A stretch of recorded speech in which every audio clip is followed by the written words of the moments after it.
Let's do this thing. Welcome to a special edition of Asia Tech Podcast recorded live from day 2 of AI Engineer at the Capital Kempinski Hotel in Singapore. Not yet. Today, we are moving across the full AI stack from personal finance and go-to-market automation to AI humans, sovereign AI, new chip architectures, and so much more. But before we get to that, let's hear a word from our presenting sponsor, Twilio. Twilio is a secure and scalable platform to build amazing customer engagement without the complexity. With the AI-driven workflows you need to connect, Twilio is trusted by over 300,000 businesses. It's a lot of businesses. It is the platform that makes more possible. Visit Twilio today to start building. Sherry, Hey, are we okay?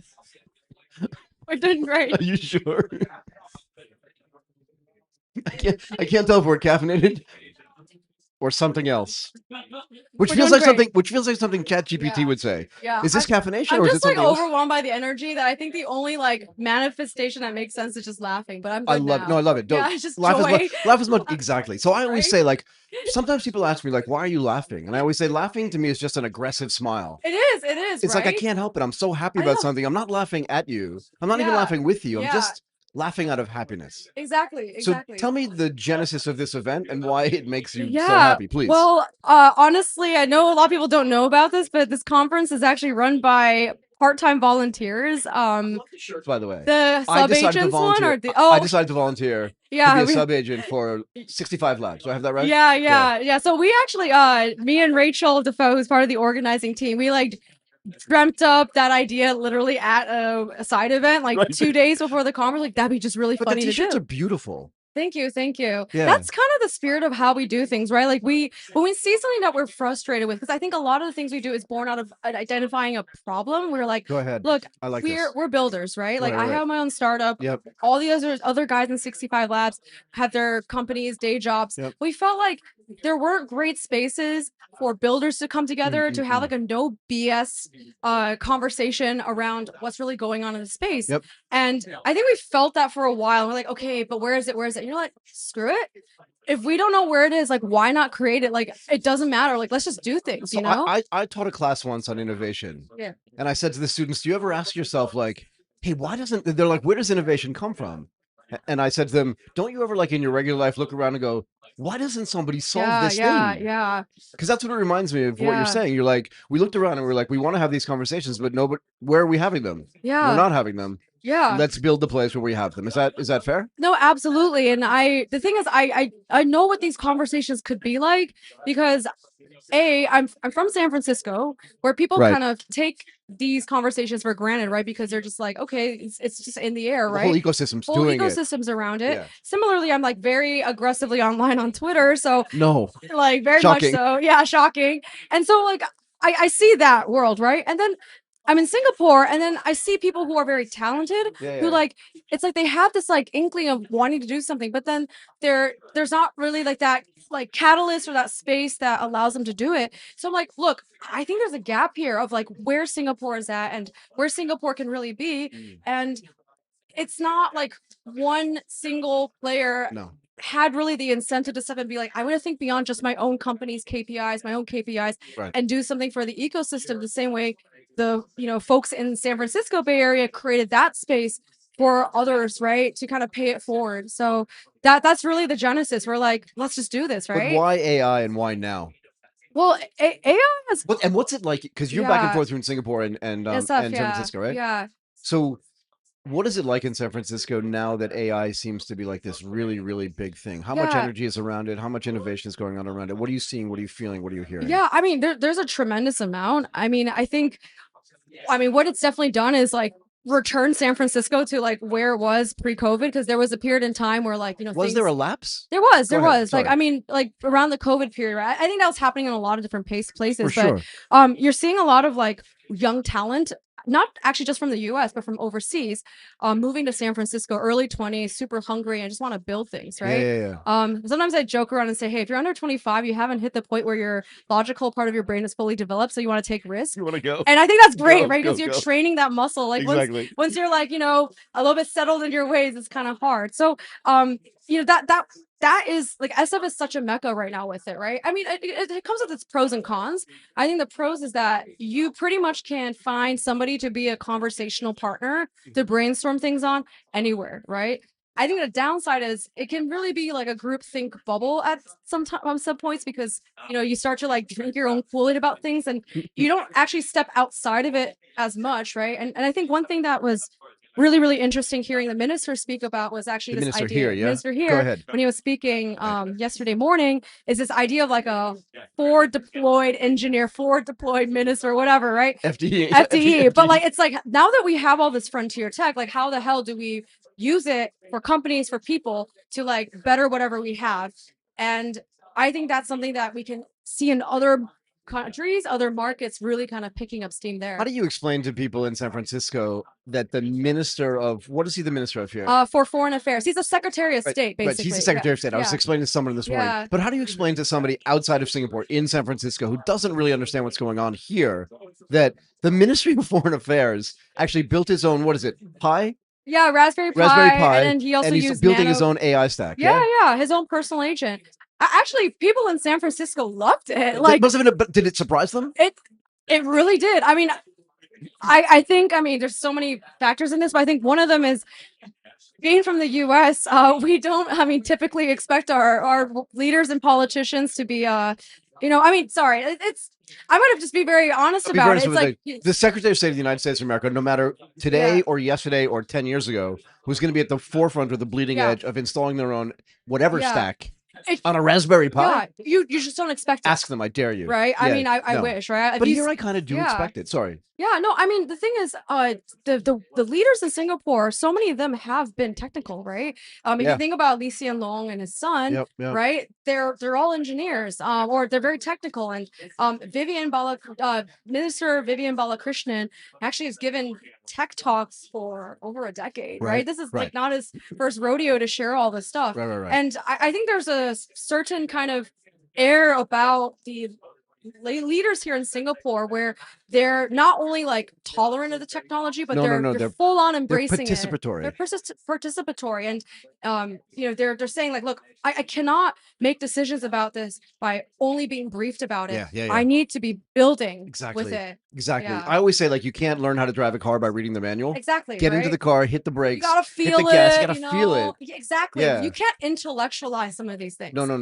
So how do you think the event is going? And actually, I want people to understand this. When did you start planning? Today is what? May 17th. Yeah. When did you start planning? No, but really start planning. 3 months ago. Was it 3 or 2.5? Let's be honest. Probably heavy planning was maybe early March. Early March. And I know because I was March 5th was my birthday, and I was in Japan on a holiday, and I was like, you know what, I'm gonna. So now that you're 26. Yeah, exactly. Now that I'm 26. Now that you're 26. For you're off the risk the millionth time. You and me both. But yeah, I would say like we started the official process for it middle of February, but Sure. Things really hit the ground running, I would say, beginning of March. So it really is a bit of a 2-month scramble, actually. What did you expect when you started building and started planning the event? Because from externally, we saw it and we were like, we have to be there. Yeah. Right? Look, we all do all of this with a hope that it's going to be wildly successful, right? Right. At the same time, we're also overwhelmed by how our own expectations are met. And it was like a funny, like, sort of dichotomy there. Go ahead. But when we planned the event, we booked out spaces that were not big enough to actually end up supporting all the demand. Like, people were sitting on the floor during the workshops. And by the way, there were 20 workshops. We were not planning that many in the beginning, but then we're like, oh my gosh, there's so many people who signed up, so many people that want to do these workshops. I started to actually ask like speakers, like, hey, do you want to double up and teach a workshop? Because we just need more people to do it. So I've been going to conferences for years. I've never attended a workshop, but I feel like AI itself is uniquely positioned to do these types of workshops because people are legitimately interested in something that they may not have known that much about even a year ago. And they're like, I need to be able to build with this, deploy something with this, but I'm not 100% sure how to do it. Yeah. And tell me that it didn't almost feel like sophomore year of college. We're like, you know what I mean? I don't say freshman because you're not smart enough yet to know, but sophomore year of college, you're like, I know what I want to know. Yeah. And I'm happy to sit on the floor and learn from that guy or that gal because they know what they're doing and I don't yet. Was it like that? I mean, actually, a lot of people have been saying that, like, being in this conference and learning all this stuff feels akin to like being back in school. Yeah. Where you don't like, again, when you're working adults, right? Like we're almost like trained to be really harsh on ourselves when we don't know our stuff and make mistakes. You kind of feel bad when you don't know the thing. Feel bad, right? But like that does not work with AI because you're gonna have to mess up like a billion times before you're like, oh, okay, this is how actually it works. And that's part of the process. You have to tinker with it, right? Yeah, absolutely. And I think that's like the beautiful part of things is like we've really lowered the barrier for people to be able to come in and use it. Right. But I would say that, you know, the bar has been raised in your persistence and your creativity, right? Because you still need persistence to like learn, you know, iterate and try things. And you also want a certain level of creativity to be like, look, I want to figure out what I can actually uniquely build with this. Do you find even when you're watching some of these breakout things that you can filter based on people that are willing to fail? Oh, you know, absolutely. They're sitting there, they're like, oh, shucks. And then some people just give up. Not a lot, but some people do. And it's the persistence that actually says like, I can do this. Yeah. Even if I don't know how to do it right now. So, you know, within our brain, right? I think a lot about neurochemistry because it's really important for learning. Yep. There's some competing pathways, right? Right. One of them is your amygdala, which is basically your fear center. When you see a snake and you're like, oh shit, I don't want to be bitten, that's your amygdala. Amygdala, okay. And so that's there out of a survival thing, right? So when we are confronted with something that's unfamiliar and scary, our amygdala kicks in. It just kicks in, but sometimes it kicks in strong. It kicks in strong, and then you stop thinking logically, and that's when like you see like bugs that are like, oh, you know, code does not compile, like, oh my god, oh shit, oh, I'm not good at this. Now what do I do? Now what do I do? I'm free. So even though, let's say you know how to problem solve in your day job, whether you're a nurse or a teacher or a product manager, that part that can problem solve goes away, right? When you start to freak out. It gets blocked in your brain. Blocked, like right? Really blocked. Yeah. Chemically blocked. It gets chemically blocked, which is why like so I've been teaching people how to do this stuff for like 2 years now. I actually have this slide like called like the 10 commandments of vibe coding. Do you really? I really do, yeah. I can maybe send it to you. Yeah. I want it. I mean, one of them is literally like if you see a bug, just like take a deep breath. Right. Like really, it's like that's one of the 10 commandments. Take a deep breath, like hack your brain chemistry and be like, it's fine. Right? Like it is okay. Like we're all on our own journey. I do this actually. I definitely do this. I've learned it over time. And be like, it's fine. It's okay. I know this because I was learning this too as someone who wasn't originally a traditional coder, right? And I have moments I was like screw this, right? Like I don't know if I can swear on this, but I was like saying screw this is fun. Yeah, and maybe not the other varieties of that word, but I felt that, right? Push as far as you know, want. and I had to have people be like, hey, like I know you can do this. Just like walk away from it for like 15, 20 minutes and then come back. And the funny thing is it actually works. I'll come back like, oh, this was the solution. So I'm actually a big believer in this. I don't know what the other 9 commandments are, but I've actually taught myself over time. I learned this. I'm like, you know what? Stop. Yeah. Here's a wall. The only way to get past that wall is maybe to climb up some stairs first. Yeah. And while you're climbing up the stairs, take a deep breath. Just relax. I know it sounds weird, but I do this all the time. Yeah. You go this way, and then you're like, I have a wall. I'm going up. Yeah. Yeah. And then I'm going this way. Yeah. And I'm not going to keep banging into that wall. Exactly. Right. Because then you're just going to keep looping on the same frustration until you're like, you know what? I'm walking away from this wall. When the solution was really just to relax, look up and relax a little pause and relax, right? So what kind of feedback are you getting? Now that this is day 2, it's what, 1 something in the afternoon. We're not over, but we're almost there.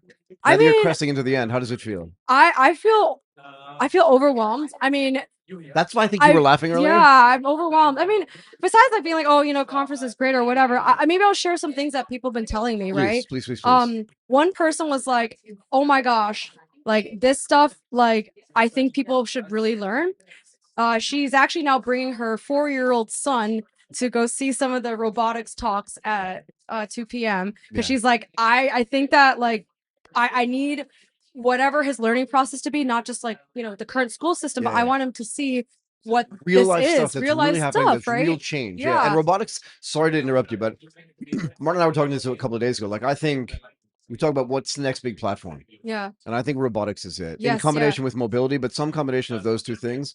And I could talk out for hours about why I think that's the case, but somebody bringing their 4-year-old son because they came here and said, I need to expose them to that. Yes, yeah. It's really cool. That meant so much. Yeah, that meant so much. Yeah.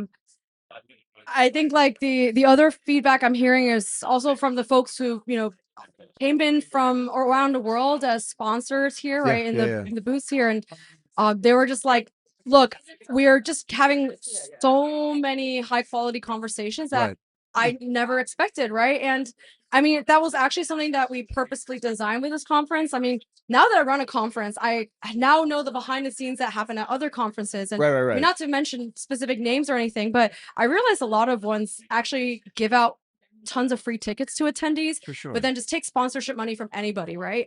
But in our case, we were actually very specific about our booths being curated. You couldn't just buy a booth. You actually have to go through a process of like coming to us figuring out, is this something we want to bring to the Singapore audience? And then we're like, let's do this. Same thing with the attendees, right? Like I know some people were like, oh my gosh, there's a higher ticket price on this than anything we expected. But we know that you are super high intent to come here. You're committed. Intentionality matters. Intentionality matters. So when you have intentionality on both sides, that's how you create high quality conversations. Because some of the things that people like do not like about conferences is that they talk to 10 people and 9 of them don't really mean anything, right? Mean nothing, right? We were at another conference earlier in the week, and I would say this: there were 1,400 people there. Yeah. To me, like there's an optimal size of intentionality. You can have 60,000 people at a conference, but 50 something thousand of them don't actually deserve to be there, and they don't want to be there. I think no insult intended to anybody. You know who you are, you know who I am. But the point is that, like, to have a real good conversation, to actually learn something, to feel the intentionality, you don't want to talk to somebody who doesn't care. Nick doesn't want to talk to somebody who doesn't care. He's not there. He's got no time. He for went it, to your party. He went to your party. But he and I spent 40 minutes. We had a 20-minute session scheduled. He's insane. But we had a 20-minute session scheduled. We spoke for 40 minutes. That's intentionality, though. Yeah. Also, Nick loves to but I say that out of love. Okay, I say that out of love. Nick he's awesome. I'm just teasing him, and he's amazing. Yeah. What's up for next year? Do you build a little bit bigger? Do you keep the same level of intentionality? Do you keep the same level of curation? You will do this again. Yeah. Oh, absolutely. We're absolutely gonna keep the same level of intentionality, same level of curation. We're gonna look at how we can scale up and size up without losing those first two. Yeah. But I mean, how much bigger would you want to be? I mean, I think right now, like, no more than 2-3 times, I would say. Like, I mean, look, I've been in teams that are, smaller and scaling up, and doing too much too fast, you can lose some of that. And I think there was a sweet spot in being like, you can double or triple, right? I'm also basing it off of what we wanted to do this year, but we absolutely couldn't do because just space. Oh yeah. Like I say, like, we have over 1,000 people here today. It's insane. But we had to close ticket sales 10 days before the conference because we just sold out. And based on what other people who run conferences say, you usually get like a majority of your ticket sales a rush, like in the last 2 weeks, part, something. Right? Yeah. And we had to turn away so many people who were like, really wanted to come here. Same thing with sponsorship as well, right? I mean, at some point we just could not accommodate more booths. Like again, we were very conscious about space. Like, sure, could we like have crammed more booths here? You could have, but it wouldn't have worked as well. It wouldn't have worked, and we we walked through these spaces multiple times to really think through what the user experiences. Is there enough space for people to like comfortably have conversations? Right. So we actually cut what we could have done while maintaining, I think, curation and intention. It was space. So I think next year, using that kind of sort of semi-mathematically in my head, I think we can do at least 2 times. There's got to be some AI calculation. I mean, just codex, and I mean, but okay. I mean, a lot of this is right now in my brain, just calculating. Yeah. I would say as well that the venue and the venue combination actually worked really well. Yeah. I actually didn't mind walking over to the other venue and stuff like that. We do this thing with our team, right? Like when there are constraints, we try to position it as an opportunity. So always dislocation to me is always an opportunity. Just find an opportunity. What's cool? Well, we were like, let's make this feel like Coachella or like a music festival. I mean, in a way it is, right? So you've got like you've got the main stage, you got like the up and comer demo stage, and then you have like these little like activations. And so we're like, look, this is the room where you can like see a robot rap. This is a room where you can see this like robot walking around, dancing or whatever, right? So we try to make it feel like it's like this like festival experience, and we actually even vibe coded a map specifically for this event. Did you really? Yeah. By the way, fun fact: 90% of the tools for this conference were actually entirely built by our team. So, great thing about being a conference organizers who are also builders is that you can like build really cool customized stuff that just power this entire conference using many of the applications that are sponsors today. Yeah. Which is a cool event, way to do it, right? No, it is. Because it's almost like, I don't want to say proof of concept because that means it's not like a fully formed thing, but it's a way to say that with all the people that are here, with the intentionality, with the curation, we actually use these tools. We put our money where our mouth. I'm just like looking around thing, right now. Like I got you. I use like probably. I mean, I don't really use robots right now, and I don't think I can use GovTech. Oh no, actually, I use tools that they build. Right. SyncPass.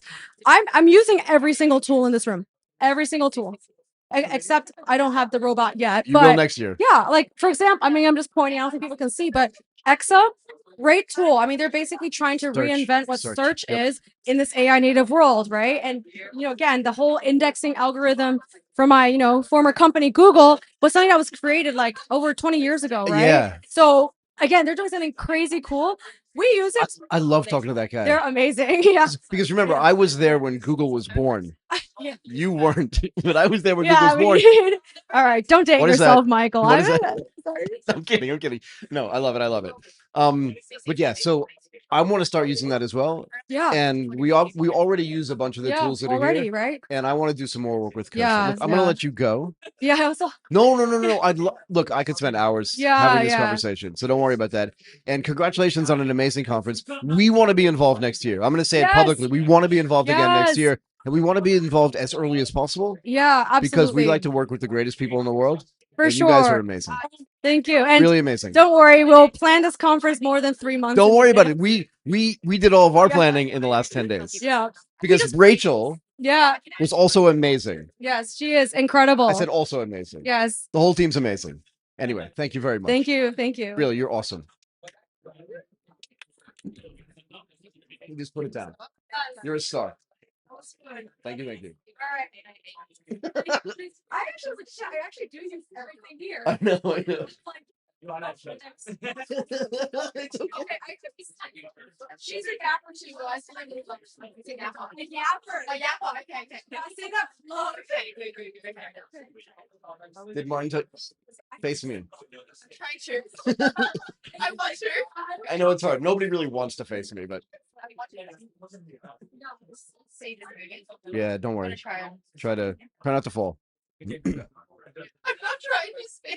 All right. Yeah, no worries. No worries. How are you, by the way? I'm very good. How are you? Serena, it's very nice to meet you.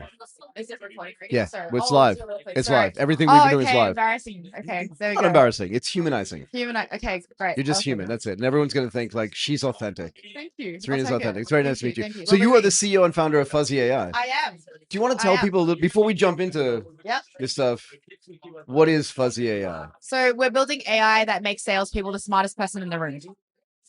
I could definitely use this because I'm easily the dumbest. Can you just make Michael the smartest person? Because I'm easily the dumbest person in the room. That's what most salespeople think, but they're not. No, they're not. You don't have the right tools to help you just yet. So, what's the impetus for building? Crazily enough, I've always been in tech, always been in product. I have always been back office, but I've always known that I wanted to be a founder. And I think the school, yes, always. And so the school of thought was always you have to be a good PM to be a really great founder. I don't know if you heard of that. Like the best product managers become the best founders. That's what they said back in the day. Anyway. Why is that? Because you have to deal with business, you have to deal with tech, you need to deal with ops, you need to deal with products. So then you kind of get a taste of every single part. You're and then you need to okay, got it. Connect, and then also you need to prioritize the right things to build in order to get the most impact and value. Yeah, fair enough. So you have to make a lot of decisions that a CEO would make. Exactly. You're almost like a CEO of that product in a way. That's how they describe it. Now I got it. Exactly. Okay. Yeah. See what I mean? Dumbest guy in the room. No. But you've made me smarter. So it's working. I find over the last 5-10 years, I found the smartest people are the people who ask the most questions. You're serious. Can I leave now? Now I'm embarrassed. No, there's something that we as a team always look for when we bring on new people. Somebody, is how many questions are they asked? Are they curious? Yeah. Are they not afraid of asking questions? Right. Because if you're smart but you don't ask questions, you'll still be capped, right? Yeah.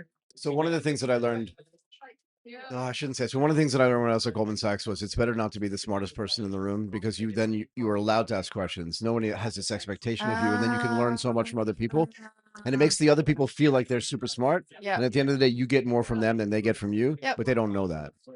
Being that makes smart sense. doesn't necessarily mean that you need to show you're smart though. Exactly. Right? Yeah. Yeah. So then I had a that's the different way of nuance phrasing it, but Yeah. we'll talk about that offline there. because it wasn't that nice. Exactly. What is GTM engineering? Yes. Oh, okay. Go to market engineering. So, some context. GTM engineering is a term made up by a company called Clay. You left out a word though, but GTM GTM engineering is Okay, so GTM is go to market. I know what it is, but there's this little word in the middle. Oh, yes. It's a B. I think it's a BS term. Thank you very much. It's a BS term. You can say that on the podcast, by the way. Yeah. Very why- Australian of me. Why is it a So Clay had this. So Clay is this huge company that's come out of San Francisco. right? Pretty much been huge over the last few years Right. because they've invented the term go-to-market engineering, Okay. and I think it's their way of justifying why People pay them. people can't use their product. And so it's really interesting. It's pretty much how do you pull all these things together, make this fancy table to help you build your go-to-market stack. Got it. But it's actually really hard to use. And so it takes 2 to 3 months to learn how to use it. Their product. Or their product. Okay. Or what people end up doing is hiring an agency or hiring a go-to-market engineer to use a product. So you're hiring a person to use a product as opposed to using your product yourself. Right. The reason why I think it's BS is because the best products you shouldn't have to spend 3 months learning. No. You shouldn't have to hire someone to do it. No. And so what they've done, which is very smart of them actually, but I think it's a BS term, is to justify their product is we're doing go-to-market engineering. And they made it super fancy. And so Right. suddenly Careful there's the cameras. Thank you. and then so suddenly everyone's like, oh, I want to have this fancy job title. Right. And then everyone's I want like, to be a oh, go-to-market engineer. exactly. And so I've kind of like taken the piss a little bit and put on my LinkedIn. But I think people have taken it seriously. So I think I need to change my LinkedIn a little bit. Can I ask you a question? Yeah, go. When you go home at night to your family and they say, what do you do? What does Serena do? You can say, I'm the CEO and founder of Fuzzy AI. And Yeah. everybody kind of knows what that means. But if you went home at night and said, I'm I a wouldn't say GTM engineer. Yeah, they'd be like, what? Your kids would just be Do you- like, do you code? your kids would just be like, I don't know what that means. Can I just have a better, you know what I mean? Exactly. So maybe and that's people why don't even know, like people think go-to-market engineering is coding. It's There's no not. coding. There's no coding. It's like a systems analyst-ish, but Right. yeah. So what do you do to Yeah. help people go to market? Yes. So our product. So Which must be way easier to use and learn. It doesn't take 3 months, yeah? yeah, it's taken years for me to learn it. The context is I was building a different company, Right. and then Ah, I was using all the different sales tools, and I was Right. thinking Play was one of them, Right. and I was like, why are the tools so hard to use? yeah, why? And then I realized a lot of tools were built by engineers, which means that they made it super complicated. Right. All the tools built for salespeople then made the product really buggy. So somewhere in the middle had Somewhere in to. the middle. Luckily, I happen to be a product person, and I actually really like sales, and I love salespeople. I love my customer. Right. And so then I felt like, okay, what if I were to try this? And so I actually put some prototype together, showed a few mates, and they're like, oh, how much are you charging? And I was like, I never like it's such a crazy moment when you put in a design and someone asks you how much you're charging. Which means they want to pay you. Yeah. It's and a so I weird was feeling, like, right? So yeah. And so then that day I tested it because I didn't want my friends to be nice to me. Right. It's So like, oh, it's $99. Here's a Stripe link.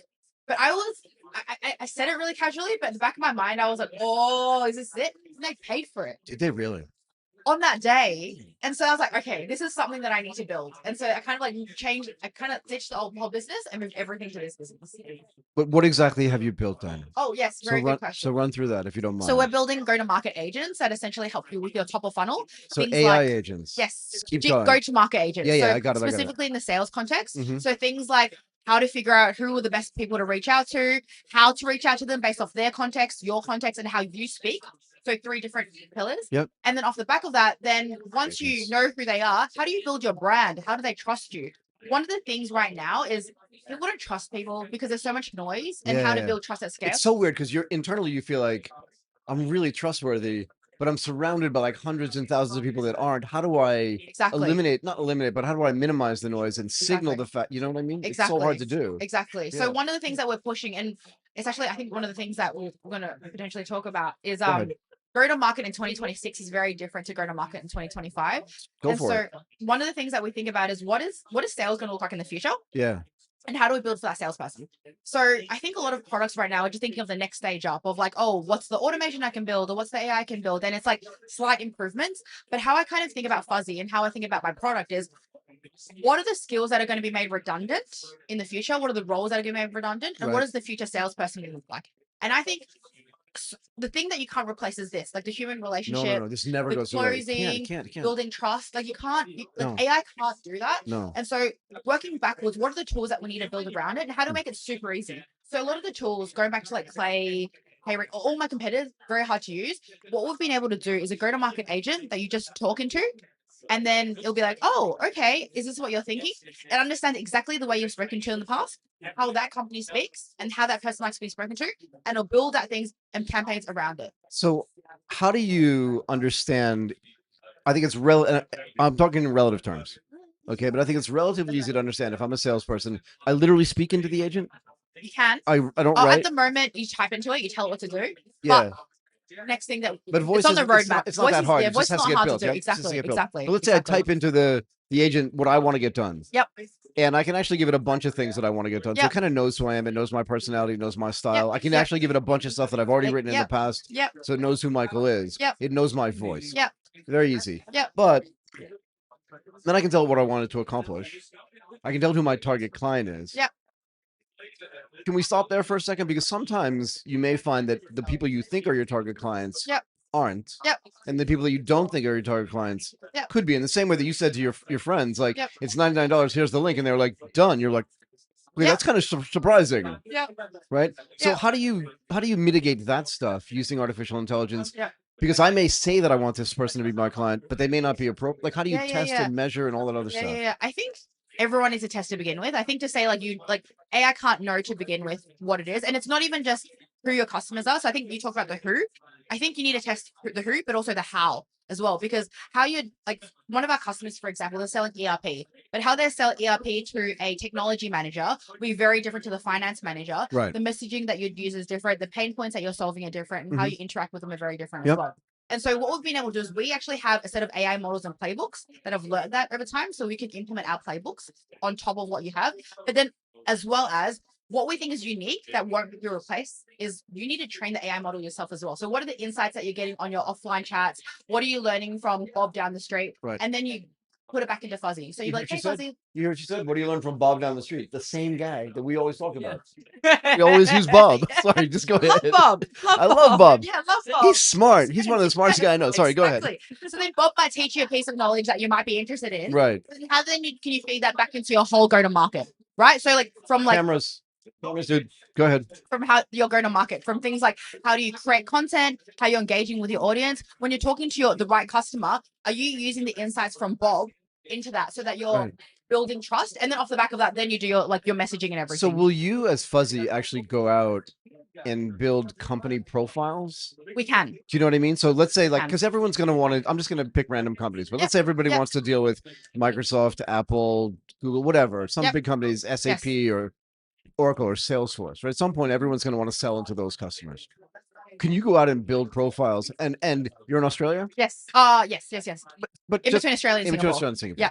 But again, the team in Australia may be different than the Singaporean team for Salesforce, and their outlook, their personality. I don't know how else to say it. Could be different too. No, it is. But if you build those profiles at the beginning, that's also a value add for the people, your potential clients. Can you do that as well? Yeah. So one of the things that we do think about is what we call nuances between different geographies, 2 company types, and then 3 also job titles for sure industries. And even you might be selling the exact same product, but even nuances.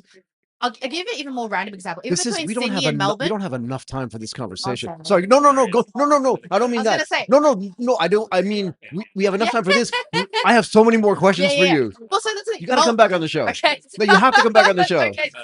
20 minutes not enough. No, keep going. Even between you think Australia, we're selling exactly the same. No. Even how you sell to Melbourne and Sydney are completely different. Yes. So then you need to have the nuances. It's like Kentucky and Chicago. Yeah. It's just completely different. It's not the same. It's not the same at all. Yeah. But do you build those profiles? Yes. And also, exactly. Salesforce and Oracle, 2 gigantic companies. Huge. I don't know what it's like in Australia, but I definitely know in Southeast Asia, 95% of actual business gets done by SMEs and SMBs. Yep. So how do you handle that side of it as well? We plug into it instead. So we work with them. And so they hold a lot of the data, and we work on top of it. So Salesforce don't do things like creating like LinkedIn content, or it doesn't figure out who to reach out to, or you can't connect with LinkedIn and how like the personal outbound you can't do. Yeah. So then what we do is we integrate with them. Maybe we'll build a CRM in the future. It's not what we prioritize now because we think that's not the best use of our time. How long have you been building Fuzzy? About 18 months. Okay. No, 2 years. 2 years? 2 years now. Yeah. Okay, go ahead. Sorry. Yeah. You can see I got a ton of questions. Yeah. Sorry. So then how you do is like connect with all the different data sources, figuring out how to reach out to them, etc. So we build on top.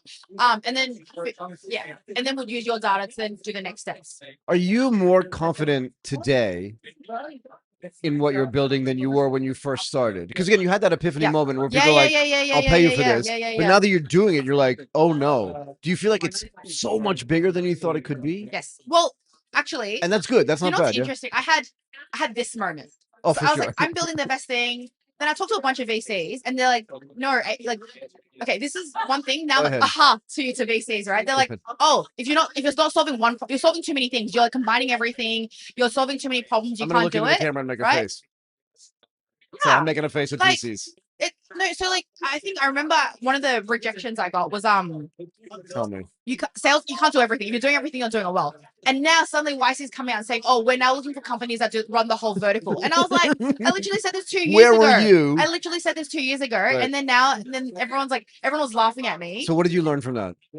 Just trust your gut. Yeah, I realized if anything, I've got like such a good gut sense. And like every month, like I won't say every day, because like I do have like times where I doubt myself, but every month I'm like, damn, I was right. And like I need to trust myself more. And it's something that I've learned over time. And you know, when you first start a company, you're like, oh, VCs are the best. Oh, I'm really done a lot. And then I'm like, no, actually, I know quite a bit. And I need to trust myself more because I'm talking to customers every day. And I know from a technology point of view what I can actually build. So I'm going to say this live on camera. Most venture capitalists have never built anything. I know. And I need to... Particularly most venture capitalists in this region have never built anything. I've been saying this for years. Yeah. The founders are way more skilled and way more knowledgeable than the people that are trying to not give them money. And what's ended up happening over time is they've alienated so many people that are building great companies that nobody wants to take their money anymore. So now they're resolved to invest in other stuff rather than so some of these VC companies, you've heard about it, right? I'm not making this up, that have raised big funds, 100, 200, 300 million dollars, have no place to put it because people have looked at them just like you and said, I may have my ups and downs, but I'm actually building something here. Yeah. And I have clients that are paying me. Yeah. I must be doing something right. Yeah. And your potential partners have disappeared because they don't Yeah. trust your gut anymore. Not yours, but you know what I mean? Yeah. It's true. It's true. So tell me why 2026 is going to be bigger, different than 2025. I think people are realizing you can't just use you can't use the same way that you sold previously to the way you do right now. And I think there's so much more opportunity in how you can sell. And I think you can become a lot more creative, which is super fun. I think before you probably were stuck doing a lot of the admin, a lot of the boring work. Yeah. Now there's like products like Fuzzy if you need go-to-market agents. Look right into the camera. Fuzzy AI go-to-market agency. You want to check it out. But honestly, like I think a lot of the things before you're like, oh, I need to build my sequence or I need to figure out how to build my brand. Like AI can help you do a lot of it if you feed it the right information. For sure. So the way I think about AI is it's a very smart intern. It can help you do all the boring stuff. I love it. It's very smart. But if you give it people are like, oh, AI is bad. I'm like, no, you've given it the wrong instructions. Yeah, you're bad. Right? Yeah. And so how do you convince people to think about it this way? I say this all the time. Yeah. On the day you hire like a PhD from MIT or from Stanford or wherever, they don't know anything about your business or your company. Yeah. So unless they work hard and they sponge this stuff and you teach them the right way to go, they're going to be a bad employee. Exactly. Just like AI. I love that. You know what I mean? But I always say it's like having a really smart intern that you tell to like spin around in a circle and walk into a wall. You're like, but that's what you told me to do. Yeah. When someone tells me like, oh, AI is really bad, I'm like, can you show me how you built it? Exactly. And I'm serious. I'm like, can you show me? And then I'm like, that's a you dumb, did this. That's a dumb thing to tell it to do. Exactly. Yeah. Exactly. Anyway, so what is 2027 going to look like? And then I'll let you go. Yeah. Okay. Well, 2027. Because 2025 definitely different than 2026. Because even just the agentic stuff that came out this year makes 2026 way different than it was in 2025. You couldn't have done any of this stuff back then. Back then feels like everyone's a software developer now. In a way, and every agent is a software developer too. Exactly. So you have many. Yeah. Good point. You know what I mean? Though? Because if you're using Opus to build stuff. Yep. If you're using Codex to build stuff. Yep. The agent by definition knows how to code. Yep. You don't want them to at first. Yep. because you want them to know what to do. Yep. But at some level, it makes everybody different. Yep. Huge opportunity. Yeah, definitely. I agree. I reckon 2027. I think the cost of intelligence and the accessibility of intelligence will be easier and easier. I think how you be creative and stand out is more important. And one of the things I've noticed about myself, which I realized people were talking about today, is creating ideas is actually so easy. Simple. Building anything is so easy. If anything is focus and figuring out the right thing to do. Yeah. Because you then end up building. I've built so much now, but it's like, is it the right thing to build? Did you just waste your time building that? It's actually like, are you productively using your time? Because you get this dopamine hit every time you build, but is it productive? So I'll leave you with one more thing. Oh, go. The time to build is so much shorter today than it was a year ago. Yeah. Even just a year ago, which means that you can actually build more, you can try more things and iterate more. Yeah. Whereas before it took 3 or 4 months to build something, you're like, oh, why did I waste my time? Whereas today it could take 3 or 4 days. Yep. It's not an exaggeration. Yep. And what that means, you can test more things. Yep. But you're still right. Am I focused on the right thing? Anyway, you've got to come back on the show because I did not have enough time for you. Let's do it. Yeah, let's do it. I did not have enough time for you. Thank you very much. Thank you so much. And it was a complete. Please get in touch with Martin. Fun. Okay. Yeah. Yep. And let's see if we can we do a show 2 or 3 times a week. Okay. And we have 3 or 4 guests on. Yep. We'd love to have you back. Thank you. Thank you very much. You. It was a complete pleasure to meet you. Pleasure to meet you as well. Thank you as well. Can you put that just here? And you didn't fall down and you didn't spin. Thank you very much. How are you? Are you comfortable? Yeah, I am. Can you hear me okay? Yeah. Can you you can stay there. Look at me. Try I know it's hard, but try not to look at the camera. Try not to look at the camera. Pairie. Yeah. Cool. Very nice to meet you. Ego AI. Yeah. Do you want to tell us a little bit about Ego AI and then we'll jump into some of this stuff? Yeah. I'm a member of the technical staff at Ego AI and I'm a research fellow at Stanford right now. Okay. Ego How AI. long have you been a research fellow at Stanford? I've been a research fellow at Stanford for about 2 months or so. Oh, wow. But I haven't been at Stanford for that long. And I just started at Ego AI last month. Got it. And what does Ego AI do? We are working on human-like AI. Say again? Human-like AI. So we're working on emotional intelligence and EQ and AI. So how do you use AI to build human EQ and human emotions? There's a few parts to this. The first part to this is obviously voice. We're trying to train end-to-end human-like audio models. So audio models that can interrupt you and laugh with you in a way that like feels what I do really all the time. yeah, Like what I do. basically. We're trying to replicate that in audio models. Okay. The second part to this is definitely personality. So we need the AI to have like human-like personality. Some of them might sound more shy, so they might interrupt you less, or sound more confident like you and interrupt you more. I'm not sure I'm confident, but I'm definitely interrupting. Sorry, go ahead. The third part of this is definitely memory. Humans don't act in a way that's neutral. They don't act in a way like in a vacuum, but rather humans are inherently irrational because they're tainted by their memories. We are going to use continual learning to do this, so the AI will learn from you over time. So what is it? So I've been alive for a certain number of years, right? So let's say you've been alive for 20 years. Yeah. I'm probably exaggerating a little bit, but 18. I was going to say 18, but whatever. But let's say you've been alive for 20 years. Yeah. Over time, you've built up different types of memories through different experiences, and those memories the way it changes your personality adapts over time. I think. I'm not doing the research, but I'm just guessing based on my own experience. Yeah. How do you build that in? Because the agents themselves, if you're building it into voice or if you're building it into an AI agent, they don't have time.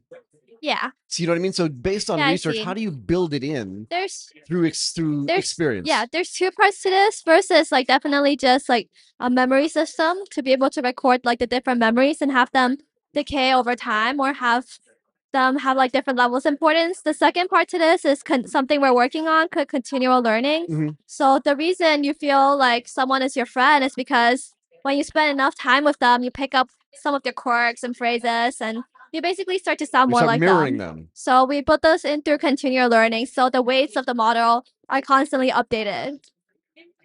How much work have you done on like individual styles of like how many different types of personalities do you think you've done work on? And how do you decide which personality to put into which? Do you know what I mean? Yeah, I mean, right now with one audio model, we should be able to do a lot of different kinds of personalities.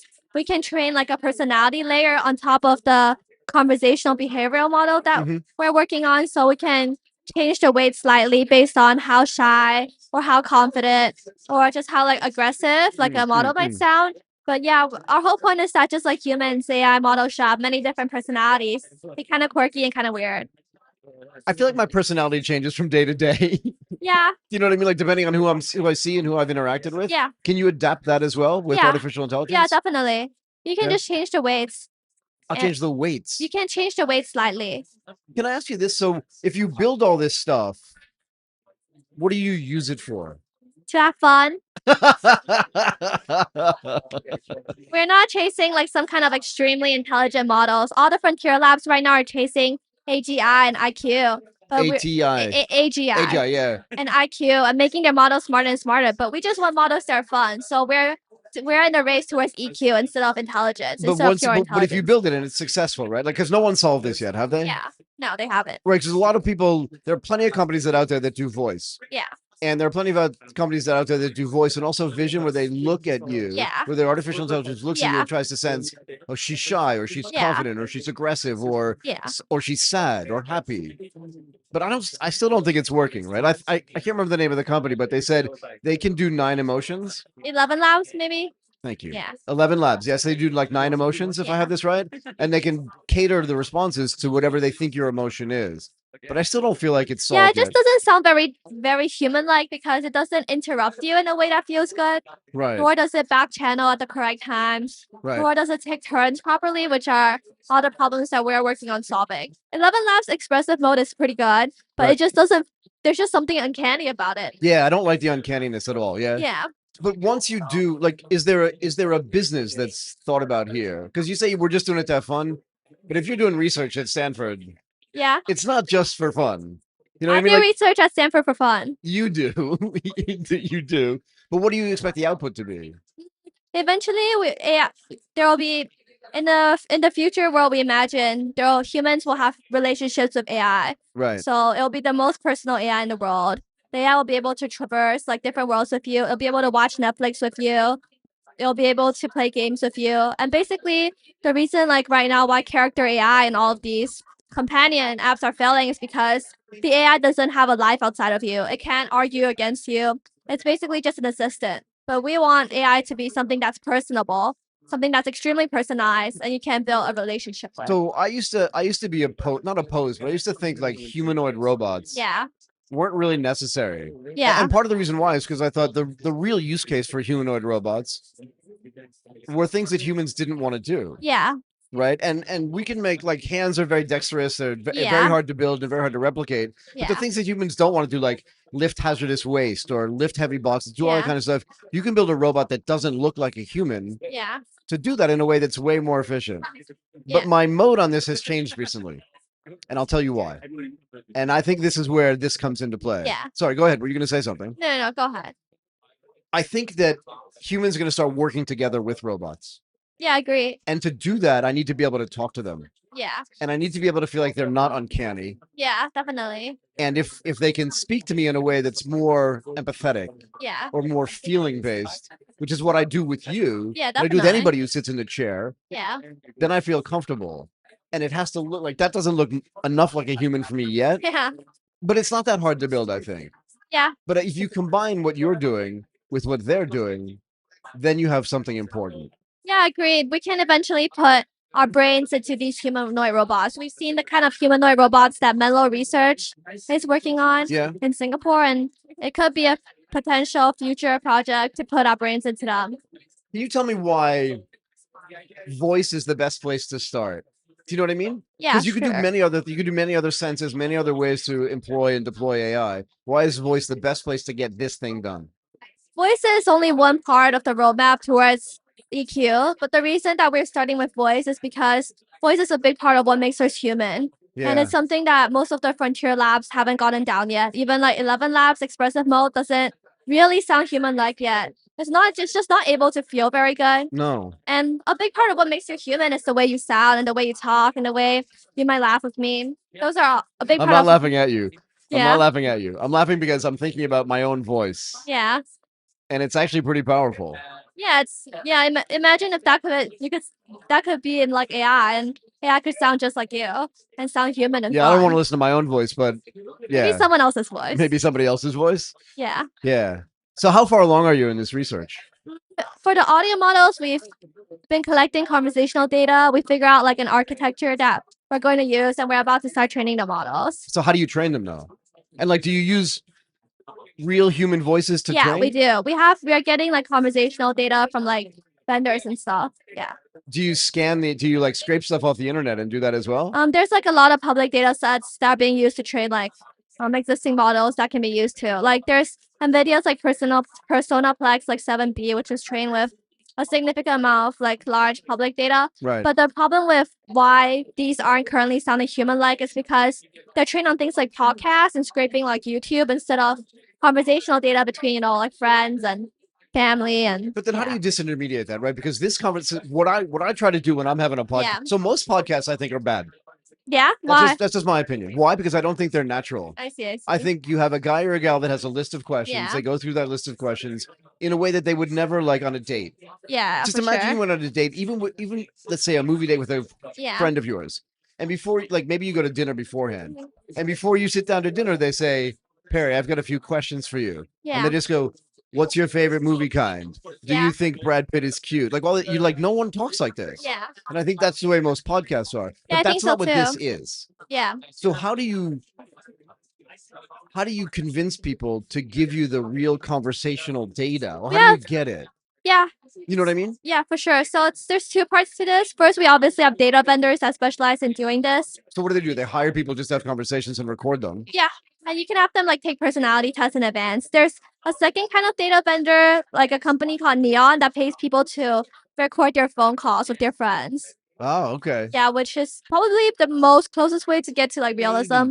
Maybe I always feel like this stuff is like quantum. Yeah. In the same way that like by merely observing it, you change it. Quantum physics. Do you know what I mean? Like if you're observing it, by definition, Yeah, you're changing it. But perhaps like at least for some of the audio data we have, it does sound truly conversational. I hope so. Yeah, it sounds pretty good.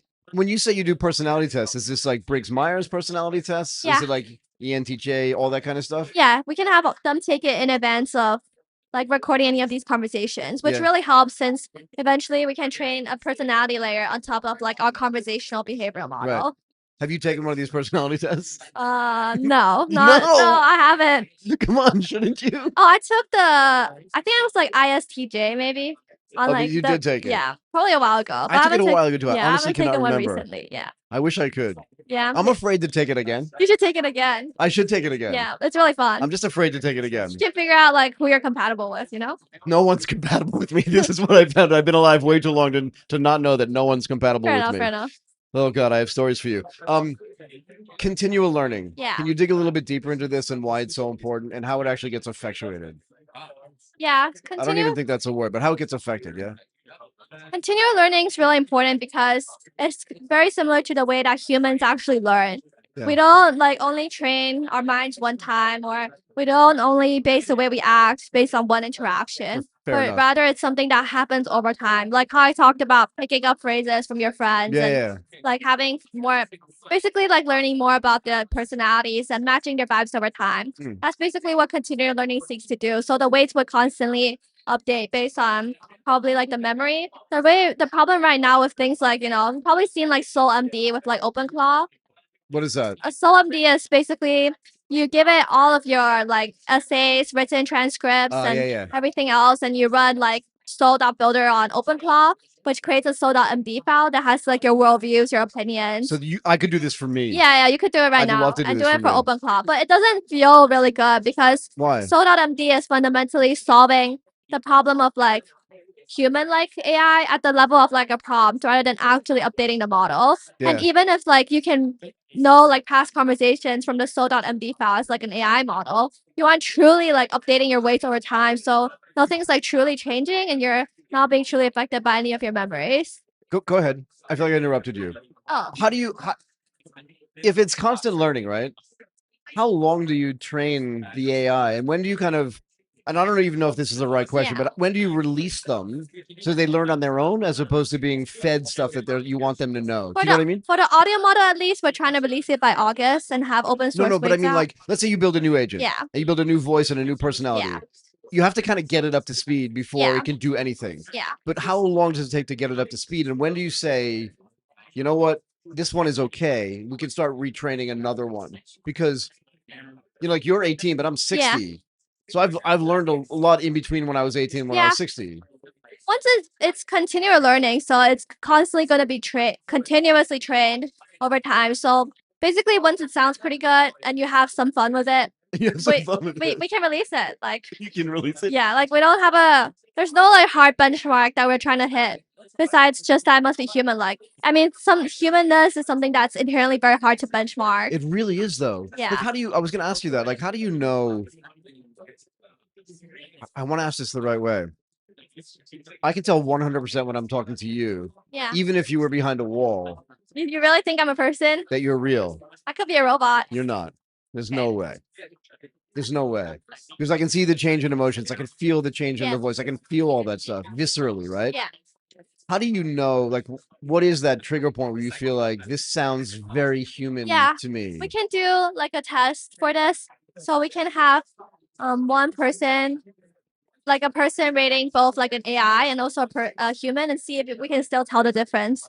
At the point in which you can't tell the difference between whether one audio is a person or whether one audio is an AI model, it's the point at which we know that we've really, really cracked the code. Obviously, it might take some time, but that is the end goal. Are we close to that or no? I think we're pretty close.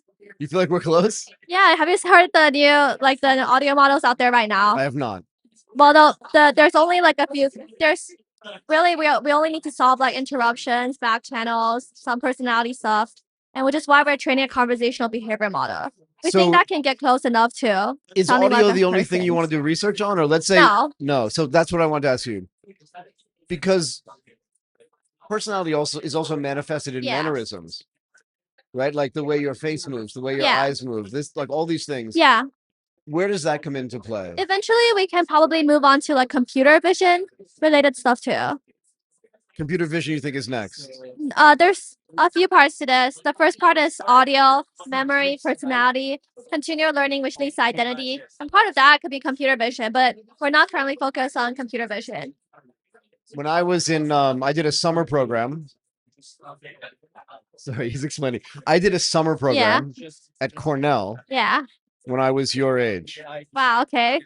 And one of the things, a little bit younger actually, and one of the things I asked us to do was write a program that could learn how to see. Yeah. That was in 1986. Wow, it's a long time ago, man. Before I was even alive. Before your parents were probably alive. Yeah.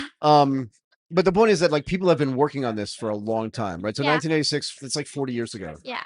Right. So solve the voice thing. Try to. I think the personality thing is going to be really hard to solve because it's so nuanced, right? Yeah, personality is definitely something that's nuanced, but we can definitely have people take things like personality tests, and we can tune the model based on that. But even your personality changes from day to day. Yeah, which is the whole point of why we're using continual learning. Yeah. Because our personality is tainted by things like memory. But like something could literally happen to you tomorrow. Yeah. That makes you super happy. Yeah. Super happy. And that should update the model. Right. The same way that we update every single day. Like after meeting you, my thoughts on you might change, you know? Yeah, like hate. Probably not. Probably hate. Hopefully not.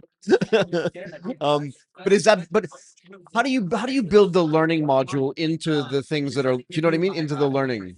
It just needs to be something that's done continuously over time. Over time? Yeah. Okay. It's something that needs to be like continuously updated whenever like the memory changes. The same way humans like might flinch because of a bad memory. Right. Not want to talk about something. We want to imbue that into AI models. And will you build a little bit of negative experiences into it so it's actually real? Because no one's life is just like up and to the right. Definitely. It should definitely have negative experiences. Right now, all of these AI models are basically forced to like listen to you, obey you, and they're trained to be extremely agreeable, which is something that we want to move away from. We don't want like just some other like some AI companion that's fucking no life outside of you. We want something that's like fun. Agreed. Because you don't want friends like that either. No, like obviously not. Right. but that's what you want to build. If it's going to be real, if it's going to be realistic, Yeah. you want to have your AI companion, if that's what you're going to call it, be the same way as your friends. Otherwise, Yeah, what's we're the not point? really working towards like a companion. Since Yeah, but sorry, I don't have another terminology for it. But like the AI with which you're interacting, yeah, yeah, you want to be real. yeah. Otherwise, why Obviously, interact? yeah. Yeah. Okay. Do you do a lot of podcasts? This is my second podcast. You should do more. Okay. You should do more. Okay. Thank you very much for sitting down and doing thank this. Was that you. okay? Yeah, it was great. Thank You're you. awesome. Thank you very much. Is that okay? How are you? I'm good. How are you doing? I'm awesome. Harry, Yes. Michael, Nice to meet you. nice to meet you as well. Co-founder of Level 3. Before we jump into this, why don't you tell us a little bit about like what Level 3 is? Fantastic. Yes. Harry, I'm from level 3. Are you Singaporean? I am Singaporean now. Go ahead. Yes. Now. Originally from China. Okay. Yes. So I came to Singapore 23 years ago. Oh, that's a while. Yes. That's been a while. Go been a ahead. while, yes. And when So, was Level 3 founded? about 2 years. Okay. We have been bootstrapping for 1.5 years. Go ahead. So yeah. What do we do? We build conversational AI agents Okay. for operationally complex businesses in APAC. Okay. What does that mean? How would you define a complex business? So we're not building an AI agent just to FAQ kind of simple Q&A. So not like how much does this cost and like really simple questions like that. Exactly. More complicated things. Yes, Give me an example. Give you an example. So, the largest car sharing company is in Singapore called GetGo. You rent a car. Called what? GetGo. Oh, yeah. Yes. So you rent a car, right? The situation, you are standing in the car park and you cannot unlock the car and you have a meeting to go to. It's So very there's just real some time. kind of technical problem. They've given you the key or whatever Your it is. Bluetooth doesn't work. Yeah, that's what I mean. Bluetooth is like the Some hardest. technical thing. Yes, Yeah. technical Bluetooth doesn't work. So you have to go through all these verifications. So either a human agent can actually unlock the car for you, right? Tell me how. So in the past, it takes like 15 minutes because I have to verify you are you, and you are nearby the car, right? Right. So now we have built this trust with GetGo that we allow our AI agent to go through the verification process. Like we verify you are you through various means. So give me an example. What would it say? Like what would it say and what would it do to verify me? Verify your face. So because we have a database when you register that we know how you look like. Now you need to take a photo. So we need to verify your face. Okay. And there's a car plate. And that's software you write. Yes. So Go ahead. I've got more questions. So yes. Go ahead. You don't mind, right? I don't mind. I'm so I don't mind. interested. Go ahead. Yes. So so we do the verification process as how human is doing it. Right. And once we verify you, we can unlock the door for you. So you can get into it. But then how do you unlock the door if the Bluetooth itself isn't working? There's always multiple ways to control a machine. There is Bluetooth way because Right. that's proximity sensor, right? Yep. So you guarantee you are within 10 meters. Something like that. Yeah. Bluetooth is Bluetooth 4.0 is at 5.0 is like 100 meter, but but some still, you limitations. just have things in the way, like Yes, it's not exactly. perfect, yeah? Wow, very technical. So Bluetooth I've is been like following Bluetooth since it was launched, but go ahead. it's like one of the hardest engineer. It's quite- hard. It's really problem, hard, but it's yes. everywhere. It's everywhere. Yes. It's everywhere. Yes. Yeah. So it's a good proximity sensor signal to use Right. for this kind of use case. But all the Android phones, you can modify all these protocols. It's not easy to get every Android phone to work perfectly for this Bluetooth. So that's why this kind of problem exists. And when this Because most people are carrying Android phones, not carrying iPhones. It's just it's what like it is. Android phone is it's like everyone can modify. Yeah. So, but you also have 4G, 5G signal connection, Yep. Go ahead. right? So 4G, 5G signal is a lot more reliable. Right. But 4G, 5 signal, they rely on the cell tower, and the accuracy is about 1 kilometer to 2 kilometers. So Right, you wouldn't be able you to have use a whole that. bunch of different proximity problems, right? It's like Yes. how close is the car to the Bluetooth? Exactly. What are the things in the way of the Exactly. Bluetooth? Exactly. Where is the cell tower? Yes. Like all these things have to be Yes. accounted for. Yes. Sorry, go ahead. So from a business perspective, the risk is I need to make sure the person is near the car, is not remotely unlocking for someone right. else, right? We need to make sure the person is the one that's actually holding the account, and we need to make sure he's unlocking the right car. So all these things has to satisfy, and if you want to satisfy all these things, you need Bluetooth is the best, but when Bluetooth doesn't work, we can use 4G. But when we use 4G, we have to make sure the photo is, like you have your face, you have your license plate. So all these checks have to be in place. There are just so many different variables here. It is. Go ahead. And that's the thing. That's operationally complex, right? So yeah, very complex. That's the thing. It used to take a human maybe 15 minutes to do it. What does it do now with level 3? So it's about a minute. About so a minute. In 1 minute, right? You upload, we check all the things. So we can trigger a certain link for you to check through like SIM-pass. So can I ask you another? This is going to be a very controversial question. Can I ask? Call on me, please. Try me. Why wouldn't you use this method to unlock the car to begin with? Do you know what I mean? In other words, instead of using Bluetooth, which is unreliable, which is difficult, which is constantly evolving, which has like all these different things, why not use this? If it's under a minute, it's probably faster in most cases. If you're, again, close to a cell tower and stuff like that, why not just use the facial recognition from the get-go instead of using Bluetooth as a way to open the car door? I think do you know what I mean? I understand what you mean, but ultimately, I think the business has to make a decision that there is a failure rate. Every technology has a failure rate. Sure. So what's the failure rate on Bluetooth in this use case? That's why I don't think I can reveal that on behalf of my clients. No problem. So every technology has a failure rate, right? Yeah, it's a good point. It's a good point. It's like, let's say if your failure rate is only 1%, you don't want to trouble everyone to go through all these face verification steps, right? Proximity is good, right? Yeah, fair enough. Yeah. So in most cases, in enough cases, Bluetooth is actually working. It's working fine. It's working well enough. Yes, but if it doesn't work, it's in the extreme situations. It is raining under the sun. It's just like it's a terrible experience. Yeah. What if it's raining? It's just terrible experience, right? You don't want to wait in the rain. And yeah. You just want to be fast. Yeah. That's interesting. Are there other use cases that are interesting? Because that one's super interesting. Do you mind? It's just super interesting. Because to me, like, I have other things I want to cover with you. But the real world use cases make people understand like why the technology matters. Yes. We can talk about tech in theoretical terms. Yes.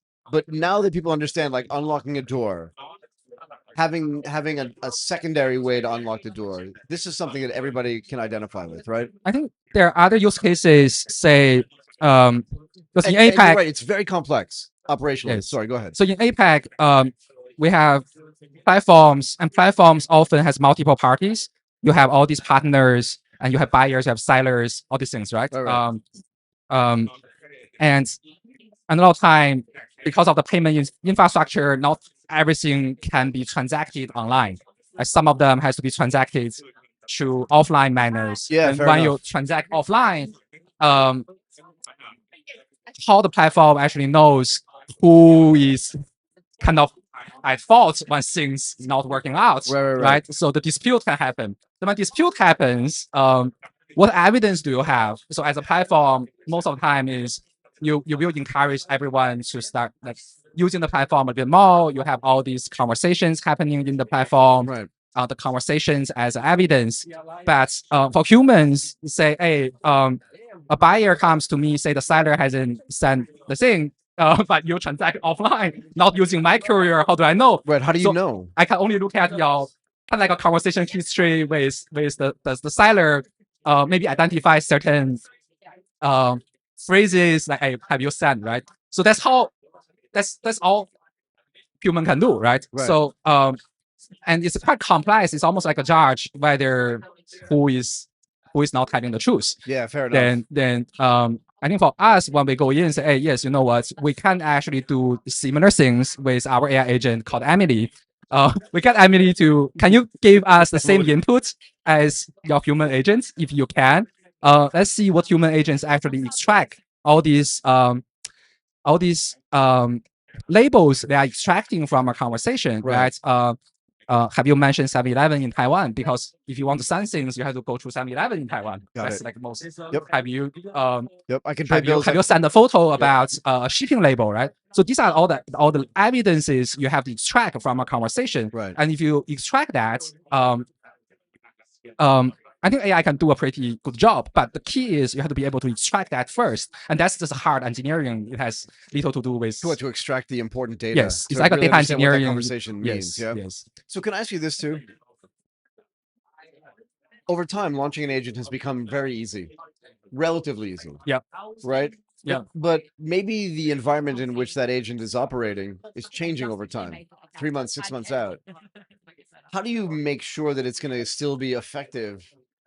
Do you know what I mean? That it's learning enough and it's going to be effective enough 3 to 6 months out. Because on the day you launch it is the day it's going to be maybe the most effective. Maybe that's not a fair thing to say, but you know what I mean, right? Yeah. How do you disintermediate that? How do you work with that?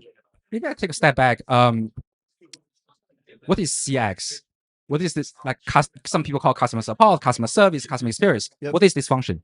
This is the most downstream function in an organization. Most downstream. Downstream. You think about it, right?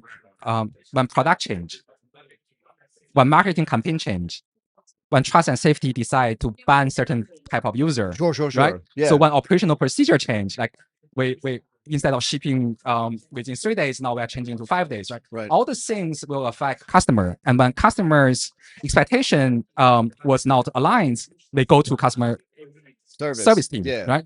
So customer service team historically is have to adapt to every single upstream change, right? It's a very, very operational heavy function. Yeah.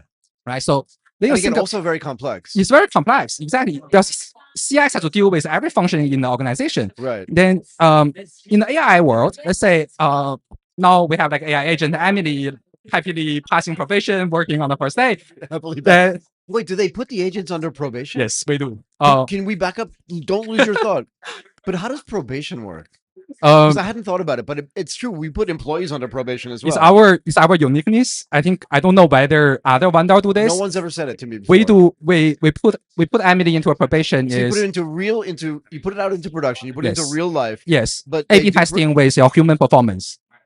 So what does probation look like though for an agent?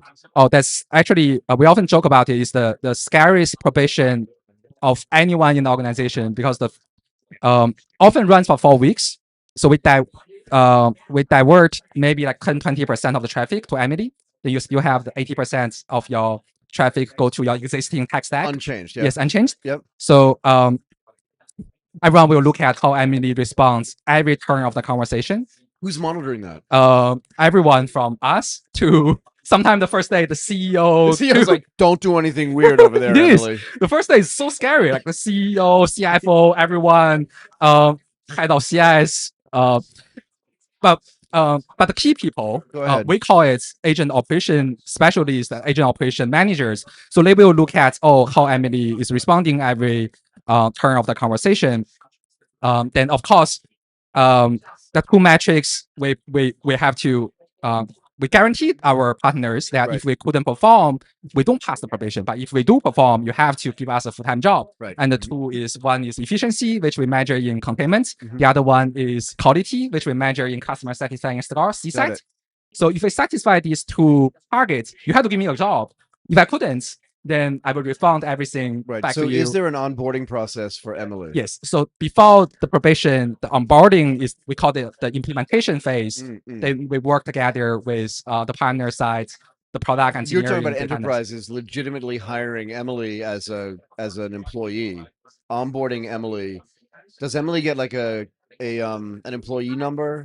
No, I'm serious. Because how else do you keep track of it? In other words, if you were hired at Goldman Sachs tomorrow, you'd have an ID card, you'd have a badge, you'd have an employee number, you'd have everything. And I'm just curious because I've had tons of conversations with people about employing agents. So because we are putting Emily the same as a call center agent, so you see all these tracking in the dashboards. Emily is as a person's name. The Emily has done 10,000 tickets this day, and what's the CSAT score? What's the containment? Then these other names. How do I keep up with Emily? So you have to pass the probation. I have to pass the probation. Pass the probation. I'm not sure I can, but go ahead. Yes. Are we still on the probation thing, or we circle back on the CX? No, whichever place you want to go. I was just curious about the probation because I've never heard about it before. Go back to the CX, yeah? Yes. So CX is we know it's the most downstream function, right? Yeah. So then in the Emily's case is what if the product has changed, that the copywriting has changed? Yeah. Then the user will come in with certain description and will make the intent shift. The user intent will shift. Go ahead. Right? Yeah. So what if someone, let's say the marketing team, say I'm going to write a FAQ article. This article is addressing a new campaign. It's fine. But what if this article has certain information that actually is overlapping information with existing articles, Right. then who is going to test that it will not cause problem with the previously okay kind of queries, but now because of this article? Well, this is actually really interesting. Can I interrupt you for a second here? Of course, always. So there's an Emily doing customer service. Then there are humans doing customer service, let's say, right?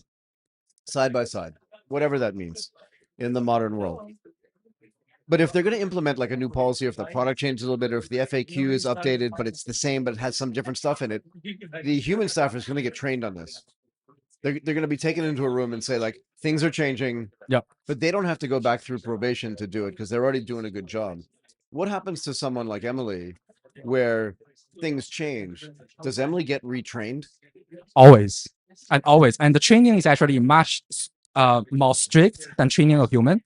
That's how I was mentioning earlier that there's a group of people we call agent operations, agent ops. Right. So they will same way as they used to work with call centers. When something changed, they have to tell them. But when human telling a human, most of the cases, there's a lot of like a hand waving. You tell them, hey, change, go read the articles. Yeah. Whether they read it or not, you probably wouldn't know. Right? You don't know, right? Yeah. If the call center has like 100 people, it will take a week or so, maybe 2 weeks for everyone to get on the same page, right? So now your training Emily is, okay, so we provide this portal. The portal allows you to modify the policies, and you can modify these policies and you can do real-time testing to see how Emily understands it. Right. And Emily will tell you straight to your face, hey, your policy is actually contradicting with the previous one, right? So think about if you work with a call center, the call center people wouldn't tell you. Very aggressive employee. Yes. So, but I like it. Yes. So it brings a lot of accountability to the agent ops that you cannot hand waving with AI. And if you think you are solving additional problems, just make sure the additional problem, the articles, the policies, the variables doesn't interfere the previous ones. Right. So we have all these testing data sets in the portal, and you can change, but you have to do all these testing before you roll it into production. Is the agent ops a new job? It's like a new role that's created to manage the agents.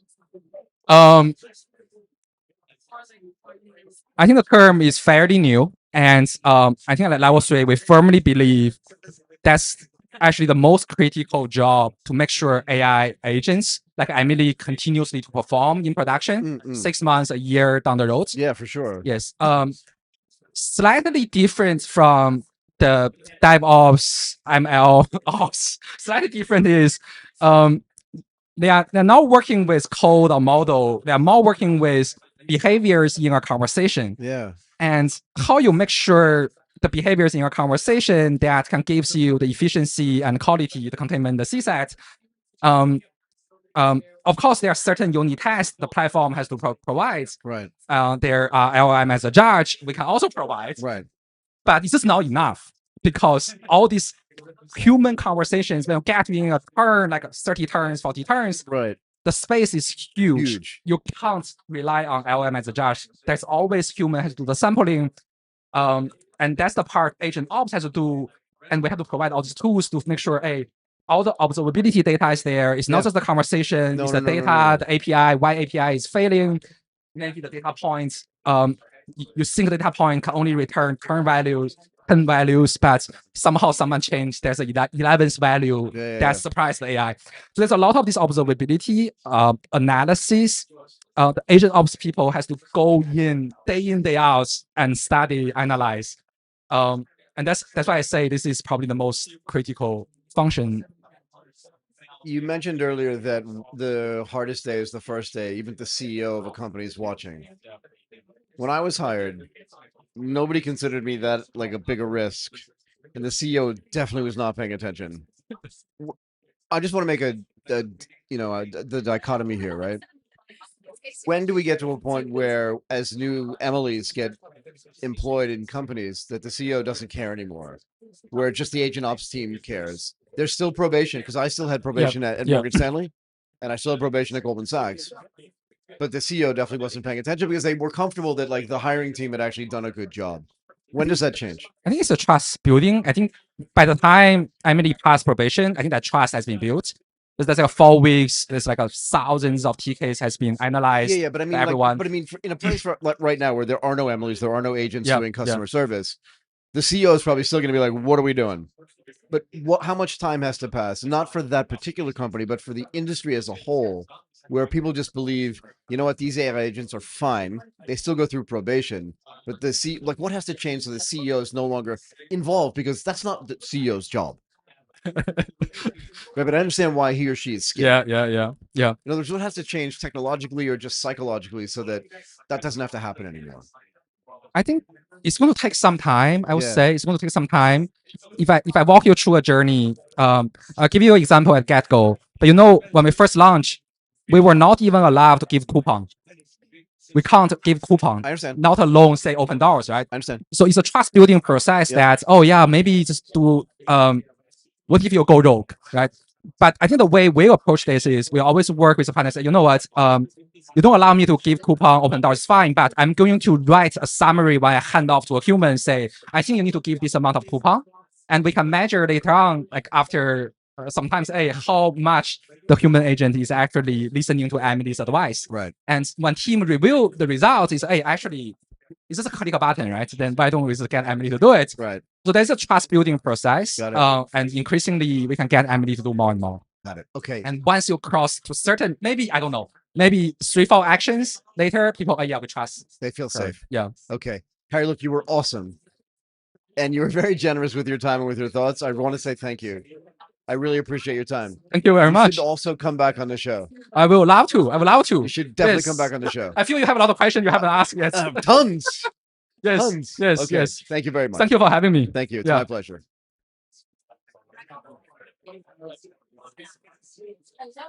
Welcome back. Nice to see you again. It's always easier to have a guest that I've kind of just seen once already. Yeah, it's more familiar. How are you? I'm good. How are you? I'm doing great. Stefania Druga, research scientist Yes. at Sakana. At Sakana. You know what that means? Fish, yeah. Yeah. I lived in Japan for 22 years. If Okay, I don't so know you what know- Sakana yeah, is, yeah. it's kind of problematic. I can go through a whole bunch of animals and fish types with you, but not worth it. Okay. What brings you to Japan, by the way?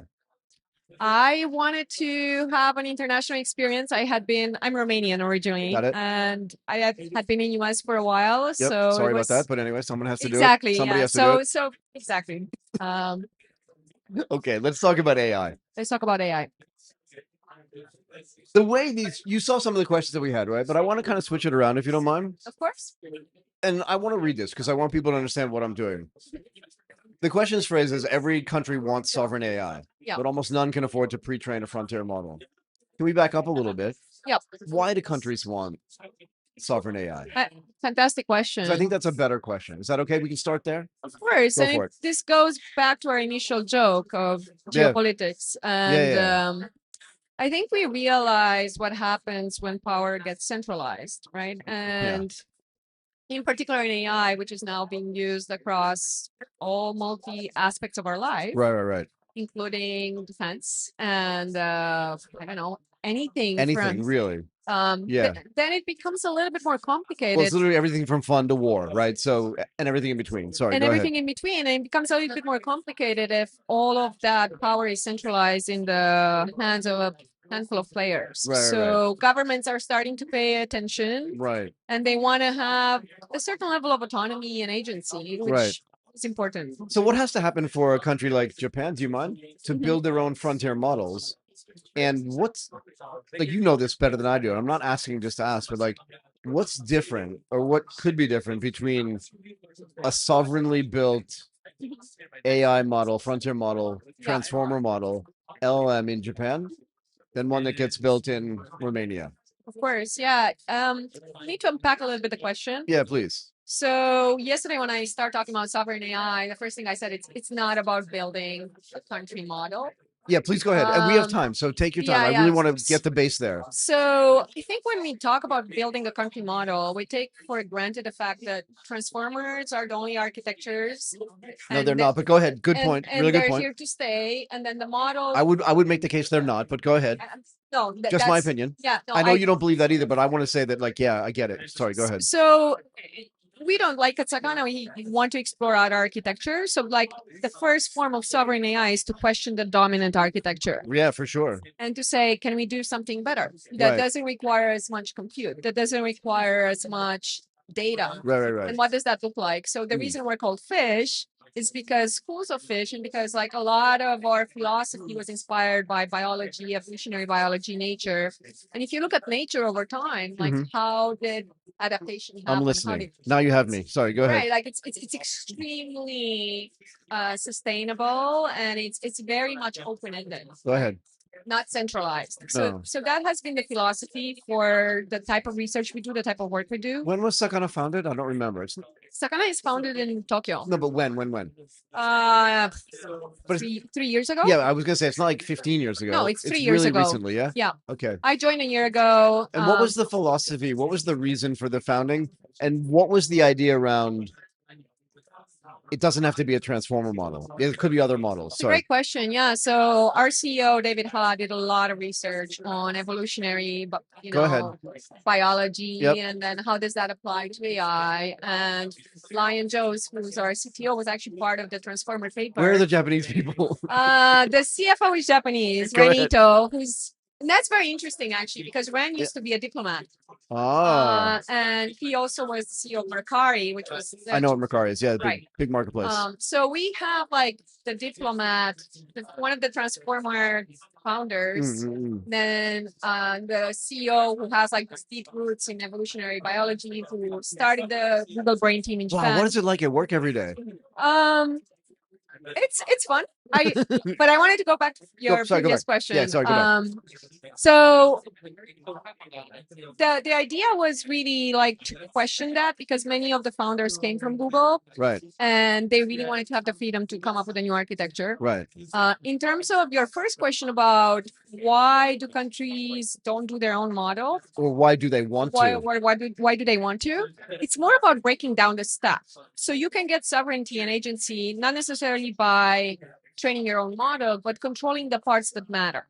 So if you think about sovereignty as a stack, at the bottom you have the data.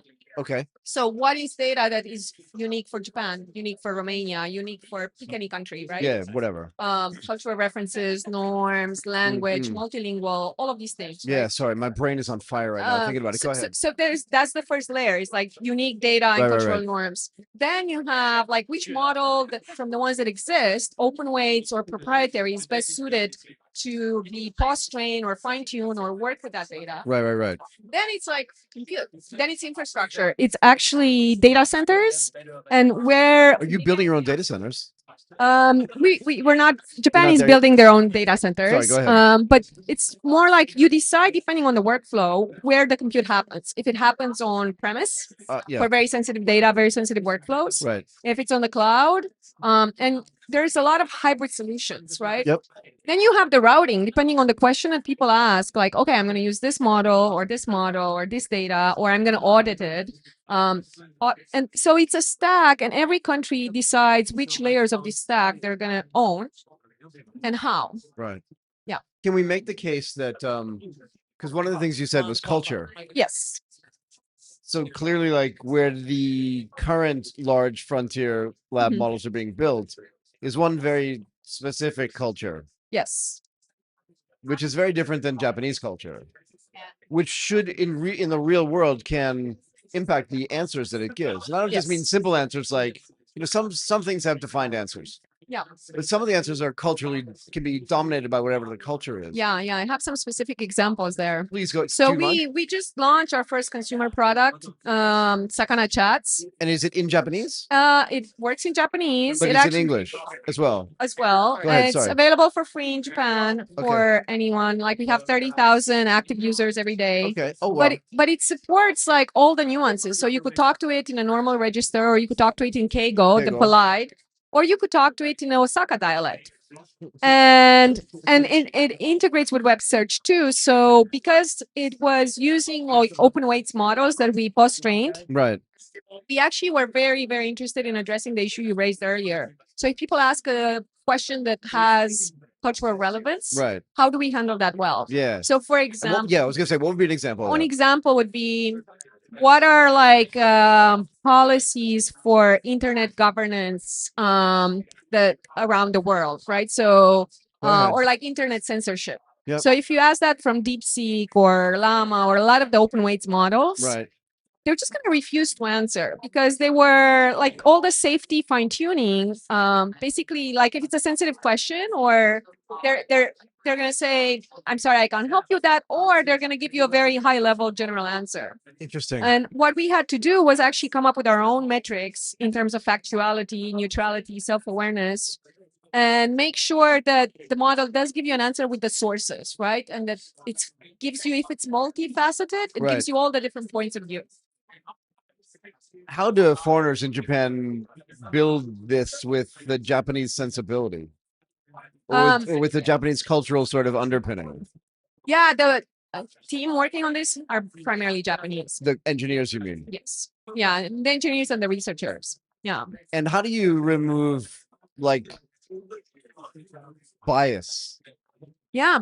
So Even cultural bias. You know what I mean? Like, how do you think Yeah. about bias and stuff like that from a research perspective, but also from an output and an outcome perspective? there are multiple methods, but post-training is the global umbrella. And in post-training, you could have evaluations where you're actually rewarding the model if you see what the initial answers are, and if they're Right. bad, you give it feedback, thumbs up, thumbs down. Okay. And based on the preferences, it's going to learn to give you better answers. Right. Then you can actually have unique data to say, when you get this type of questions, here are additional references, or here are reference answers. Right. So all of these things are techniques to be done in post training to get an aligned behavior. So we have been talking to a bunch of model developers in Southeast Asia. And one of the questions I've always asked them is, how do you compete? Yeah. Right. How do you convince someone that your model is not better, but like good enough, because it's much less expensive to use than, let's just say, OpenAI or Anthropic, that literally are raising hundreds of billions of dollars. So how do you think about that? I can tell you what the companies here tell me. They're like, we can be more agile, we can just be better, we can be faster, and we don't owe anybody anything, right? Because if Amazon's giving you, if AWS is giving you $50 billion, you kind of have to use Amazon's back end, all that kind of stuff, right? So how do you internally think about that level of competition, and how does it change the way you develop the models, if that makes sense? Yeah. Like, does it change the way you do research? Sorry, go ahead. There's a lot of questions all in one. Yeah, but, no, sorry. I'm sorry. No, it's great. So for Sakana chats, right? Like one big feature is that it integrates with search, and it supports dialects and languages that were not supported well before, and it's very fast. So yeah, I don't see OpenAI supporting Osaka Ben anytime soon. Not possible. And we did a lot of work in community before releasing. So we had like beta testers and early users and learned a lot from them. Got it. So it's a lot about trust and really understanding what people want. Right. And then designing for that. Okay.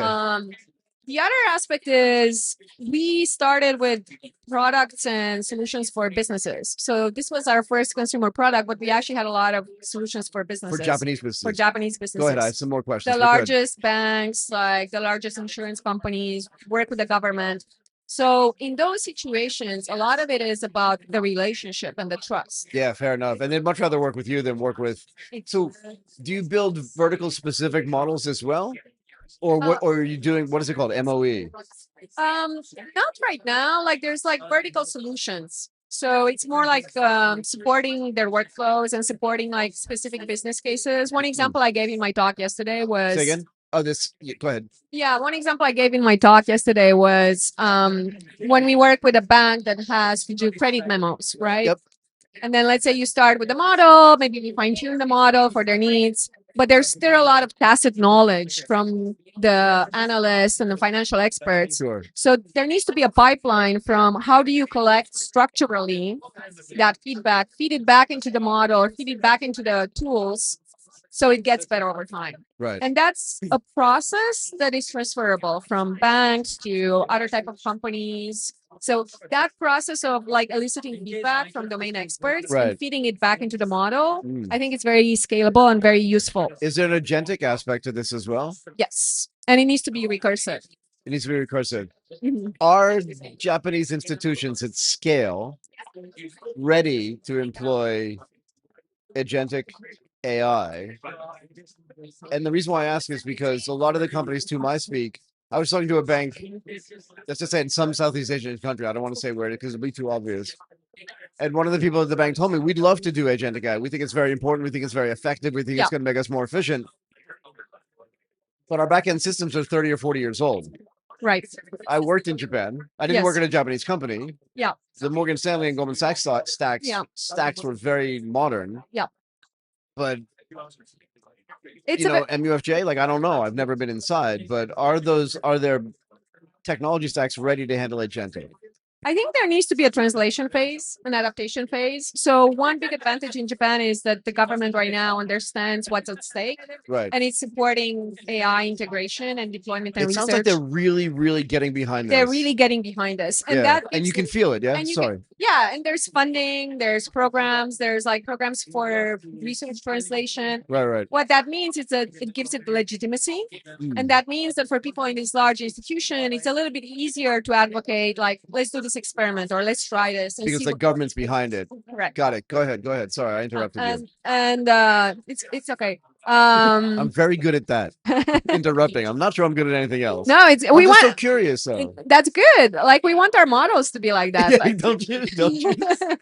No, so I think it's a very good question, but there's a second part to that question. Go ahead. Which is you have these traditional businesses, you have businesses that are growing up now and like a startup ecosystem that is like growing. Right. And basically companies like Sakana and other sovereign AI companies have this dual role of building solutions, but also educating. Yeah, I was going to say. Like we're growing the ecosystem because it's the only way to, it's kind of like what NVIDIA is doing with all of these at a very different scale, of course. But what NVIDIA is doing, right? Like they want to have as many people who are able to use their infrastructure, but they're also investing in that ecosystem. So one of the things that Anthropic and OpenAI recently announced, right, through Deployment Co. And I don't know what Anthropic, the name of Anthropic's company is, they do this FDE thing, right, where they said forward development engineers out to companies. Yes. So for a bunch of reasons, two of which are, one is we can teach you how to use the technology. Yeah. And we can educate your staff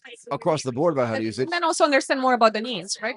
And then learn more about their needs and feed that back into Sakana. Yeah. So then you can understand. Are you doing that as well? Yes. Oh, wow. But sorry, go ahead. No, I think in general, like what I'm seeing, and this is me, not Sakana, because I worked a lot in education. Like I used to teach kids and parents and educators around the world. What's the difference really? Between a 5-year-old and a 50-year-old, I'm not sure there's a big difference, but go ahead. No, but it is like learning, right? Like what happens to human psychology and identity when we need to constantly adapt and constantly learn, and how do we keep that childlike mindset? Yeah, I mean, I was joking, but I agree with you. But be comfortable with the change because the rate of change is not going to diminish and it's not going away. No, it's accelerating, actually, I think. So I think the biggest challenge right now and opportunity is for people to accept the fact that the only constant is going to be adaptation and learning. Japan's population growth or lack of growth creates an interesting dynamic. Yes. From a workforce perspective. Yes. Right. Japan's never been really big on immigration. They've tried it. I don't want to talk about the politics. I just want to set this up. But they've tried it a bunch of different times. It's never really worked that well. Japan is uniquely homogeneous. Yes. In a way that's perfectly fine with me. But agentic AI can actually come in and solve some of these problems. That's why they're so big on robots. So say again? That's why they're so big on robots. Well, they just put some robots out to test in Haneda, right? Which I thought was actually really interesting. Yeah. But my question for you is, are you seeing that dynamic impact the way the uptake is in AI itself and in agentic AI? Because there's just a general need for more things to get done and fewer people to do them. I don't have the data on that, but that's fine. What I can tell you, because I visited Japan many times before living there. Yeah. And the first time I went was 2012. I actually did a camp with high schoolers from all over Japan. Did you really? Yeah, for a month on Shodoshima. Then I went back with MIT when I was at MIT in 2017. Cool. The number of foreigners is much higher. Yeah, is it? And I'm not talking tourism. Like No. Just people that are living and working there. Yes. So that has changed. The other thing that, and I'm not saying like it's still like, as you said, homogeneous, the immigration policies have their own challenges. I have no worries about this, but yeah, go ahead. But in terms of the agents, I think what's very interesting about Japanese culture is their relationship to animism, like how people used to worship the needles they used for their work. Yeah, or yeah. Like Interesting. even in the Miyazaki, like the collective imagination has Yeah. a very different relationship to regarding animate and inanimate objects, and Yeah. I think that translates to agents, AI, robots. And from that perspective, I've seen people be much less afraid of agents and technology of any age. I hadn't thought about it, but yeah, you make a really good point. But I think it comes from that, like the Shinto approach of considering multiple entities as part of our lives. I'm smiling because it makes I love when I can have a conversation with somebody that makes me rethink the way, do you know what I mean? Yeah. Recalculate the way I think about certain things. I hadn't thought about that aspect of this. But yeah, they should be way less afraid of this. Yeah. And this is the same country that built Aibo. Right. Right. So they've been building robots. Yes. I always talk, and I'll let you go after this, but I've always talked about this company called FANUC, yeah? Factory Automation and Numerical Controls, a listed company that has been building robots for 2 decades. Yeah. Japanese never seem concerned about like robots taking over the whole country. No. They're just like, whatever. Yeah. So interesting. It's very interesting. Thanks for all the questions. Was this okay? Yeah, this was great. Okay. And, I really appreciate your time. No, I appreciate all the questions. It was very nice to meet you. It was very nice to meet you as well. Thank you. Thank you.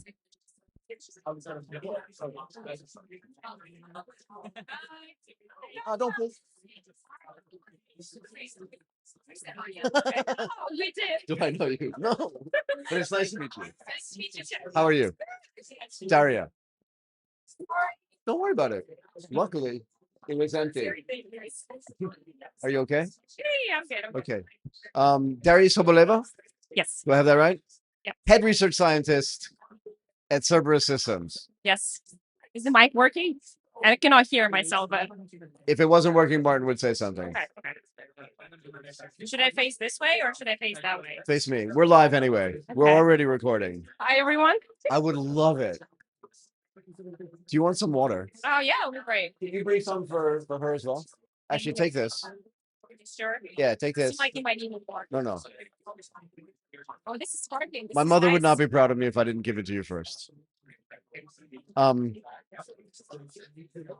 I've done a lot of work on Cerberus. Okay. I'm really curious, so don't hold back. Like, be as technical as you want. If I don't understand, I'll ask. MOE models have been around for a long time. Maybe you can explain to people that don't know what they are, what an MOE model is, and then what changed to make them possible or more possible today than they were like 25 years ago or 30 years ago. Is that okay? Yeah, sure. And take as much time as you want. Okay. That's a great question. So I guess like I kind of want to start with giving like an overview of what happened in the LLM community in the last like 5 years. Please. So And I'll definitely try not to interrupt you. Go ahead. Okay, no, you can interrupt me. So we started like 5 years ago. We started with a GPT-3 model that was released by OpenAI, and the size of that model was 175 billion. So it's a quite parameters. Yeah. Yep. And in addition to releasing the model, OpenAI also released the paper which showed scaling laws. It released the what? Paper, technical report. Yep. In that paper, they showed that if you continue scaling the model size, you will get better and better intelligence into the model. So what does scaling the model size mean? You mean more parameters? Yes, more parameters. Go ahead. And so that was very fundamental in all of this research that happened in the last 5 years. Afterwards, and 175 billion model was a dense network. So it's not an MOE, just a transformer. No, it's very dense. Very general, we could say. As dense as you can. So then there was the release of Llama 3 series by Meta.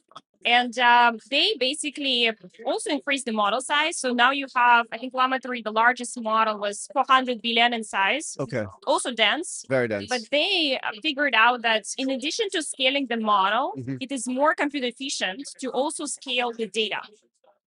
So you don't want more parameters, you also want more tokens per parameter. Yeah, sure. Yeah. And there was a paper called Chinchilla Scaling Laws that was released kind of like in that time frame.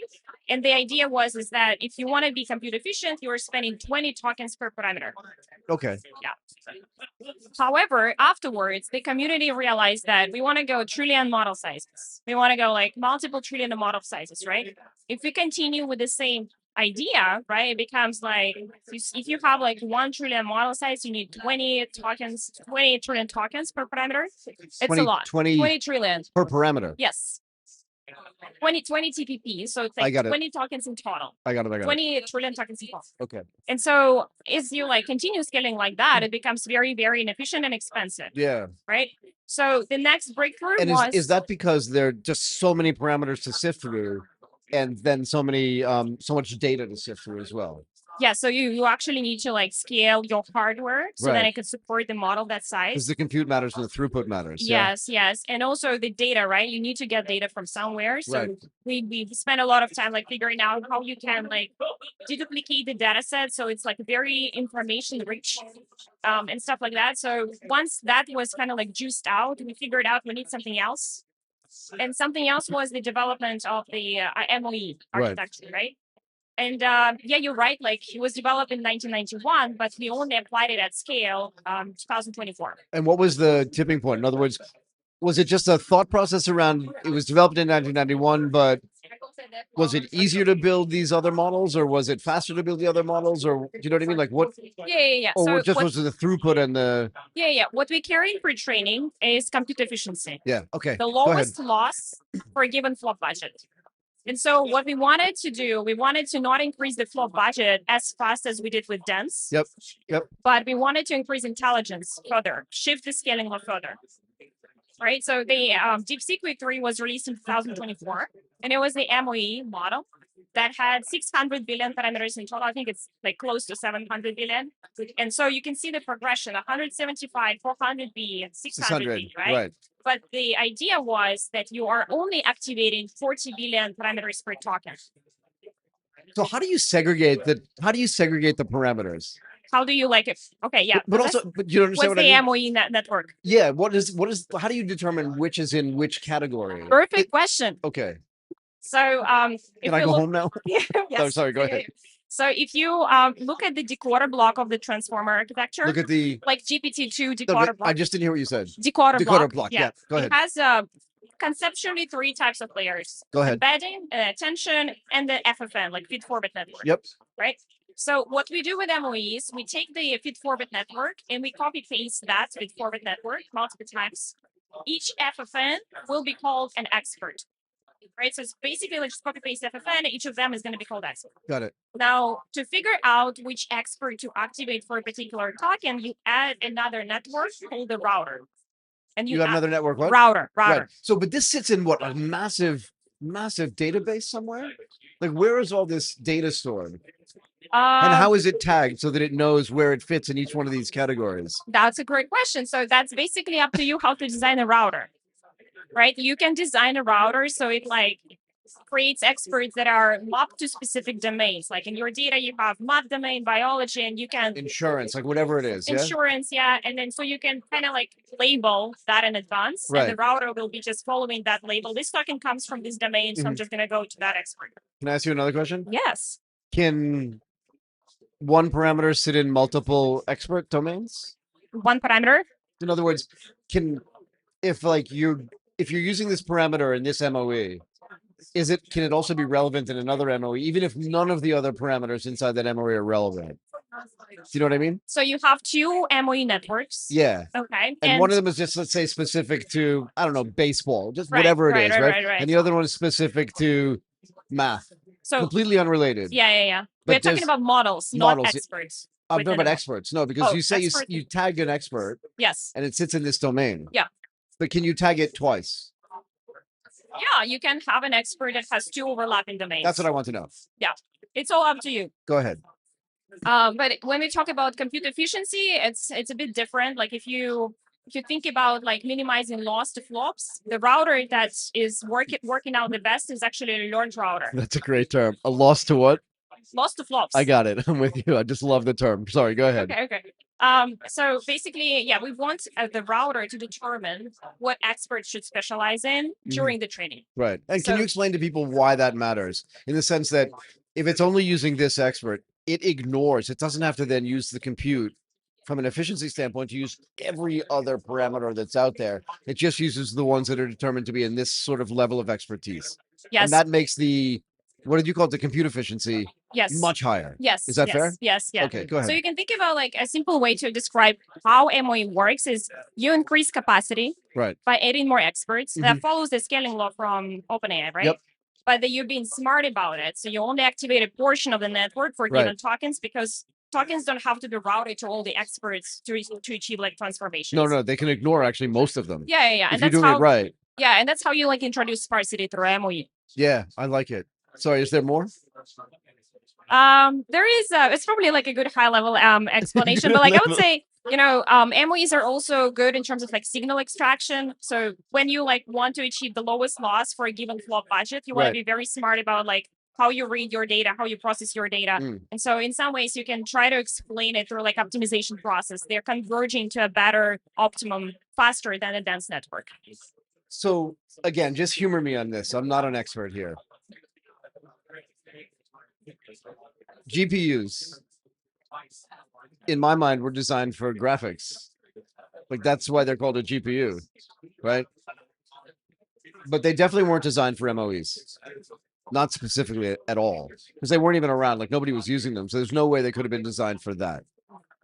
So because of that, now that we're talking about compute efficiency, what Cerberus is doing? How is it different technically? And what is this sort of wafer scale hardware that's different than the GPU style hardware? I'm super curious about this. It's going to take me at least 5 minutes, I guess, to answer this question, but it's a very good question. But I'm generally like, I did multiple episodes on this, and I was just waiting to talk to somebody. Yeah. Who was the head of research? Yeah, so, I'm happy to explain. Yeah. So I guess like first I'll start with how GPUs actually work. Yeah, and like how we run the MOE training on them, and then I will introduce the difference between Cerebras hardware and the GPU, so you can understand how we train them. Yeah, please, because it must be completely different. Yeah. Yes. Go for it. Okay, so basically, with the GPU, you actually per device, you have a limited amount of memory, right?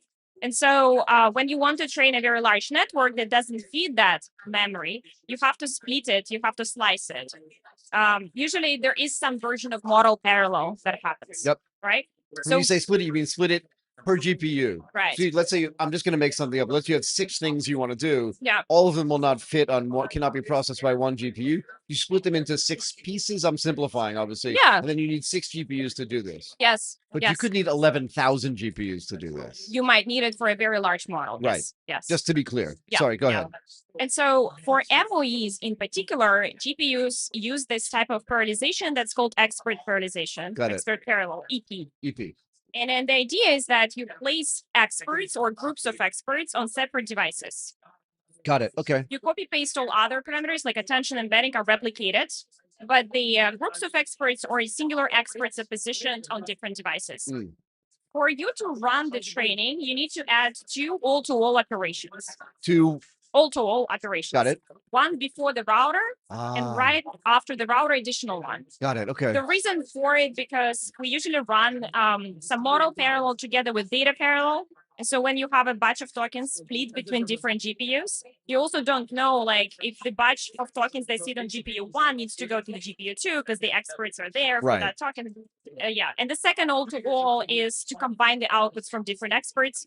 It's expert mixing. Right, because this is happening here, here, here, and here. Yes. But at the end of the day, you can't have 6 separate outputs. You need to have one. Yeah, you have to combine outputs from the experts that are activated for a given token. Yeah. And so this all-to-all operations, those are wires that connect GPUs. And at some point, everything becomes communication bound. Yeah. So you try to just do like simple modeling of like your MOE network, how much time is spent on compute, how much time is spent on communication. You can figure out the majority of it is spent on the compute or communication. On communication. Yeah. Right, because the compute's really fast. Yes. But that layer, that wire is not as fast, yeah? Exactly. Especially like modern MOEs, we prefer to have loads of experts and very tiny size for each expert. So you can see how much communication is happening, how much compute. And so what can I ask? Sorry. Yeah. What is driving the communication? Is it just the wire or is that driven by the CPU? So it's wires in the link. Okay. Yeah. Go ahead. So, and because of that, like, unfortunately, you have to optimize a lot. It's really hard to achieve compute boundness for this workload. Now Cerebras, right? If you let's say compare Cerebras CS3, which is one of the latest chips that we released, to B200, to the GPU. Yep. One of the important differences is the size of the SRAM, or like L2 cache. So I like the way you're looking at me like, does he know what L2 cache is? No, I mean, I love it. I love it. Go ahead. Yeah, like the memory that's close to compute, right? Not the HBM, right? So if you compare that, high performance memory, yeah. Yes. B200 has like 128 megabytes. Okay. Yeah. And Cerebras CS3, maybe you did your no, go ahead. I didn't. 44 gigabytes of SRAM. So one has 128 megabytes. Because I was going to think, did she make a mistake? Megabytes. I don't think Daria makes mistakes, but megabytes, you said. I can make mistakes, but yeah, it's megabytes. I'm kidding. But you understand the point. Like 128 megabytes to 44 gigabytes. Gigabytes. Yes. Okay. So it's much bigger. It's bigger. Multiple orders of magnitude bigger. And the idea is that we want the idea of the chip design, right? Was can we actually have loads of SRAM? So then we can place the entire model on the chip. In one place, yeah? Yes. In one place. It's close. You don't have to slice it between the chips. It also eliminates the communication layer because it just happens here. Exactly. Right. Which makes it faster and more efficient. Now you get back to this compute efficiency you were talking about earlier. Yes. I love this. Sorry. Yes. Go ahead. Yes. And so you can actually 44 gigabytes is a lot. Today. So hold on. But go ahead. 44 gigabytes is a lot. It is a lot, yeah. Even you can train reasonably big model on it. You can go 1 billion in size. It's not trivial. So you can place the entire 1 billion on one chip. Wow, go ahead. But yeah, today we train trillion model sizes. So how do we scale that? Yeah. How do we go about it? Right. We developed, we realized the community is going that direction. So we developed a technique that's called weight streaming. What's it called? Weight streaming. Got it. Okay. Right.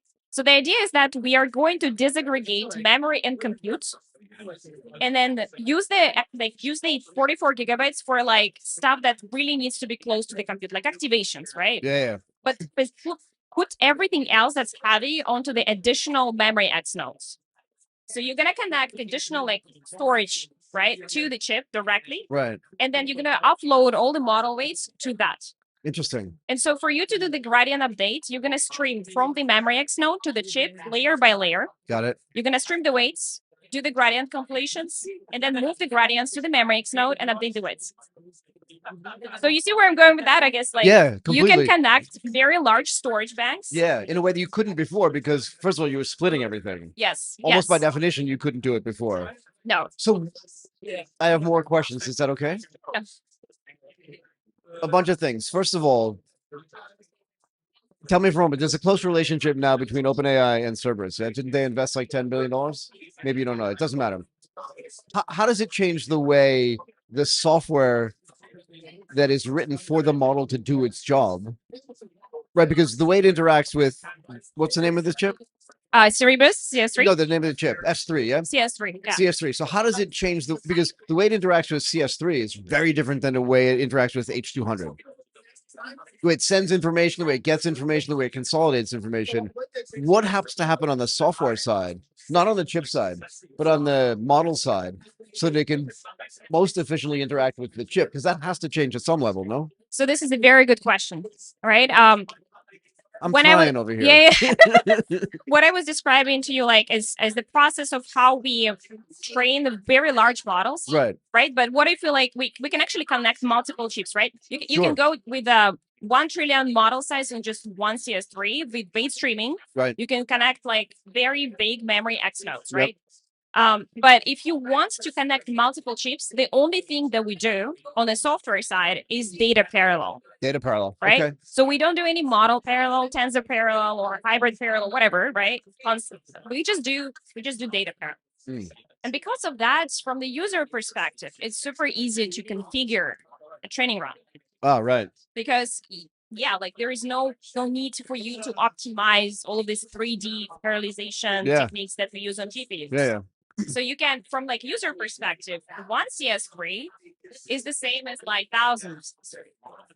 It's much easier. Much easier. Super interesting. I have more. Do you mind? Is it harder or easier to manufacture these chips? Because I feel, again, just based on the limited knowledge that I have of how chips are manufactured. Yeah. These GPUs are manufactured on massive boards and then cut into pieces. Some of them work, some of them don't work. They get tested. Like I know how all this stuff works. But if the wafer chip size is bigger itself, is it easier or harder to manufacture? Is it less trivial, more? You know what I mean? Like I don't understand how the manufacture. I guess this is a good question, yeah, but maybe I'm not the right person That's okay. to answer. I don't know is an okay answer. Yeah, It was just something I was curious about. Yeah, I would say it's not simple anyway, right? Whatever device. No, it's not simple at all. So, in a, we definitely don't have enough time to discuss. I'm happy to talk afterwards if you want to. I want you back on the show though. Okay. Because I want other people to gain. Like I'm not doing this just for me. I think there are plenty of other people out there that are super curious. Here's the thing. When I'm a lot older than you are, right? So I've been following, I don't have as much information as you do, but I'm a lot older. So I've been following the development of like chip architecture for a long time. I don't understand all of it, but I know that they're different. So when Intel started shipping the 8086 chips back in the 80s, AMD then started licensing them. Motorola made their own chips. IBM started making their own chips. And I'm following this because Apple changed their chip supply, which means that they changed the way they wrote their software as well. So the changes in the chip architecture is fascinating. And this feels like the newest thing. Right. And I feel like it's going to change the way a lot of because once you don't actually know, not you, but the general, we don't actually know how it's actually going to get used until it's rolled out. Because we couldn't have predicted that a GPU, like 5 years ago, 10 years ago, let's say, couldn't have predicted that the GPUs could be used for AI. There was no AI, right? Right. There was no AI. So we couldn't even thought about it. Yeah. But now that it is there, and now that the rest of we don't need to spend a ton of time talking about geopolitics, but like now it's getting harder and harder for them to manufacture. And because everybody in the world wants those chips, even if it was okay to manufacture them and the geopolitics weren't there, it's the only choice, essentially. And NVIDIA itself is starting to build their own AI factories that uses their own chips. So in a way, there needed to be like a new supplier. And there needed to be a new supplier that did something in a way that's different. And I'm just curious, like, what the second and third order impacts of that is. You may not even have an answer to that, but that's the reason why I like having these conversations. Because it's not just the chip itself is fascinating to me, particularly because I've seen the progression from, again, the original Intel 8086, I think I have that right, all the way to today. Yeah. Then my question is, what's the second or third order impact of? Because once you prove that it's possible to have a different architecture, yeah, then you can go from 8086 to Apple's ARM M chips, which again couldn't have been predicted even just 10 years ago. Yeah. I won't ask what's next, but I will ask what you think about this unlocking as a potential to other things being developed, even by Cerberus. Yeah. Yeah, I guess I'm gonna try to like answer from like a technical standpoint. Please, that's what I care about the most. Yeah. So I would say that I'm really interested in developing, great models that go towards AGI further. But we also want to do it efficiently, right? So like at Cerebras, we really care about efficiency. Clearly. Yeah. So it's multi-axis, right? Actually, like it's data efficiency, it's model architecture efficiency, it's hardware efficiency, so all of that, right? And I can give you an example of a technique that was developed just because Cerebras exists. Yeah, go ahead.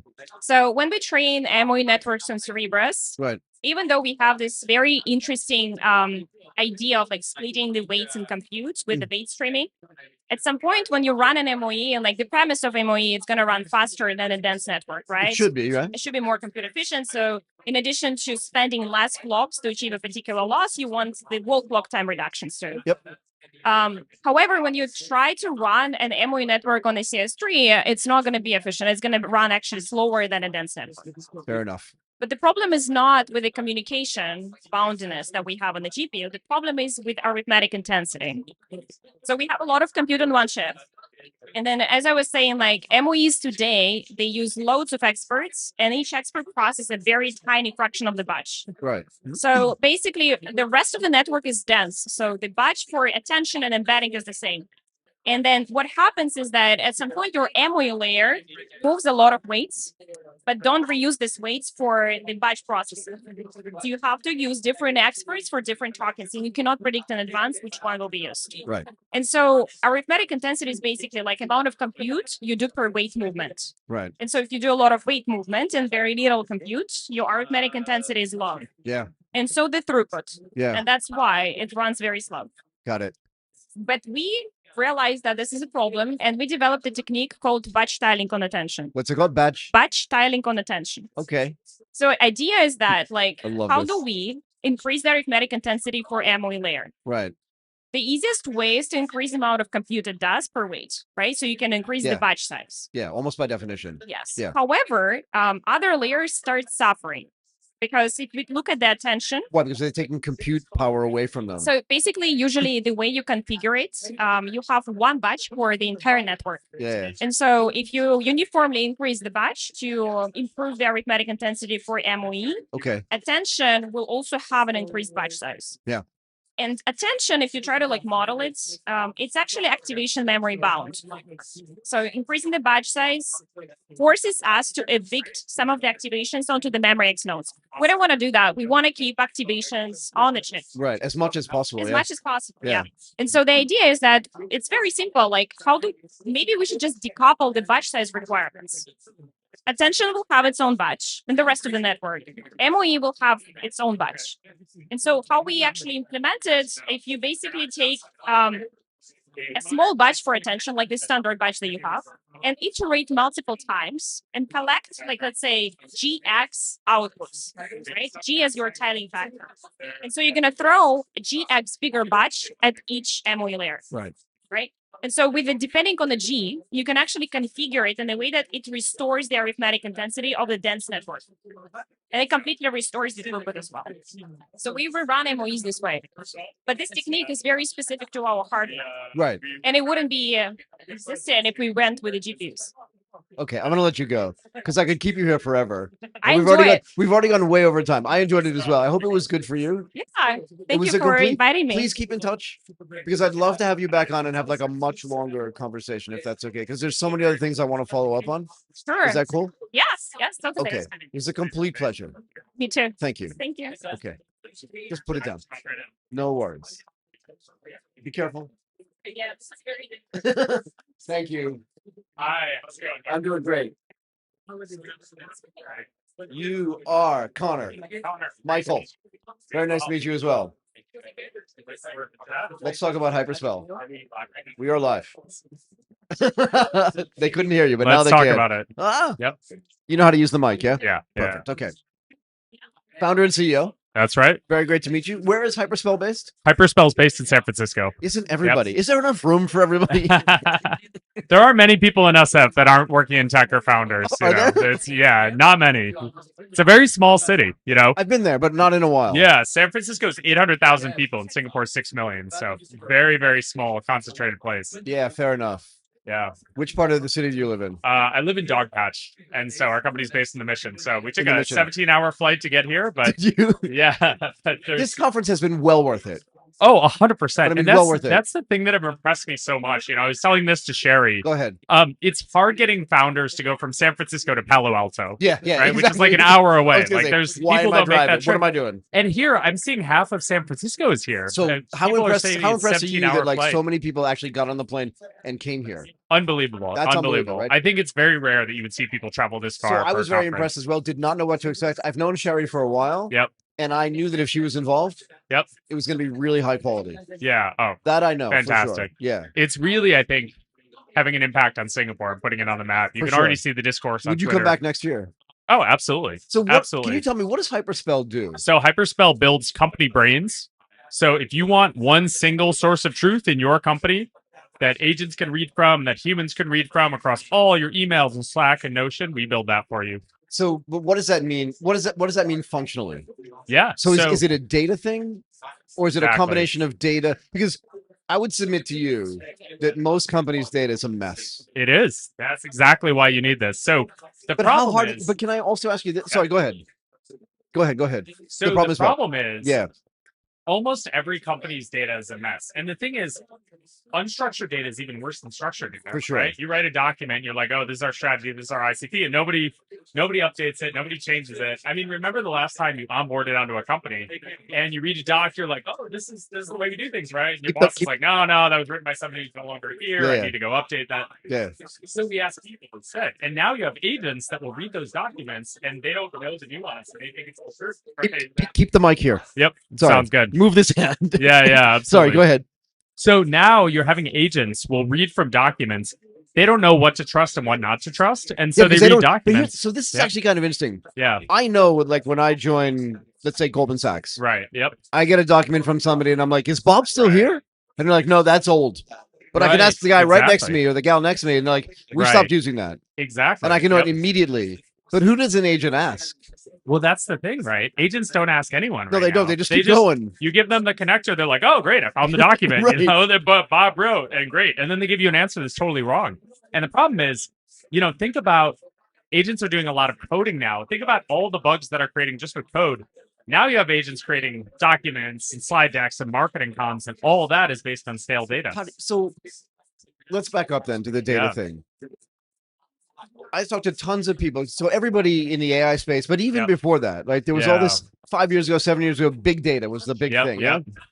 And everybody was going to clean their data. Everybody was going to make a data lake, like all this kind of crap. Yeah. Excuse my language.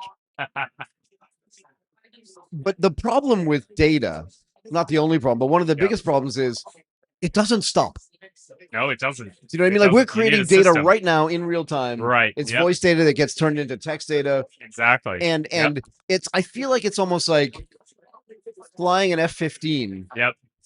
And not trying to refuel it, but trying to like put the wheels on it and the wings on it and the nose cone on it in midair while they're chasing a MiG. Exactly. Do you know what I mean? So I almost feel like it's an unsolvable problem, but even if you get it 80%, like, you know what I mean? Like, how do you get all the data right when it's wrong to begin with? Yep. And the processes that's making it wrong are still going. Right. Yep. And you're trying to fix this. Like, if you just cut it off and go, we're going to put this in another box, but until we fix this, but this could take time. And then this is wrong, but you have to fix it in a like, so when does it two get things? Yeah. And again, I'm not an expert. I'm asking. Absolutely. Happy to, by the way, I don't know what your background is. If you're you know, working in tech. I'm sure it's been covered on this podcast before. So I'm glad you brought that up. It's a great question. And the way that we think about it is there's three different modes. So the first one is the backfill, right? You have probably thousands, tens of thousands, hundreds of thousands of emails, right? For every single person in the company. And so that's just unstructured data. You've got dozens of documents. You've got years and years of context. All of that needs to be turned into a source of truth, right? But then you also have all these new emissions, and it's only increasing. So what we're seeing is accelerating. Exactly. A lot of our customers, because now agents are also creating the documents. Right. So you have So you have slop on a whole new scale. You know, people talk about the number of PRs submitted, the number of docs that people are writing as Claude Coder comes out. PR, it's in engineering, pull requests. Go ahead. So right now there's been you know, coding agents have gotten big. So there's this massive code slop, but imagine once everybody starts adopting document writing agents and agents to make decks, it's going to be 10, 100x. Now you have meeting recorders too. So the way that we think about it is there's three steps, right? There's the backfill of all the data you have so far, extracting that in the source of truth. Right. And then the second thing is real time, every day, every minute, every hour, taking all that new data and converting it into a source of truth real time. So how do you do that then? So we do it in three different ways. So this is what Hyperspell does. This is exactly what we do. This is a problem that we solve. It's a big enough problem. We don't do it because it's easy. No. We do it because we thought it would be easy. Yeah, exactly. Hey guys, we'll solve this problem. Good idea, Conor. Right. It's a huge problem. You're completely right. And a lot of people try to solve it and really struggle with this. Right. So I'm very lucky. My co-founder has been in machine learning for 15 years. Okay. So he's not new to this. He founded an AI company in 2014, and his company had a .ai name in 2014. So he got it really cheaply. He got it really cheap. Well, you couldn't buy them online then.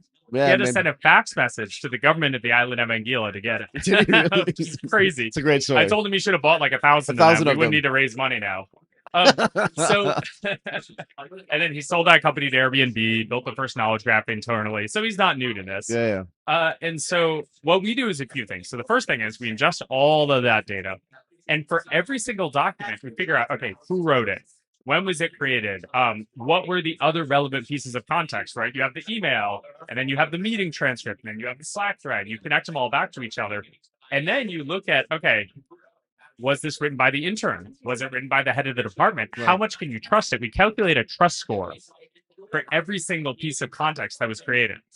And then how likely is this to be true? And then you reconstruct these and get to a single source of truth. And how long does that take? Well, we run it all. It's very expensive. It costs a lot of tokens. I'm sure it's very expensive. Generally do but I mean, what is the cost of getting your data wrong? Yeah, so the key thing right now is most of your data is wrong already. That's my point, though. If you hook in agents to it, this is why deployments fail. Then it's wrong at scale. But then it's wrong at scale. Exactly. All these companies are setting up agents, and their agents are failing left and right. And that is why. It's because they don't actually have the source of truth. So what does it take to give an agent the source of truth? So what we do is we create that source of truth for your company. Right. Okay. And then once you have it, then it's easy, then the agents can access it. Okay. Yep. But I always say, what's the name of this movie? I can't remember. Where like they have one day where you're just allowed to murder somebody. The Purge. Like the Purge. The Purge. I remember. That was a classic one. I never saw it, but I've heard a lot about it. Yeah. I know the concept. I also never saw it. I never saw it, but you understand this movie, The Purge, right? It's just okay, on Friday. Yep. All rules are gone. Yep.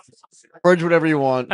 On Saturday. That's what happens when you unleash agents. On Saturday, we're back to normal. Right. Yep. But don't you feel like, Games, we talked about this F-15 flying at full speed and then like doing all this stuff. But while it's still gathering data, still making data, do we need like a purge day? Where you just delete everything? Not delete everything, but like clean everything. And then run the new, because the new stuff is still getting run through the same process that the old stuff was getting run through. So you're creating bad data, it appears to me. Yep. So it's not like you just fix it and then Hyperspell goes, time to party. Do you know what I mean? Like you can't just go home. No. So what we do is it's called dreaming. You familiar with this term? No. So it's something that dreaming. So this is something that Claude Code does is we turn your entire company into a graph, right? With every single fact in your company, everything that we've learned, our level of confidence in each fact. You do that on all the historical data, and then you do that live as you get new information over time. So can you give me an example of where this has been deployed, if you don't mind? Because I'm just trying to think like the companies where I used to work. Right. Yeah. Tell me about how you've seen this. So I worked at Morgan Stanley and Goldman Sachs for most of my career. Morgan Stanley, when I first joined back in 1987, spent a ton of money, $1 billion a year, on making sure that their IT departments were like very, very functional. I'll give you an example. When the stock market crashed on October 19th, I believe, in 1987, you probably weren't even born yet. I was not. But that was on a Friday. We walked into the office on Monday morning. We knew all our positions. This is very important. Again, if the data's wrong, it can be very costly. Every other firm on the street did not know. Right. They weren't sure. Because the way that they'd created their data creation was wrong. So we had massive leverage, and it actually created great credibility and gravitas for Morgan Stanley because no other firm had spent that much money on their stuff. So I know what it's like to have good and bad data. You get this. Because then when I went to Citigroup decades later, actually, literally, I transferred data from one system to another system, and it was wrong. Right. And you can see how I feel about it. 100%. Because it was trading data. Because then you can't trust it. But it was trading data, and I have to trade this data into a live market, and it wasn't small. It was like a few $100 million. I'm at risk. So if it's wrong, I'm just like, I don't even know if I'm trading the right stuff. Right. 100%. You can't trust anything. You don't know what to do. It's going to be fatal. So again, what I want to know is like, how do you know in real time, you're creating this graph. Exactly. Of the source of truth for your company. Here's all the facts so that you can trust it. Right? Because you as a person, you know it's wrong. You figure out it's 100% it was wrong. All right, let me talk to I just people, look at, because I could look at one position that was over here. Right, it had 10,000 shares of Toyota. It comes over at 7,500. I'm like, and you get that. The problem is agents are really, really bad at knowing that. They just trust it. They're dumb and smart in the same way. Yeah, exactly. We call them foolish geniuses. They're like savants in a weird way. Exactly. They're like the new intern who's like the autistic PhD. But he does, but he doesn't know. He just like reads it. And then he's like, oh, great. We should, let's do this. Go with the data. And so that's a huge risk. And that's the problem. I used to work at BCG. And what I saw with enterprise after enterprise after enterprise was like, the moment you start operating off of bad data, off of stale information, things break, you create all kinds of risk. And all these companies are trying to deploy agents now. And think about it. They don't know to question. They just trust things blindly. It creates massive risk for companies. And so what we want to do in the same way with big data, where people are trying to clean it, is do the same thing, but create one source of truth for all your agents. But that, if I understand this correctly, that means you don't just go in, sweep stuff around, absolutely clean it up, and then leave. No, you actually build a process. It's a process, and it's running 24/7. And what is the impact? I always want to know, like, in a one company example or in a one like data set example, what is the impact on the company itself? And what is that? Because they must have this epiphany after you're there. Oh my gosh. Wait a second, my data's right. Now what can I do? Right. Well, the thing that it unlocks is, you're familiar with the term software factory? Yeah. So people are talking about this software factory now, where you're like, okay, you have a request from a customer, and then it generates code, right? And then that code gets shipped to production, and everyone's trying to build this. Now you can do that for every single function. I'll give you a good example. Marketing, right? Yep. So traditionally, you've relied on human beings to create marketing copy and create marketing assets and put it out there.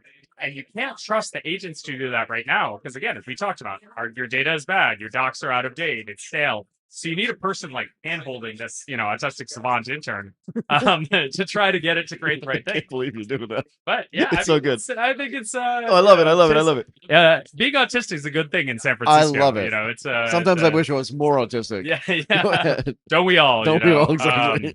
I think it's going to be be an advantage in this new era. We had a graph, the Tiz-Riz matrix. Yeah, fair enough. Level of autism versus charisma. Yeah. So now you have, so you need to handhold them, but now you have a source of truth, right? You have one place that says, here's our brand guidelines. Here's how we should create documents. Right. Here's our voice. Here's what happened last week that you can post about, and you can actually trust it. You can set these agents to just let them run. And that is a game changer. I have a question for you. Yep. Let's hear it. So let's say you go into a company, big company, complex, right? Non-trivial. Yep. You go in, you employ all your stuff, and it works. Yep. Is it like a blue check mark? Do you know what I mean? So people actually know, you understand what I mean, though, right? Oh, so you're saying like internally. So people know internally. So people know, like, oh wow, exactly. Because people have to know internally that now I can have twice as much confidence that the data's right. So now I can do things I couldn't have done before or didn't have confidence to do before. Yeah, 100%. So that's exactly what we do, is saying, okay, here's our source of truth. And by the way, sometimes there are things that are kind of like, they're like 50%, but we'll at least tell you that confidence more. Be like, oh, hey, like there was no way to fix this. We don't know, right? But you still have it. But at least you know how much to trust it. Yeah. Right. And you could choose that dial. You're like, all right, do I operate off of limited information or not? And when it's low confidence, you kick it to a human. And so you have the human say, okay, it's not clear from the data. Maybe there was a meeting that wasn't recorded. Right. Yeah. That isn't part of the brain. Right. There's always going to be something that doesn't get to the brain, and that's why. But then you have the human verifier say, okay, now, this is verified. Now the agents can use that.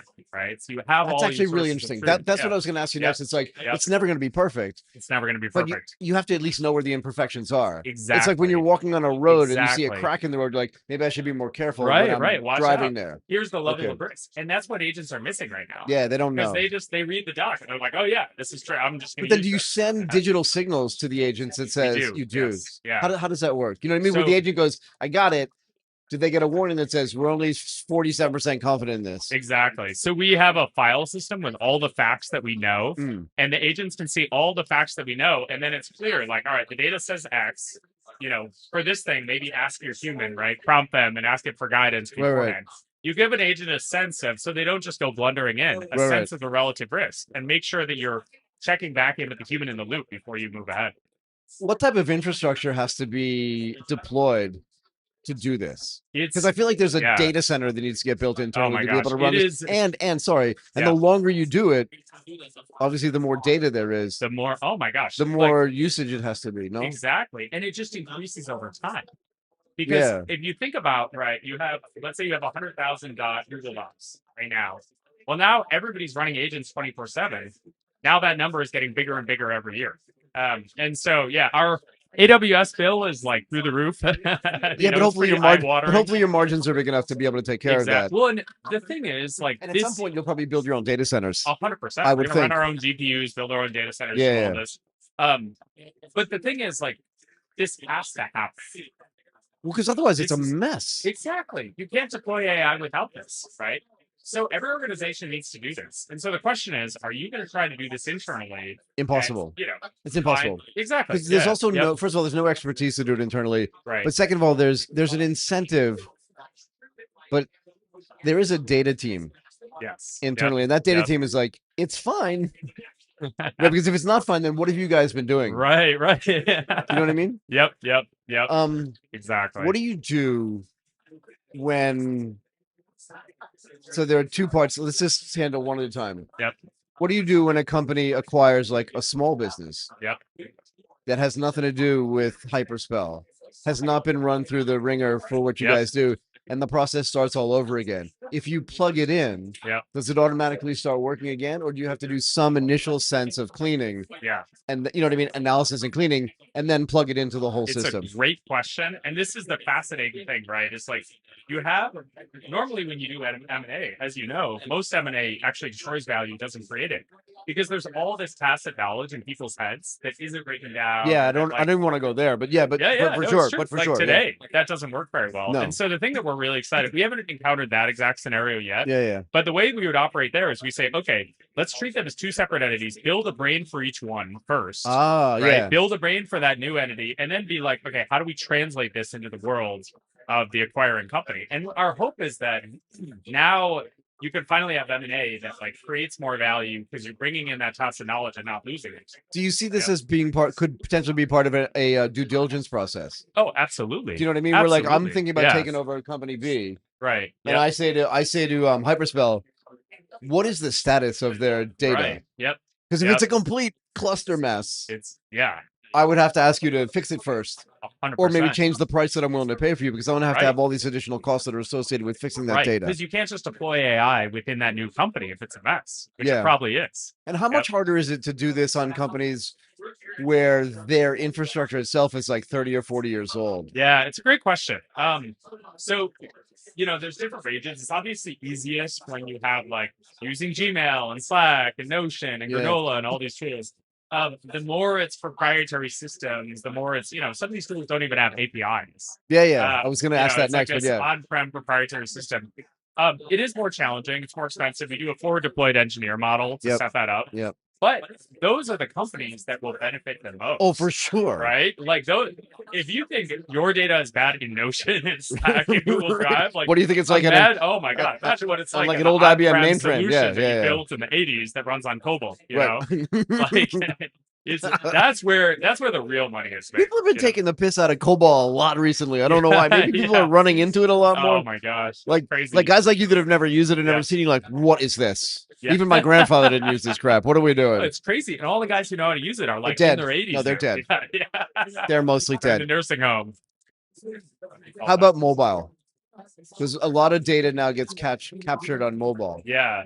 So, great question. And it gets fed into other systems. How does that work as well? As long as it's a cloud-based tool, like if it's Google Docs on mobile, if it's, you know, any of these, if it's Slack on mobile, Granola on mobile, that's all fine. We can ingest that from the cloud.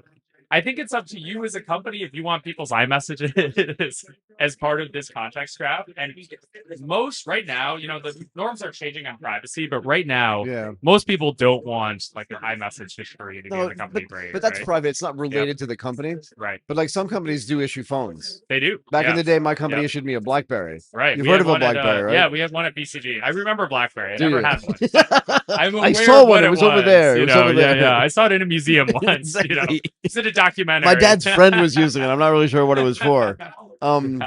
But because the only thing that could live on there was proprietary to the company, if you could access data, you couldn't put anything personal on it. Yeah. Very and I believe that some companies probably issue iPads and iPhones and stuff so you're like saying that. like the text message from BBM or whatever. Yeah, because you want that. Yeah, that's really interesting. But a text message that's on iMessage, but that's only because I can only use it for the. I'm not getting my mom on there. That's fascinating. Right. So it hasn't come up yet, but that's a really interesting point. I could definitely see that being valuable again in companies where you have a company phone. I can as well. well. Yeah, it's a Yeah. really interesting point. So So what- so often the deals happen over text, right? Yeah, for They say sure. enterprise deals always close over text message. And you actually want that Or context. in the WhatsApp, graph. yeah. Right, But exactly. also a lot of AI interacts with WhatsApp into other systems Exactly. as Yeah. well. So what are you going to bring back from here Yeah. to San Francisco for the? How big is the team? So we are 8 people right now. Oh wow. Yep. Very efficient. Yeah, man. We yeah. How's your- small, how's but your- punch above our weight. How's your data? My data? Is it clean? Our data is pretty It's a good. I mean, complete mess. it needs to be, right? If Yeah, you but it's know, not. This is the that's like problem. a doctor who has you has know, cancer. unhealthy or yeah, Smoking exactly. cigarettes, Right. eating what French is it? fries. Marlboro #1 cigarettes Exactly. for doctors. eating French fries all day. Yeah, seriously. No, we're 8 people and we have 8 agents as well. Do you So we have really? an agent for every single person in the company. A personal agent that you could text. And how do you handle that? yeah. Do you let everybody? I mean, it's a small company, so you Yeah, can yeah. monitor it better. But do you have like an agent boss? You know what I mean? it's- Like an agent ops team or somebody who's in charge of like, okay, your agent's mucking up, so you have to change. You know what I mean? yeah, To manage yeah. that internally. So it's a great question. We actually are bringing on somebody this summer to be our agent wrangler. See what I mean? Head No, of agents. No, but yeah, this is yeah. interesting because Yeah, yeah. we read a lot of news, and Martin and I talk about Yeah. this all the time. Like 50,000 people laid off, all Right. jobs are going to go Oh, yeah. away. But I don't buy it at all. Oh, not at all. Absolutely. I don't not. buy it at all There's because no way. because last week there was no agent ops guy, right. and now there will be, Yeah, and that guy didn't exactly. exist last week. Exactly. And Yep. every company that's you have 8 people. Right. So if a company has 800 people, maybe they need Oh gosh. 100 agent They ops need a whole or 40 team. agent ops guys. Right. To So watch that's just a over it and new improve job. it.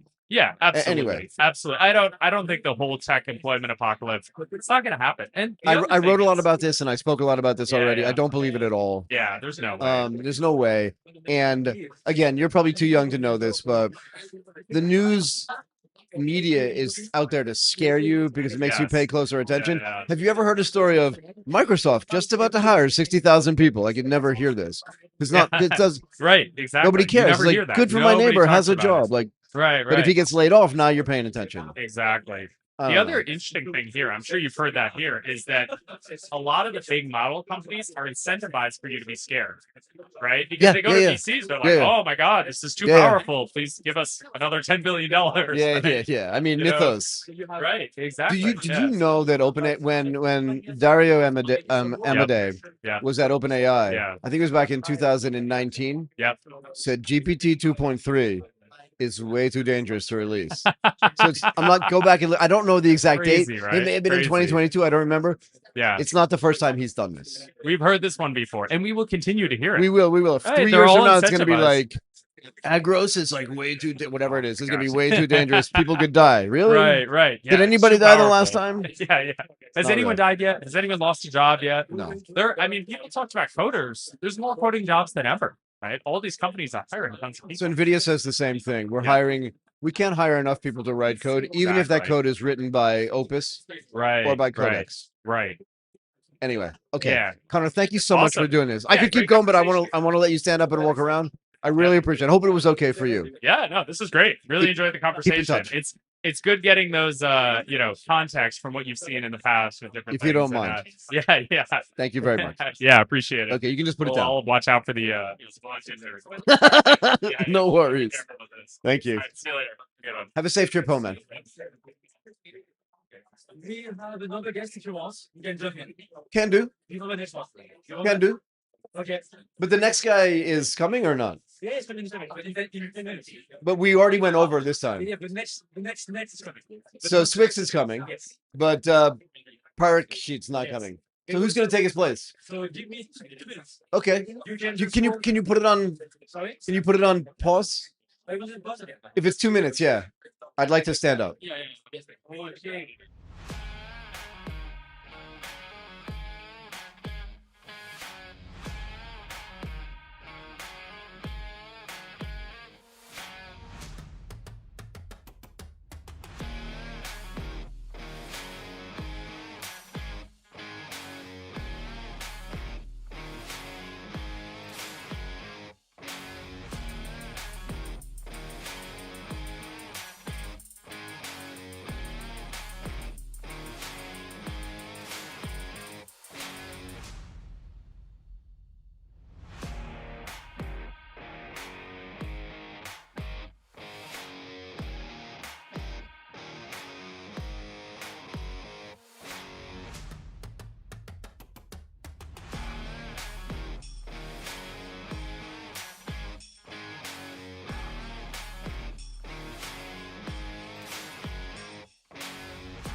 So Shawn Wang.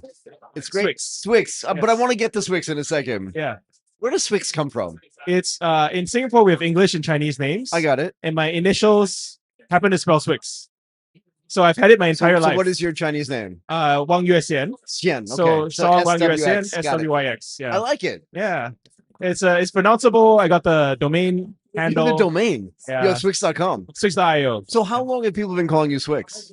Since I was 13. Okay. Yeah. And was it something that you did where you're like, hey, just call me Swyx? My cooler friend actually started writing Swyx. I was like, this is actually fire. Yeah. That works. Yeah, that works for me. So talk to me about AI engineer. Yeah. Where are you based, by the way? I'm based in San Francisco, but I'm Singaporean. Right. And when did you move to San Francisco? Probably about 10 years ago. Okay, so not that long ago. So I don't know, 10's a lot. I've been in Asia for 35 years. You've been in Asia for a very long time. But 10 feels like I've been through a cycle of it's over, it's back. So when I lived in Japan for 22 years, when I finally got to like 5 or 7, my family stopped asking me, when are you moving home? Yeah. So has your family stopped asking you? Mostly, but I think they know that I intend to retire in Singapore. Yeah, I get it. So I think they know I'm there for my career. It's good for my career. It's done very well. But yeah, they have stopped. What did you move to San Francisco for in the first place? I moved for a job, like I was in finance. I changed careers into tech, but I was working at hedge funds and we managed $1 billion in assets. Cool. And it was a really good job. So you're kind of like I worked at Morgan Stanley and Goldman Sachs for 20 something years. Not a hedge fund. Yeah. But still, I worked in finance forever. Hedge fund on the West Coast is interesting because you're not like New York. You're not in New York. I was in Tokyo, so I wasn't in New York either. Yeah. But do you find that like working in finance prepares you for doing this stuff as well? At some level? Mostly no, but there's one part of it which is very important. Tell me. Which is I used to be a TMT equities analyst. Tech media telecom. And I would write all these analyst investment reports on the sector and like what companies I would bet on and what I would not. And it turns out that it is actually something that the tech people have never seen before. This kind of industry level insight and analysis on the drivers and like what will really project out a company. If you're a technologist, like an engineer, you don't really think about the 3 to 5 year trend. You think about what can I do today? Yeah, what am I producing right now? Yeah, but I think as an analyst, you're trained to be like, what is the TAM? What are the compound annual growth rates? What are the supply chain dependencies? Where in the stack is the more value most likely to accrue? Right. And I think that has helped me in my career, but also in AI engineers in general. So it's helped me in 2 ways, if you don't mind me saying. The first is being able to consolidate a whole bunch of information. I was on the trading desk. Yeah. Being able to take a ton of information in real time and try to make an informed decision. And the second thing is the rest of the world moves way more slowly. So I feel like the world has slowed down since I started doing this, if that makes sense. Anyway, so you're in San Francisco. When did you get into this business and why? Yeah. So I changed careers 10 years ago. Yep. And moved into AWS and tech in general, and sort of speaking on the developer circuit for a while. Okay. And I found that I much preferred it over finance. Yep. If you think about it, finance is zero sum. I win, you lose, right? Yeah. In tech, it's positive sum in the sense that I win by sharing my successes, my failures, by open sourcing my code, blah, blah, blah. Right. I have a long-term mindset of like, okay, you and I don't work together today, but maybe we work together 5 years from now. So I better not burn my bridges, Yeah. You never know. No, you might you be never know. like, right now you're my employee, maybe in future you're my boss. Yeah. And that happens much more in tech than in finance. Yeah, for in finance, sure. there's a lot more security. Yeah. Anyway, so I think tech fundamentally just fit me better. Yep. And then I realized that like I was just thriving in it much more. And so I that's what I did for the sort of first 8 years of my career there. And more recently, when ChatGPT and the AI wave came, so was that 2023? Two. Yeah, actually, so I started Latent Space, my AI podcast, in 2022 after Stable Diffusion before ChatGPT. And I think that was probably the last time you could gain any sort of credibility in AI because you were like there before the big one. Right. You were already doing it before these transformers. I had a Georgia Tech Masters and all that, but I think the ChatGPT moment really blew it up. Yeah. And I think the other thing that I was prepared for was engineers being the ones to interpret new technology and build it into products. Right. And I think that was underappreciated in 2023. a bit more appreciated today. You think? But still, there's a lot of emphasis on researchers over engineers. And I think that's the fundamental misbalance or imbalance in AI and investment in general. So can you explain this to me? Do you think there's an imbalance between the focus on researchers more than it is on engineers? Yeah. And why do you think that's the case? Because researchers have historically driven most of the value, and engineers are second-class citizens, right? Interesting. They're lower paid. Research engineers have about twice the pay of regular engineers in the big labs. That's right? something we did not know. Yeah, and I think that's fine for the big labs, but for everyone else, I think there's a huge capability overhang in what the models are capable of versus what the adoption is. Do you think when the models first came out, that they actually knew what they wanted to be used for? Or do you think they were just like, let's build these big transform models and see what happens? They vaguely wanted it to be useful. They had no idea how to use it. They just exposed it. Yeah, because that's what I feel like, right? They're just like, let's put it, we know it's good. We know it's powerful. We know it's going to get better and better as we iterate, but we're not really sure how people are going to use it. Yeah. Do you remember when, what was it, Sonnet 3.7, 3.5 came out? Yeah. And people were like, oh, this thing can code now. Yeah. Was there a fundamental change in the conversations that people were having in San Francisco around artificial intelligence? That was around about the time I started being involved in Cognition, which is the makers of Devin.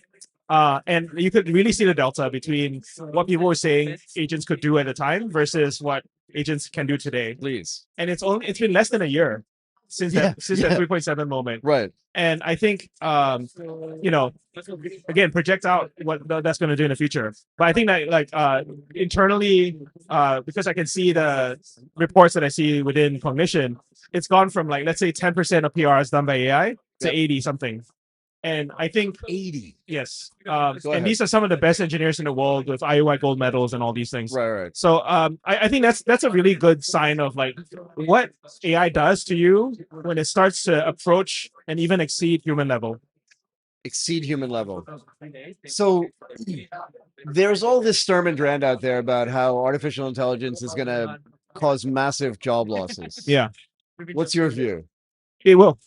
I think it will cause. But you also, sorry, go ahead. It will cause job losses and it will cause job creation. Go ahead. I'm fortunate enough to represent the job creation part. Yeah. But don't you think, you're old enough to know that you've seen multiple tech cycles.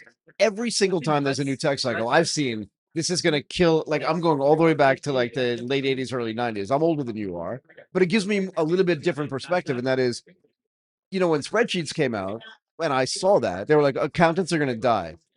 Accountants didn't die. They just had way more work to do and actually got richer, not poorer. And actually more people became accountants because it became easier to become an accountant. And I was talking to a guy here from, oh God, I want to get his name right. So I want to get his company name right, from Hyperspell. And he was like, we just started hiring people to manage the agents, like an agent top guy. And his company has 8 people in it. But if your company has 800 people in it or 8,000 people in it, you're going to start deploying agents. You're going to need an agent ops team, right? So I think people are going to lose jobs, but that makes news. No one ever talks about, we're just going to hire 10,000 people. Yeah. Because it's not news per se. Don't you think more jobs are going to get created than jobs are going to get lost?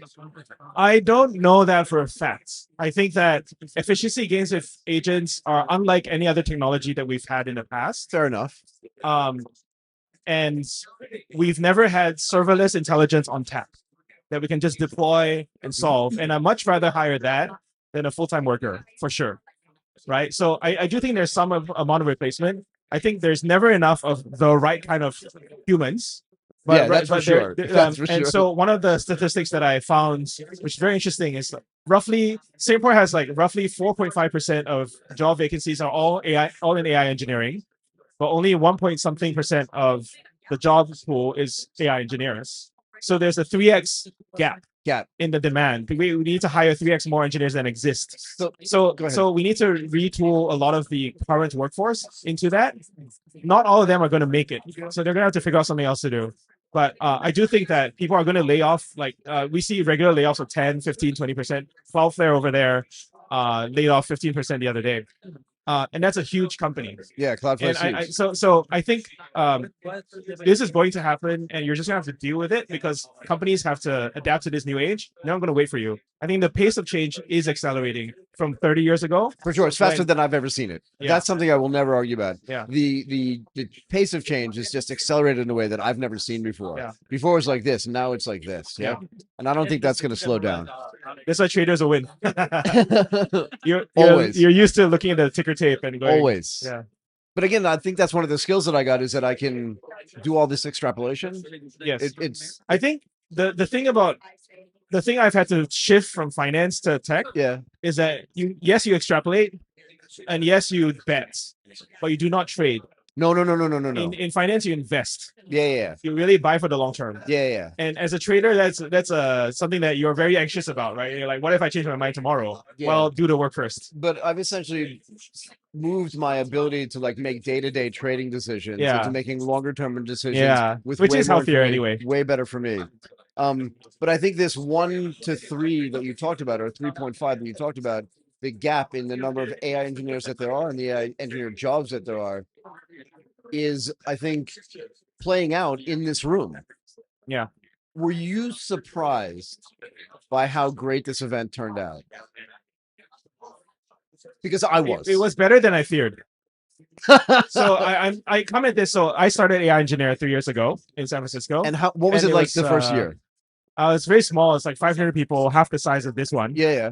And we didn't know if we would do more than one. Yeah. Because it was just a very experimental thing. Interesting. But I think the success of it now globally, I think has made me a lot calmer in terms of like, this is a concept, this is an industry, us as a company, because you're entrusting your brand to other people to manage. And we share like 80% of these sponsors are the same sponsors that we have. They must be the same.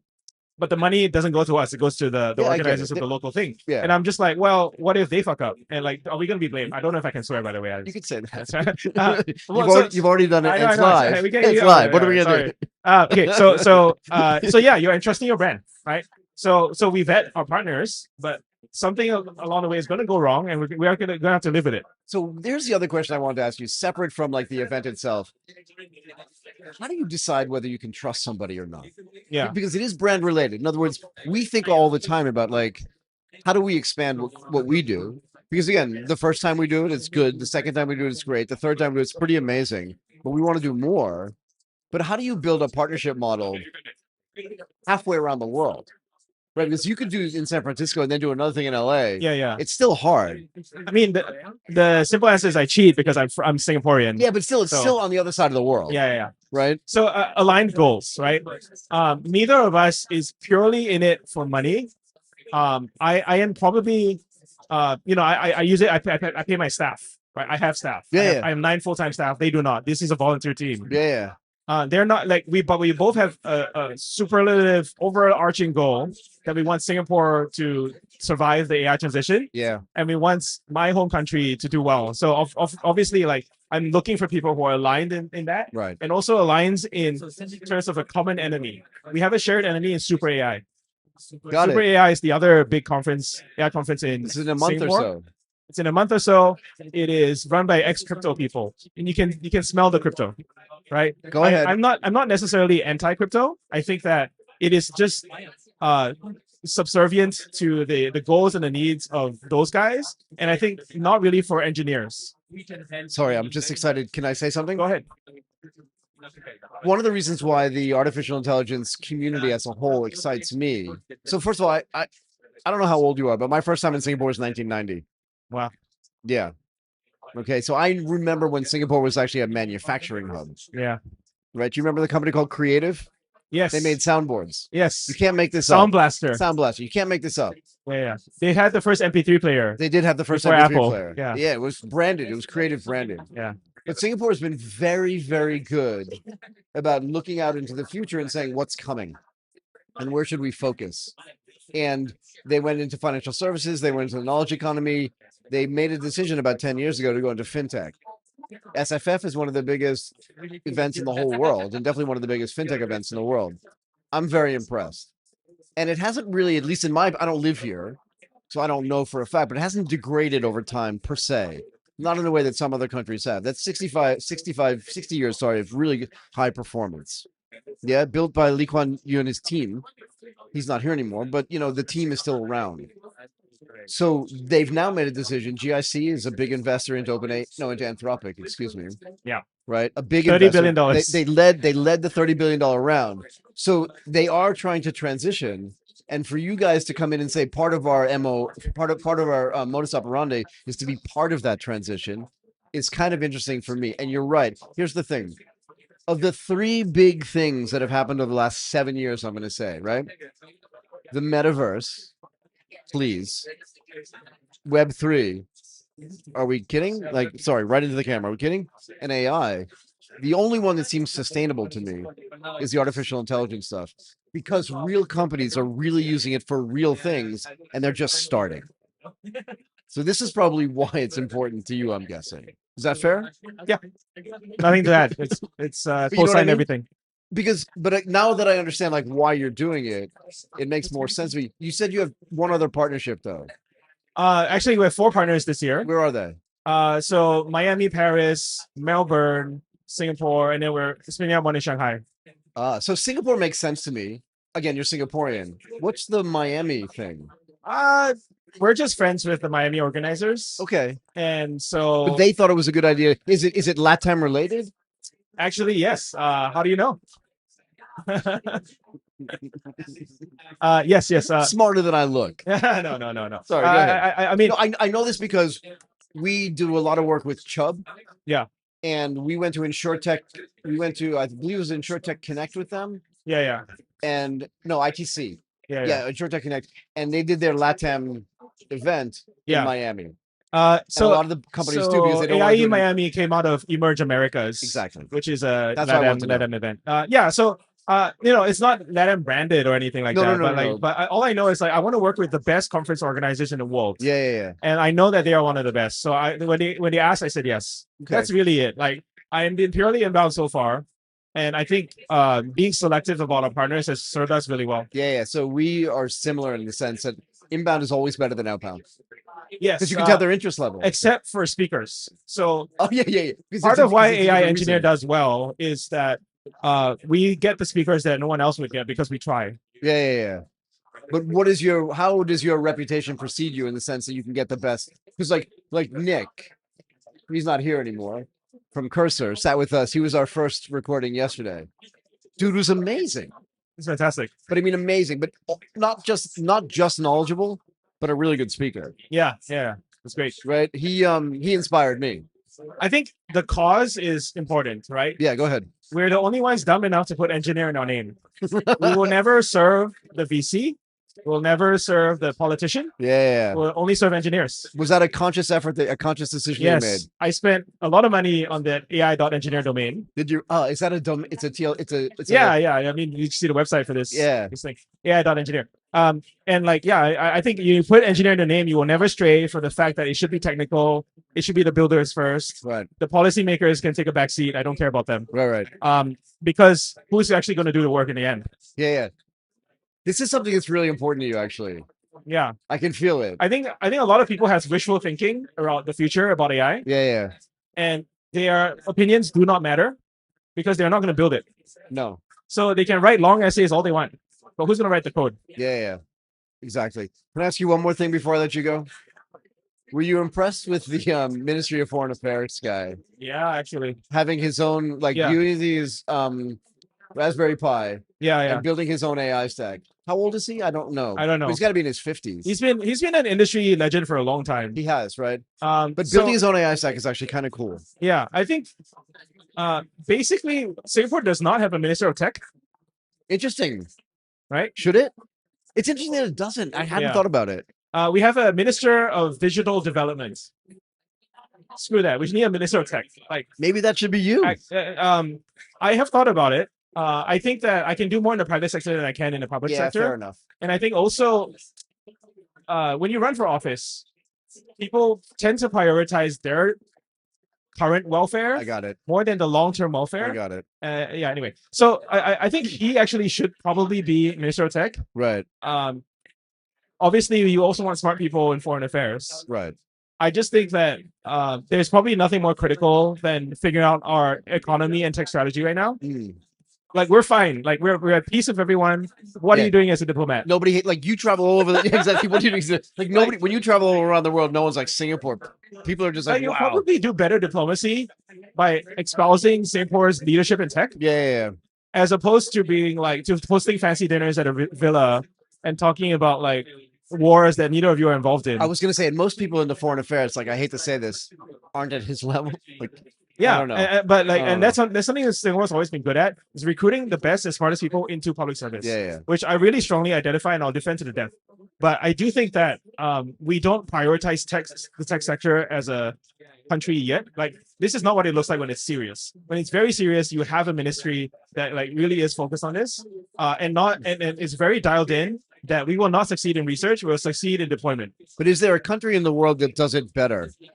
That you would emulate? I mean, it's down to individual cities, right? Like San Francisco as a city is very different from the United States. Yeah, but there's no Ministry of Tech in San Francisco. Yeah, it's very led by the private sector for sure. For sure. In terms of like who has led in Ministry of Tech, I don't actually know. I do think like in Singapore's success has always been like public-private partnerships. Yeah. For manufacturing, for oil, for finance. At the highest level. And so like so far we haven't really had that as much in tech. It's my perception. I'm probably wrong. I'm probably pissing off somebody out there. But like, it could be a lot more focused and concentrated.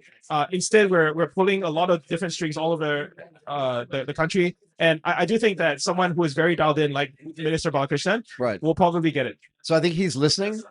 Okay. I'm sure he's listening. Yes. And he gave his WhatsApp number to everybody yesterday. Why wouldn't he? Like, I don't know, man. If you're a minister, like most people won't do it.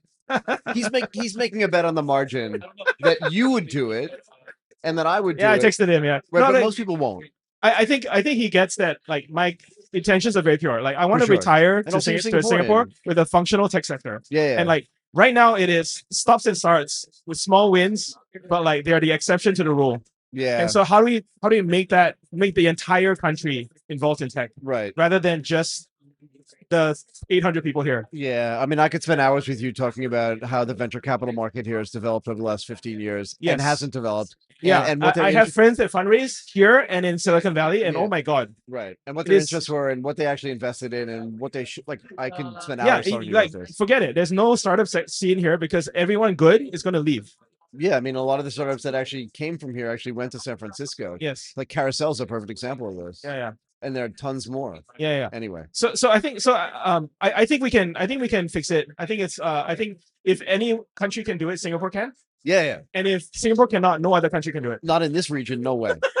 No way. Okay, Shawn, thank you so much, Swyx. Yeah, it's a pleasure. Better Swyx? Yes. Thank you so much for doing this. Yeah, thanks. And hopefully we'll see you in San Francisco. Yeah, come.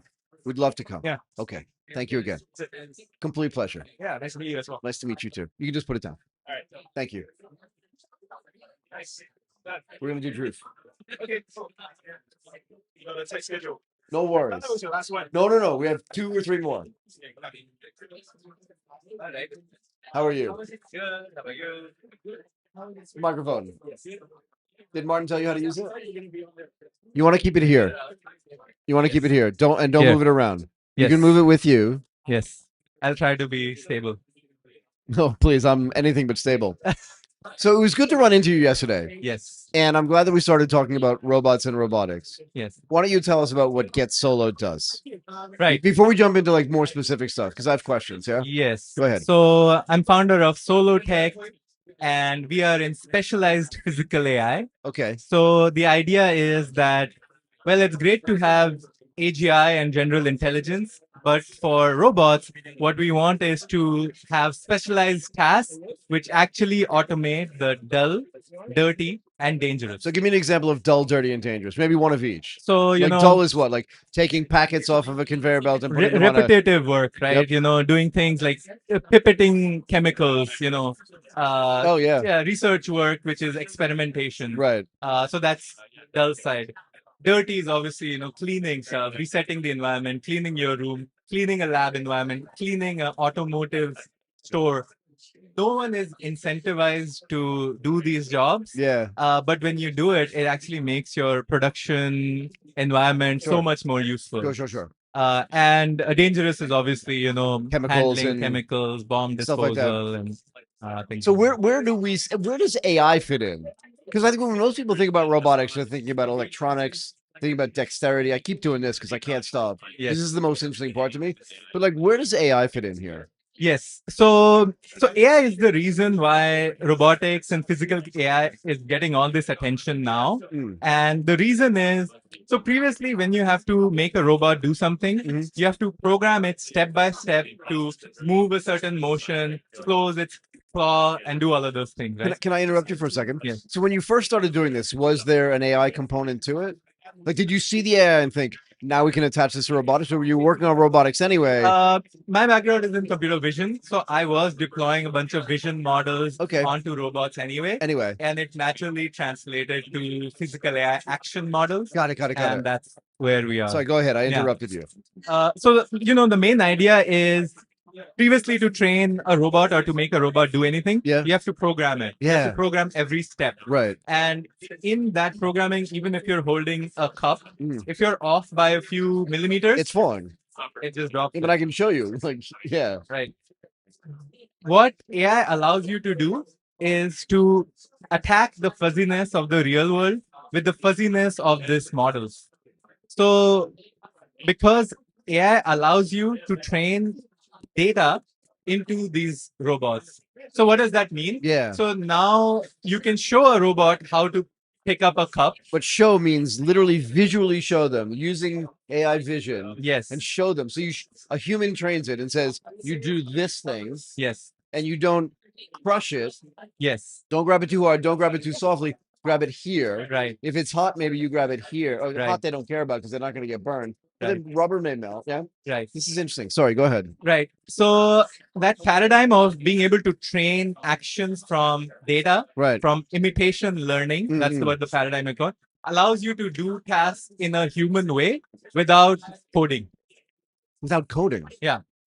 So basically, and you have it there at our Nebius booth as well. Either you can show it through video and it learns it, or you can put mocap trackers on you, like motion capture trackers on you. Yep. Or you can also. So wait a second. Sorry to interrupt you. So you put the motion caption, all those little dots with all the wires on it, right? That you've seen before. Yes. I'm sure it's way more advanced today than it was 5 years ago. Yeah. And then what? Connect that to the brain. Robot's joints. The robot's joints, and it'll learn from your movements. Yes. Okay. Go ahead. So you can imagine that unlocks so many skills and actions which were not possible before, because now you don't have to code every action. Now you can just show it. Which no longer step by step either. Go ahead. Sorry. And what is the learning? What is the learning capability? And are you building your own models? So So for Solotech, we train on open source models. You do. We have some of our own foundation models as well, which excel in some tactile tasks. But basically what we do is, and here I'm showcasing at the Nebius booth, how you can collect data using Solo CLI and train it on Nebius. So how do you do using a command line interface? Like, how does that work? So basically, Solo CLI, you can just download it on GitHub or through our website. It connects to your device and the robot, and device and the mocap suit. Yep. Makes that connection of collecting that data. And then you can basically do Solo Robo Train, and it trains an open source model like NVIDIA Group with that action that you collected. So a few years ago, I'm going to get the name of this company wrong. Was it Boston Dynamics? Do I have Probably, yes. You know what I'm talking about? Yes. Well, they were just the most prominent of showing shit online. Yes. Is that stuff really primitive today? Not really.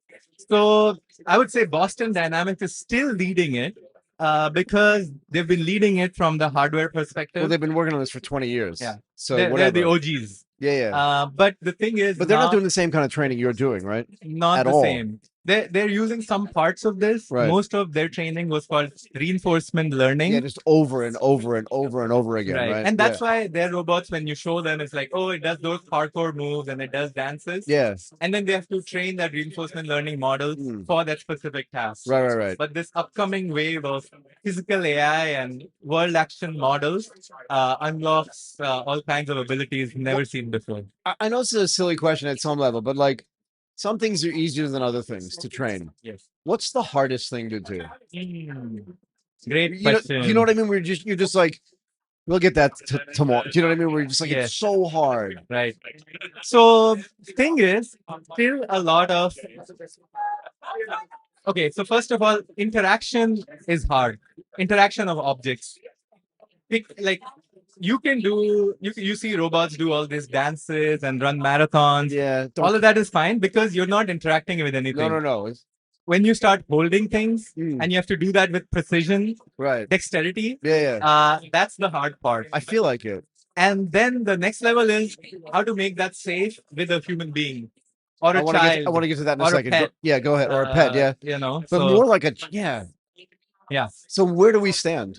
I think you could say we're at like GPT-2 stage with this technology. Okay. In the next 3 to 6 months, you're going to see an explosion of skills and models possible in physical AI, and hopefully then we'll have more capable robots as well. How do we feel about robots being in an environment where humans are working as well, where they're working side by side with each other? Are there things that robots can learn from those humans, even if they're not connected to the mocap stuff? At some level, right? Because I presume it has vision. Yes. Does it speak yet? It does. It speaks. It has LiDAR. It has actually extrasensory input. Like it can even see through walls if it has an IR sensor. And can you give it eyes behind? You know what I mean, on both sides? Yeah, of course. And you can imagine, like for a surgical robot, you actually do want it to see through, your body if you to can. be able to surgically do correctly. So yeah, we're still at that stage, but not at deployment yet. Will we get to a point where robots will have enough dexterity to perform like open heart surgery? Yes. So the way to think about it is first you start with some kind of monitoring, then you go into cleaning or resetting the environment, and then you get into tool use. So let me give you an example. So for example, in surgery, first the robots are just going to make sure the environment is clean and the right tools are available for surgery. Got it. So they're in the surgical room, but they're not doing surgery. Right. Which is what you would do, frankly, with a real doctor. Dude, you stand over there. Don't touch anything. Right. Just make sure everything's clean. Right. It's the same thing. Sorry, go ahead. And the next part is resetting the environment. So cleaning those surgical tools, making sure they're up to standards, making sure they're put in an order. And at that point, it understands how to manipulate them. So it can like hand the right tool to the doctor. So it knows how to feel it. Right. Got it. And then once it knows that, then it will graduate to actually using the tool with precision on you in a few years. Where does the technology lie? Like, are these things internet connected? Are they getting data from the net, or is it on machine, or both? Right. So it's an ensemble. So it's a hybrid approach. Go ahead. So a bunch of the balancing and basic actions need to be on device. Okay. Because you don't want it to fall if the internet dies, or if it's in an elevator, you still want it to navigate. Right. So some of it on device, and then we also use Nibius Token Factory and all these other tools, NVIDIA Brute models on the cloud. Okay. So what kind of chips are in it? On this, it has a NVIDIA AGX NX. That's what I want to ask. Okay. And it is capable enough to basically have a talking model, a balancing model, and a bunch of actions. So we had a young lady from Ego AI on here, Pairie. Are you familiar with her? Are you familiar with the company? Not yet. So she's doing audio research at Stanford, and like I'm interested in voice as well. Yes. I think vision is relatively solved, right? But voice still feels mechanical to me. Yes, and a little bit like Uncanny Valley. Right.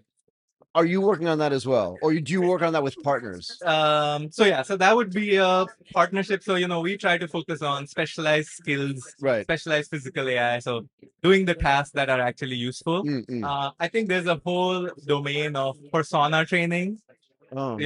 It's not just the voice. It's like being aware of the space it's in, even the cultural values of the geographical location it's deployed. Talking to a French guy should be different than talking to You know, an American guy. Yes. Yeah. And and that's an upcoming market of voice models. I'm just so interested in all this technology that is in robotics. So there was an announcement made recently from a group that said that they were now going to start testing and deploying robots at Haneda Airport. Yes. To like what, lift luggage and stuff like that. Yes. How far are we from testing? We're there. We're already doing pilots. So what are you working on? Like what types of testing are you working on? So, this one already does like precision pouring, test tube handling, beaker handling. Oh, wow. It can do sorting of tools. It can do package handling, turning things the right way, small packages, less than 5 kg. Those things these robots can do. We're looking for some innovation in actuators and what do you mean by motors. We need stronger, more precise motors to do heavier lifting. Right. But soon we'll have that, and we'll have more capable robots as well. How long does it take to actually develop one of these things? The robot plus the AI? Yeah. Well, the robot takes a lot of effort, and there are companies like Menlo Research based in Singapore building the Asimov robot as well. Yeah, so it's an open source robot. You can buy it for $15,000 and start making it yourself. I was actually looking at some of this stuff actually a couple of weeks ago. Like you can buy robots for like a pretty interesting 30K? price. Yeah, 30K, 15K if it does less stuff. Like you could buy a car, you could buy a robot. A robot. Which more useful? The thing is, you will at this point still service it yourself. Yeah, fair enough. So I have the largest collection of accessible robots in the US. I was going to ask you, how many robots do you have? So I have 45. What do you do with them all? Is it mostly lab testing and stuff like that? That plus sharing, We need 1,000 people to be fluent in physical AI training and calibrating robots. So I'm constantly doing hackathons and workshops and setting up physical AI gyms to allow people to come and train these robots. How fast is the space moving, right? So if I look at, again, just software-based AI, I can see it accelerating. Right. Where stuff like Cursor or Codex or Opus, like you can just see them coming out with new stuff, new all the time. Right. How fast is this space moving as well? Particularly because it's related to AI as well. Yeah, so I would say this is the year for physical AI. Okay. There's a lot of trends which are going to make hardware more capable to do inference on device as well. Okay. As well as, the market trends are making robots more affordable. So my prediction is that this Christmas, people will probably receive robots as gifts. And then in the next few years, I think it'll become a normal thing in everyone's household. That easy. So you think when you come back here next year to this event, which you probably will. Yes. What will be different for you? Yeah, so hopefully more of the dull, dirty, and dangerous jobs will be done by robots. Right. We are hoping to add some things in your company as well to make it manage the video production here. Can you do that? Yeah, of course. It's like a bunch of visual intelligence and button pressing. But we don't need like a big... let's talk about this seriously though, right? Yeah, yeah. We don't even need like a full-scale big robot. No. We need kind of like a kid-sized dude that can like sit there, move between the chairs, turn on the cameras, look through, see if the things, turn on the lights, and then press a bunch of buttons to make sure that everything's working. Right. Do some tests with me. Like, it would be awesome if we could free Martin up to just like walk around and do this. Yes. That's not impossible though, right? No, and it's very close. Are we really that close? Yeah. Well, specific use cases and specific pilots are already possible, and we're happy to test. Yeah. What? How do you decide the materials, or you're not involved in the physical building of the things? You buy those off the shelf, or? Yeah, so we try to be hardware agnostic and try to support as many robot platforms as possible. Fair enough. Right now, you just have to be aware of the market. If you're in robotics, you kind of have to know the whole stack. Yeah, fair enough. And being aware of hardware is part of it. And where's the biggest opportunity? Is it in the United States, or is it in other countries where maybe there's more dull, dirty, and dangerous? So, about this, I get a lot of questions. I think beyond dull, dirty, dangerous, it's also about augmenting our labor force. Yeah, so Japan should be huge for this, right? Because Exactly. there's a shrinking labor force and an aging labor force and no immigration. Right. So this is an existential task for many countries to make this happen beyond the US. And I think we'll see that more effective this So year. do you see one more thing? Do you Yes. mind? Farming to me, like grape picking, apple picking, strawberry picking, seems to me like a natural thing for this. They Yes. don't get tired. I mean, they do because the batteries wear out after, but Right. but that's fixable, Right. right? But they can bend over, Right. and nobody cares. Do you see farming as a big opportunity?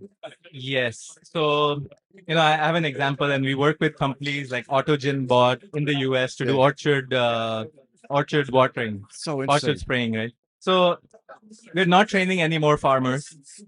Yeah, right? and nobody wants to do it. It's hard work. It's not the most enjoyable occupation, Yeah. even though it's so critical to all I economies. mean, we couldn't eat without farmers, so you can't do it. And people are only getting more hungrier. Yeah, We yeah. need higher production. Sure. Fertilizers have kind of killed the soil. Yeah. So we need mechanical innovation to make it happen. So, for example, there's a $30 billion strawberry farm in California, which is going to go to waste because they don't have seasonal workers. That's why I was asking about this. Make it happen. So it's going to happen. We don't want it to turn into an interstellar situation. No. And I think it's an opportunity for companies to take that challenge up, and there are to fix it. Okay, super duper. Yes. Thank you so much for spending some time with me. Thank you so much. I'm really glad I me. bumped into you in the other room Yeah. yesterday. Dhruv, thank you so much. Good to have Keep you. in touch. Yes. Looking forward. Thank you. Thank you. Thank you. Thank you. Hey there. How are you? Thanks for having me. Thanks for hanging with us. Yeah. Oh, you wrote the book? I wrote You the were book. telling us yesterday. Yeah. Is this for us? It's for you. Yeah. So the books are for every conference goer. Actually, Do you mind if I hand this to Martin? Yes, please. Actually, we can just show it. Yeah. Yeah, do you mind? Yeah. Please do. So before we do anything, let's do this. So Sam, what is it? So So this is principles and patterns. Where should it be? Principles and patterns for building AI agents. We wrote. So I wrote both of these books about how to build agents and sort of bring them into production. I cannot wait to read this actually. Yeah. Is it highly technical? No. Actually, like we wrote them for engineers, but then like our PM friends were like, "Oh, this is really useful." Yeah. And our, like smart CEO friends are like, "This is really Sure. useful." The more you know about what your engineers are doing anyway. Like I'm not an engineer, but No, I can understand this for yeah, sure. absolutely. We printed out 200,000 copies. Did you really? Yeah, They just give them out. We just give them out for free. We bring them to events. We did about 5,000 at Web Summit Vancouver, and then we did about 4,000 here.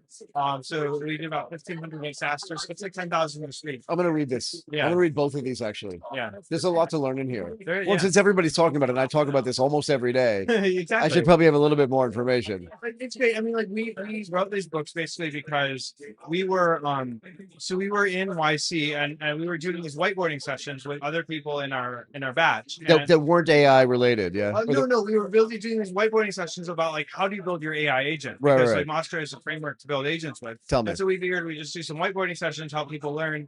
And then like my co-founder noticed that I was sort of saying the same thing over and over again. He's like, Why don't we write this down? Yeah, why don't you write a book, Sam? And I was like, I told I write a book. Yeah, that's a great idea. That's Yeah. a great idea. It was kind Why of don't I make a joke. movie actually? Now that we're writing books, can we license it?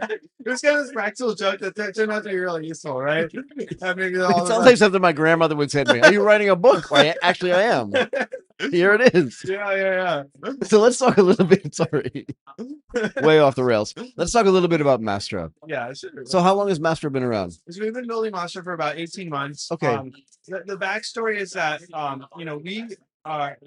we have been building an open source JavaScript frameworks for the last 10 years. I was previously the co-founder of Gatsby, Okay. React Web Framework. Yep. And then we were 18 months ago. We were kind of at a hackathon in New York City. Everyone was building agents in Python, and we were like. It took 8 hours to build like a rag chatbot. And they're just kind of like, this is taking too long. And also, like, why are people using TypeScript? There's no reason why people shouldn't be using TypeScript. Yeah, why were they using Python? There was a sense 18 months ago that Python was like the way of doing AI engineering. And that's true if you're doing ML, if you're doing reinforcement learning, Yep. if you're doing anything that requires a lot of data manipulation. So that was valid. But when you start shifting from there to agents, where most of what you're doing is you're sort of moving data between APIs, you're hitting an API, you're doing some things that looks a lot more like web development rather than sort of like ML or type workloads. And so there's, in fact, TypeScript is like better in many ways for that kind of stuff. Right. So talk a little bit more about exactly so Mastra is building frameworks to make building agents for people easier. Yeah. So there's basically like three types of there's three main types of things. There's a lot of things people build with us. Go ahead. But there's like three types of things main types of things people build. They build sort of like customer facing agents. Like let's say I'm a HR software or I'm like a CMS. Right. And there's a number of these companies that have done the sanity or like factorial. So inside their web app, they'll embed an agent so you can, you can ask the agent about your company's policy or what you can expense, or you might, if you're inside like a CMS, you might ask that like, hey, identify the content gap. So it's like an in-app sort of assistant, and like there's B2C versions of this as well. Indeed is building Indeed has built like a career counseling agent in Foster that wow, blends the no, it's really cool. I'm just thinking about like what they would do. Sorry, go ahead. Keep going. He sort of like blends the users are bringing like their resume and their aspirations. The company is building sort of bringing their proprietary information on like salaries and career trajectories, and so you can actually create like these really interesting B2C type experiences. So customer facing agents. Go. Yeah. So I was going to ask you, Indeed, right? Yeah. So one of the biggest employment websites in the world, or job posting websites in the world.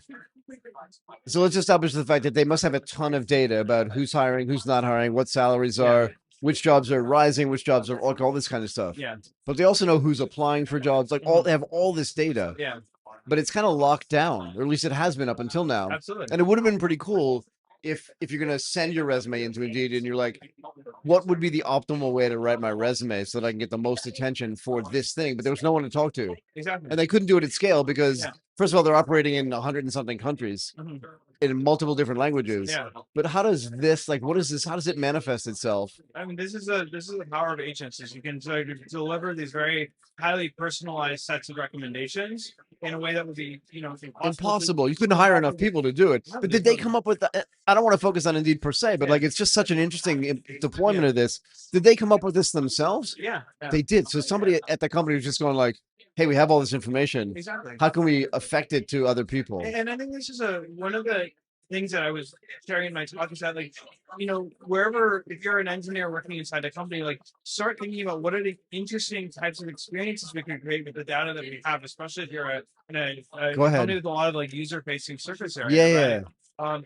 Because with agents, you can probably build the type of experience that you couldn't have done a year or two ago, right? This would be nonsensical. Yeah, there's no way. Even because imagine walking into a room at Indeed and going, we should hire 100,000 people to interface with they'd be like, you're fired, first of all. Or we're gonna somehow build a software without having the LMs that's somehow gonna absolutely predict people's career. It would be too hard to do. Right. But so can I ask you this? I spent some time talking to Daria from Cerebras. Yeah. And they're building these new Great chips. IPO, I think yesterday, right? 2 days ago, but up 68%. Incredible. So issued at 185, traded as high as 310 or 311. Wow. I don't know where it closed, but when we were on the phone talking about it, it was like 299, 300. Yeah. We talked about what their chips are doing that are different, and this idea of experts. Yeah. When a company like Indeed builds these processes with agents, are they using an MOE model, or are they just using a general LLM transformer model? And when you talk about the principles of building agents and the patterns of building agents, do you know what I mean? Because it's what they're doing is very specific. They don't need to know about biology. Yeah.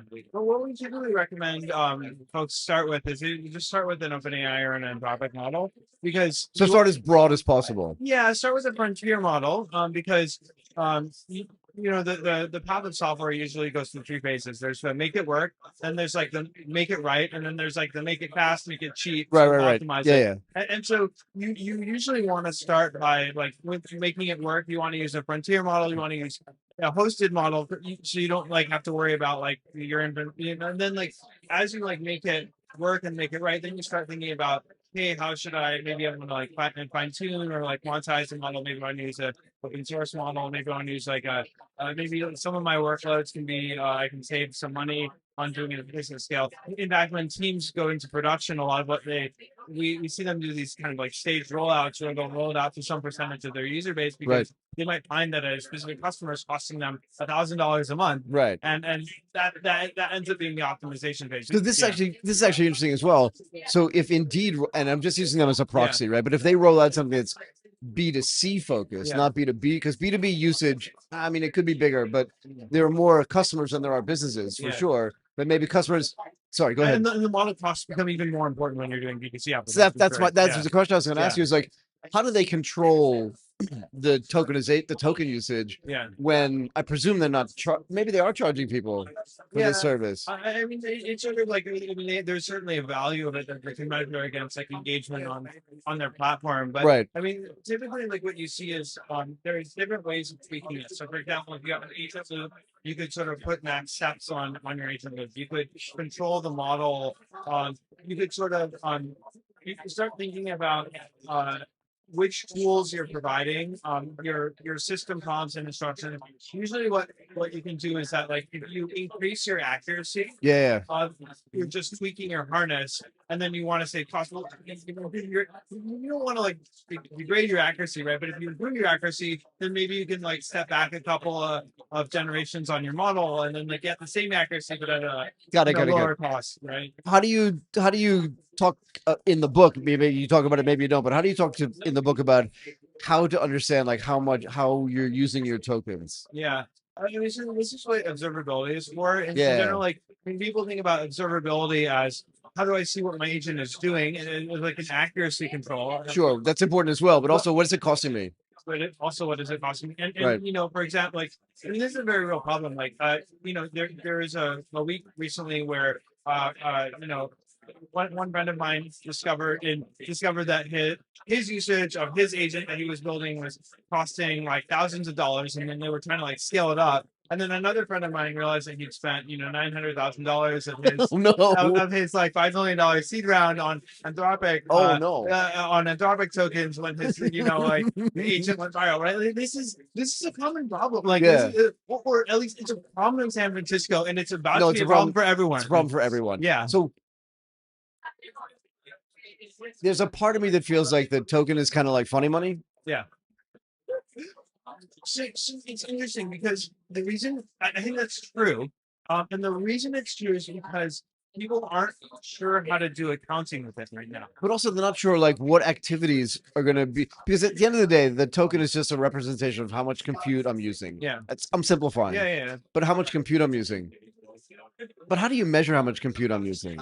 Is it literally like GPU usage?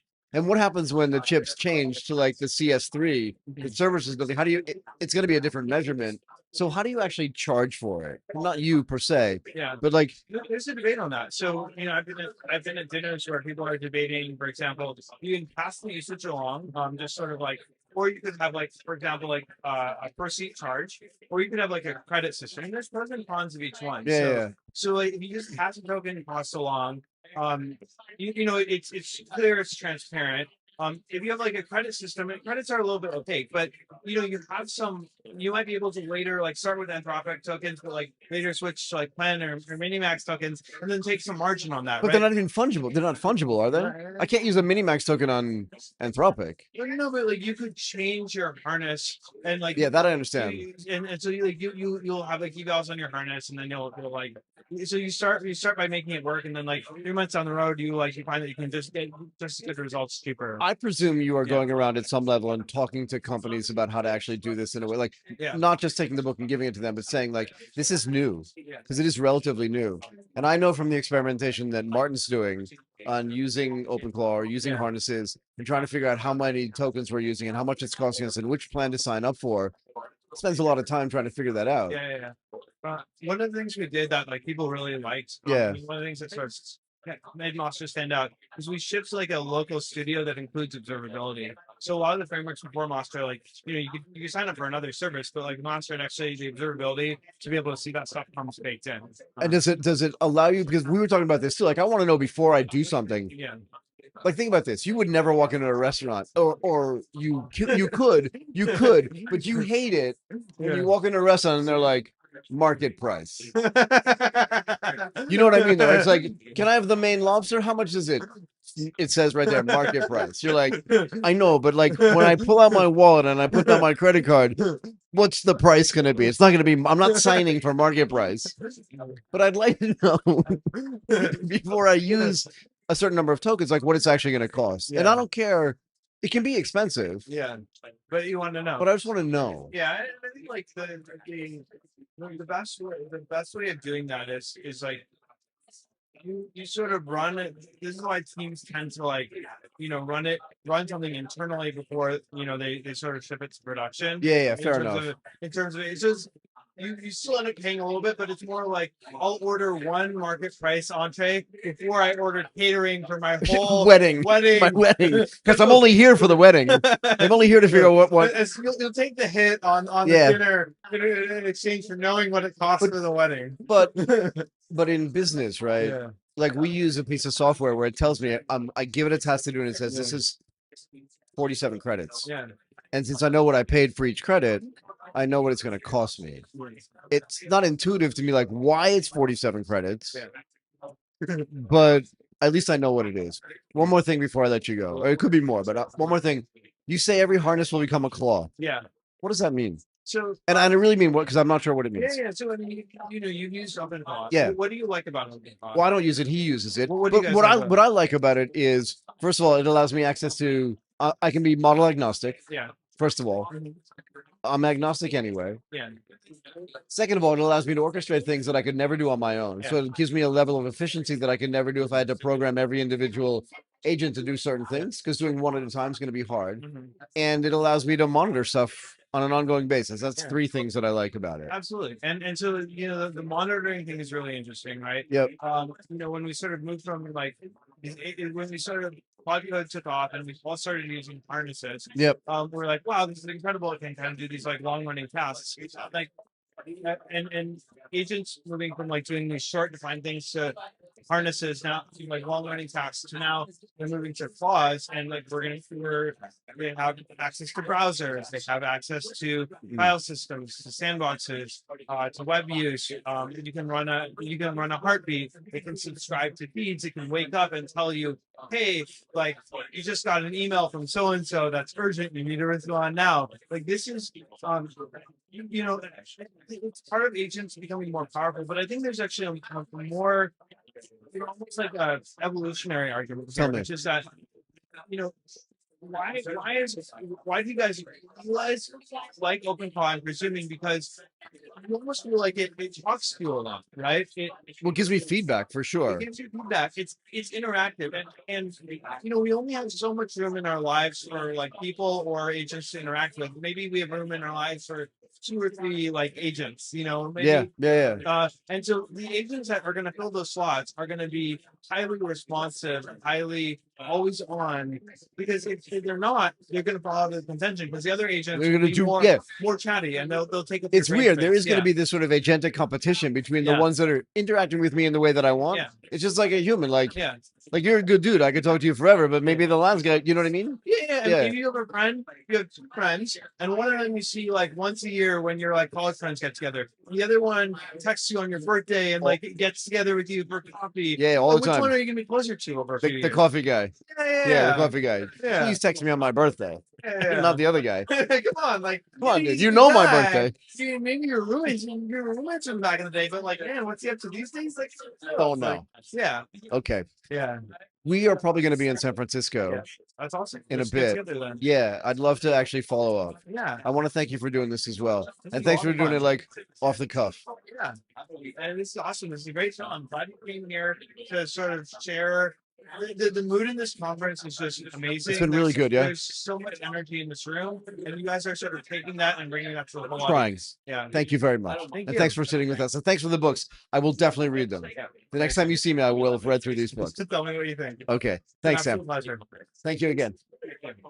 Awesome. Can you give these to Martin? so he can hold them for me. Hey, thanks.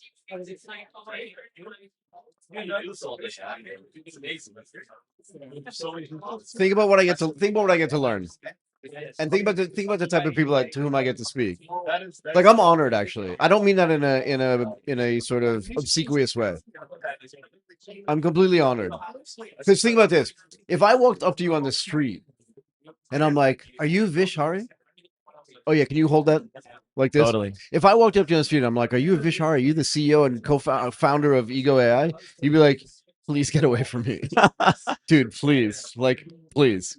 But in this context, I can have a conversation with you, and I can have a conversation with Sam, and I can have a conversation with Exa, and I can do all this stuff, and I get to learn. But the other thing is I get to share that with the rest of the people that can't be here, that are genuinely interested. You can feel it here. Yeah. People are genuinely interested.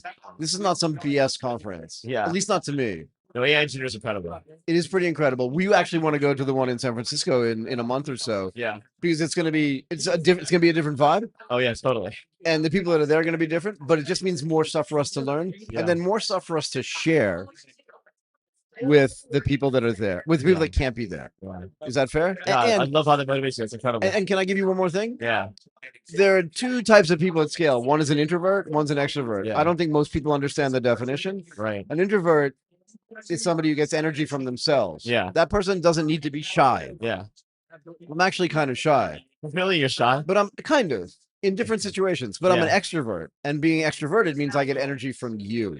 Oh wow. So, but that's the classical definition of it. So when I'm in a room filled with people, even if I'm not talking to any of them, I get energy from them. And literally, like, if I went just going back to my hotel room, which is what I did last night, I went back and I fell asleep because my adrenaline level went down. Yeah. And I you must sleep really well. I did last night, but for me, like, the extroversion means I love talking to people and learning from them. Anyway, let's talk about ego. Okay, First cool. of all, did you hear the conversation that we had with Pairie earlier today? I didn't get a chance because I came in a little late, but she's awesome. Yeah. Kind of awesome. But talk to us about why you want to build this humanness into artificial intelligence, and maybe what the trigger was for you. You thought, like, it could be so much more human. Yeah. And it's not. And then tell me why you started with voice. So it's two questions in one. Cool. Actually. I'll just start with the personal reason. I'll go into sort of the please. Business reason. The personal reason is I've actually always been searching for humanness. I learned to program making video game mods as a teenager here in Singapore. You're Singaporean. Yep. Kind of. I grew up here, but left for Canada because I just didn't fit in. Yeah. I'm a weird kid. I mean, look at me. Do I look that Singaporean? All the tattoos. So there's that. To me, can I interrupt you for a second? Absolutely. If you don't mind. And it's not just because you're sitting here. This is a thought that I've had for a really long time. Weird to me is more normal than normal. Because this is the authentic person. Yeah. And most people spend their lives desperately trying to fit into something that they're not. Yeah.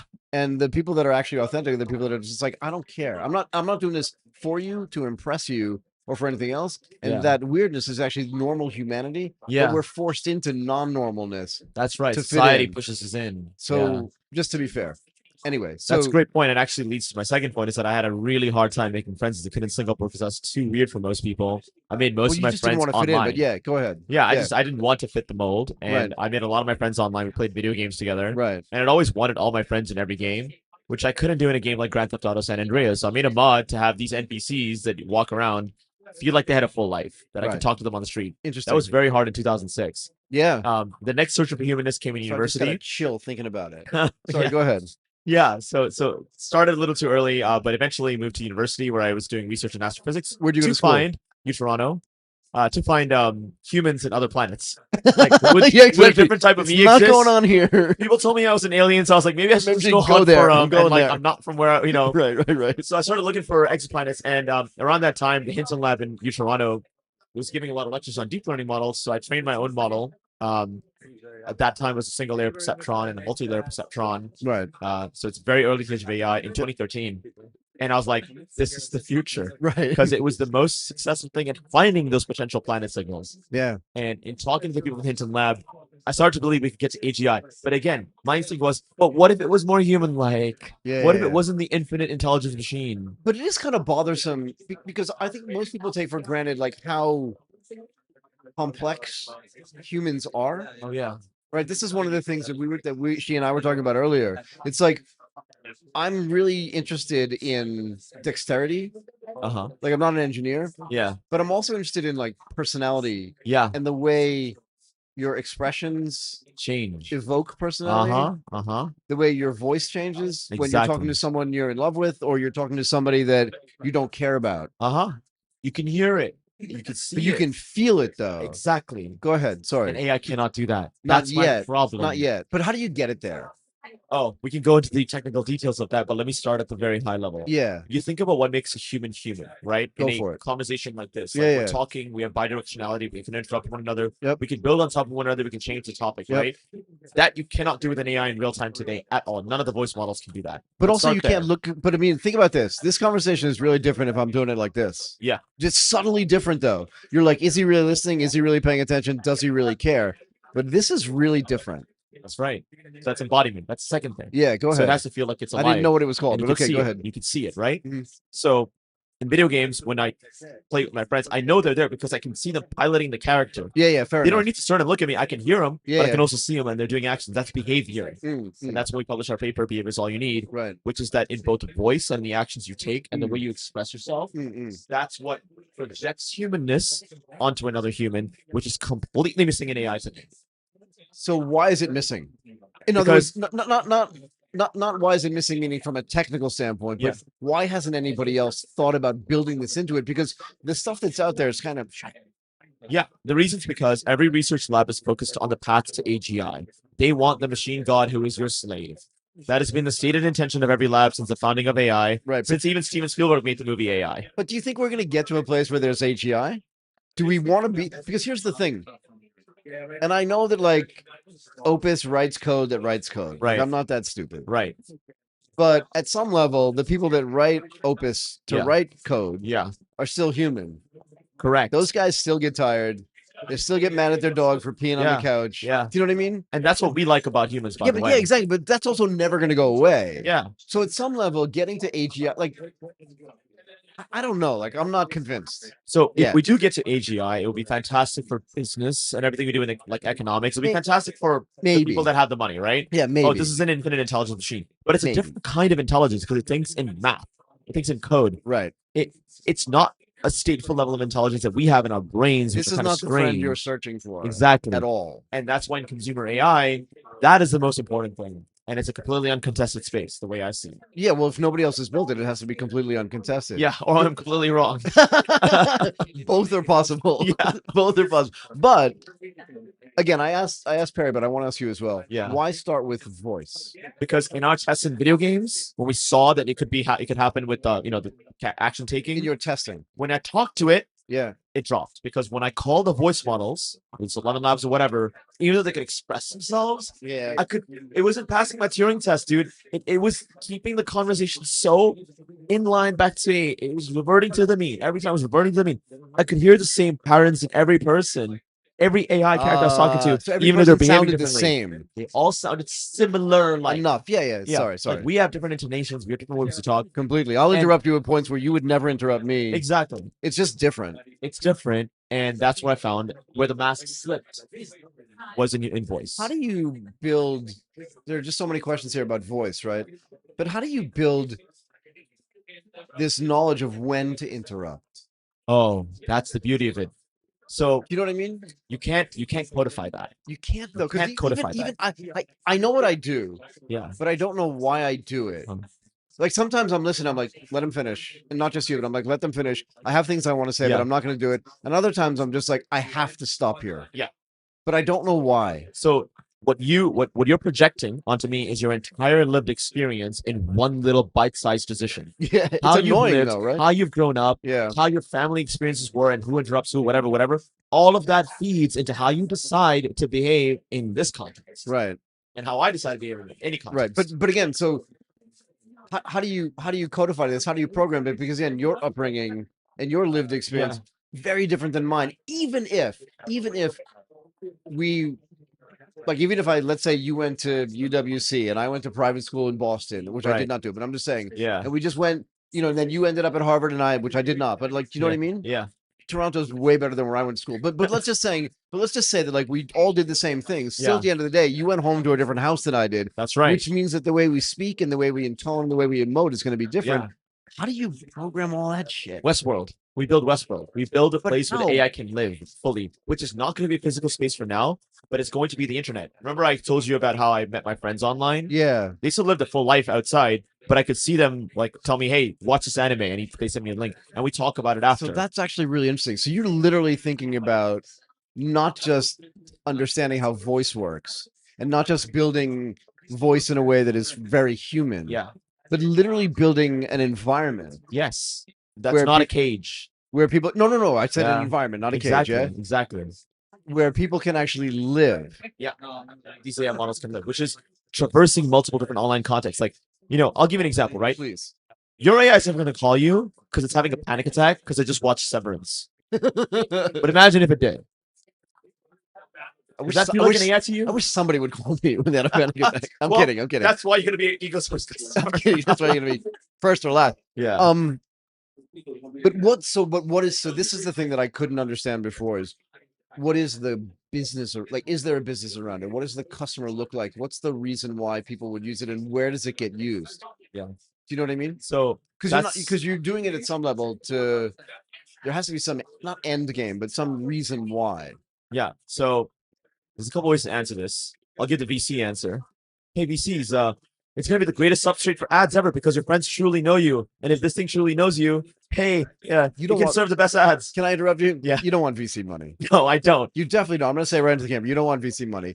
And particularly, where are you based? Do you live in San Francisco and Tokyo? You live in Tokyo? I grew up here, but I live in San Francisco and Tokyo. Yeah. Where do you live in Tokyo? It's near Omotesando. Where though? I mean, tell me exactly where. Oh, it's like, where like the so the Omotesando Hills building? Yeah, right behind there. Right behind there. Sweet. Oh, wait, you live in Tokyo? No, but I lived there for 22 years. Oh, wow, okay. I lived there for 22 years. Yeah. 日本語わかりました。わかる。すごい。簡単にわかってる。No problems. Wow. So we just do the rest of this interview in Japanese. I lived, you don't know this. I think it's Aoyama Sanchome. I don't know. But the buildings that were there when I lived there are gone. Oh. There was a supermarket on the corner called Peacock. It's gone. They replaced it with another building. Cool. But I lived really in between there and Nishiazabu Crossing. Okay. Cool. Yeah. I know what it is. Yeah. Yeah. That's so good. Anyway, let's get back to this. Yeah. So where were we? Oh, VCs. Yeah. Why do you want to build it? What's like you do all this research? She's doing a ton of really interesting research. That's the thing. It's research. It's like, can we truly simulate humanness? There could be an incredible end product. Can we actually build a world where half of our interactions in a couple of years are going to be with AI characters and entities that we cannot tell are not human? Like, no one thinks about getting on the train, but in the 1800s, getting on the train is a big fucking deal. No one thinks about getting on a plane, but hey, taking off is a big fucking deal. Yeah. And I think there's going to be a future where talking to an AI, no one's going to think it's a big fucking deal because it feels like a person. Yeah, I don't think it's going to be a big deal either. I think and remember, how old are you? I'm 35. Right, so you're twice her age. 34. But essentially twice her age. Yeah. So, and my daughter's in between her and you. Yeah. The next generation of people, it's just like what you're used to. Yeah. Right. So if you're interacting, I'm just gonna say avatars, but like you can call it whatever you want. Yeah. If you're interacting with like an AI, it's just gonna feel normal if it's built properly. That's what we're trying to do. Right. Yeah. But what else do you have to build besides the voice? In other words, are you thinking about this type of thing and expressions? Because again, she and I were talking about 11 labs. Yeah. They say that they can handle like 9 emotions. Right. But I have way more than 9 emotions. And also, I don't agree with that entire framing because emotions are a continuous state. Yeah. So they're not like. That's why I said like no. I'm not like sad. Yeah. I'm me. Yeah. And it's a moving target. It's not just me. Like I'm not weird that way. For you, it's the same thing. For Martin, it's the same thing. The way we express it is different. Yeah. I think that's hard work. It is very hard. And we're starting with bite-sized piece, starting with voice. The next is going to be behavior. What does that mean? So behavior go ahead. Feeds into voice, which is how we talk, how we intonate, how we want to change topics. But in the practice of how the agents, the characters themselves live on the internet, it's what they do on a day-to-day basis. You think about like, overflowing the heartbeat, right? What does it do at every heartbeat? It's kind of a system of its soul.md file and all the actions it's supposed to take. Right. The human instructs of it. But what if the agent or the character in this case could build its own worldview of what it wants based on a human creating its entire like character path? How it is. and eventually its memory of its humans and it interacts with other agents it interacts with. So how it decides to behave, which is what it does, what kind of Netflix shows it watch, how it traverses the internet, how it does simple tool calling to do simple things for other agents, or even its human person, that is behavior. So can we change this from, because right now we have these sort of amorphous agents that are operating. Yeah. Right. And can we change it into a more human interaction? So like one of the things that I'm seeing is a lot of people are talking about they're hiring people, and you'll see where this is going in a second. You can't talk to an agent. You don't get feedback from it in the same way that I'm getting feedback from you. Yeah. I know the agent may not have a mood, but it actually may be easier for people to interact with something that has a mood. Yeah, because we naturally anthropomorphize as humans. All of our tools, all everything we do. Exactly. Everything we do, right? So that brings us to the things real time. Real time becomes really important. All of these things have to be happening just like this. Yeah, but with no lag. Yeah, that's right. Hard. Like you're not looking at me and I'm not going like this. Hey, let me think about it. You know what I mean? You know, we actually still do that. So, for example, if I ask you right now, what's the capital of Azerbaijan? Yeah, it's Baku, but that's because I memorized capital. Yeah, People think, let me think about it. Let me search it up. That's okay. That's okay, but that's real life, though, right? That's real life. That's and real we life. want a character that's like that. We don't want an infinite intelligence machine. So I used to push back on this idea of humanoid robots, right? Because I'm like, and I've said this a few times today, but I used to push back on this because I thought humans are not built specifically to do certain tasks. Yeah. And I can build another form factor that's way better at like dismantling a bomb or lifting heavy packages. They don't need, you know what I mean? They don't need you don't need knees to do this necessarily. Yeah. But I've backed off of that actually recently when I thought about these robots that are getting deployed or tested at Haneda Airport. Right. We did a whole segment on this actually on the show. And I was thinking, they want those robots to work next to other humans. Right. Well, if that's the case, well, then they should feel more like humans. Exactly. Because I don't want to work next to a robot that looks like a robot. Yeah. Because that's weird. Yeah. It's just a different feeling. But if that robot can just be like you know what I mean? Wear a jean jacket, whatever they like to, however they dress, express their personality in specific types of ways. In specific type of ways. It's just more interesting to me. Yeah. And it's more human. It makes me feel like more natural. Like exactly. You're very different than I am. Yeah. But at the end of the day, we're both human. And well, I can make a connection. I gotta say something. I'm not human. I'm actually AI. No, you understand my point? I get it. Yeah. Even though like when we leave, we may do completely different things. I can still feel a connection. Yeah. Because of your humanness. Exactly. And now I've stopped pushing back on humanoid robots and just started thinking, no, they have to be that way. Yeah. Because that's the way it's going to make me comfortable. It's going to take away. I'm not afraid because I'm a tech guy. It's going to take away the fear for most people that aren't as tech interested as I am. They're like, oh, this robot's taking my job, as opposed to I'm going to have a beer with the robot later, or at least tell jokes to the robot, because that would be fun. Like, think about it. If I can interact with her, who's 1/3 my age, more, but you know what I mean? And with you, and we can talk about same things, different things, but we can have fun doing it. I want the robot dude to be able to have fun with me. Yeah. And that's why I want the voice. That's our entire motivating factor, by the way. Because what he said, because it can be fun is a reason we exist as a company. So I asked her, why are you doing this? She goes, because I want robots to be fun. Yes. That's it. That's what we're trying to do. That's kind of cool. Yeah. Okay, why don't we end there? Sure. Is that cool? That's great. Yeah. Okay. Absolutely. Thank you so much for doing thank this. You so much Thanks for for taking the questions. time. Absolutely. No. Thanks for giving me great answers. Yeah. Thank you very much. Now I have to do what, Martin? Outro. You were awesome. Oh, no, you're awesome. Thank you. Thank you so much. Thank you for taking the time.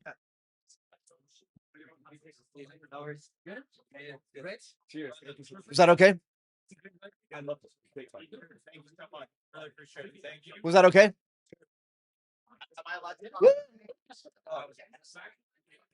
Man, you're taking it. That was really, really great question. Thank you. I could see like his interaction with you. You're like, oh, it's like, oh god, this guy gets it. It's a lot of Thank you very much. What else are you doing back to back? Oh, thank you. Thank you. I appreciate it. I also have 25 years of being a trader and Let me finish the outro. Okay, guys. Thank you. I really appreciate it.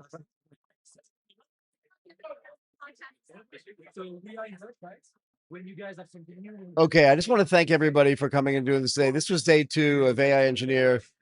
We're still at the Capital Kempinski Hotel in Singapore.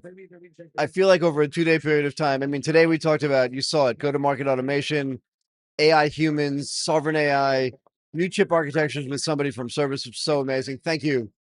And I feel like I've learned so much. I feel like I've had an amazing, amazing day. I feel like I've connected with a bunch of new people that I didn't know even just 2 days ago.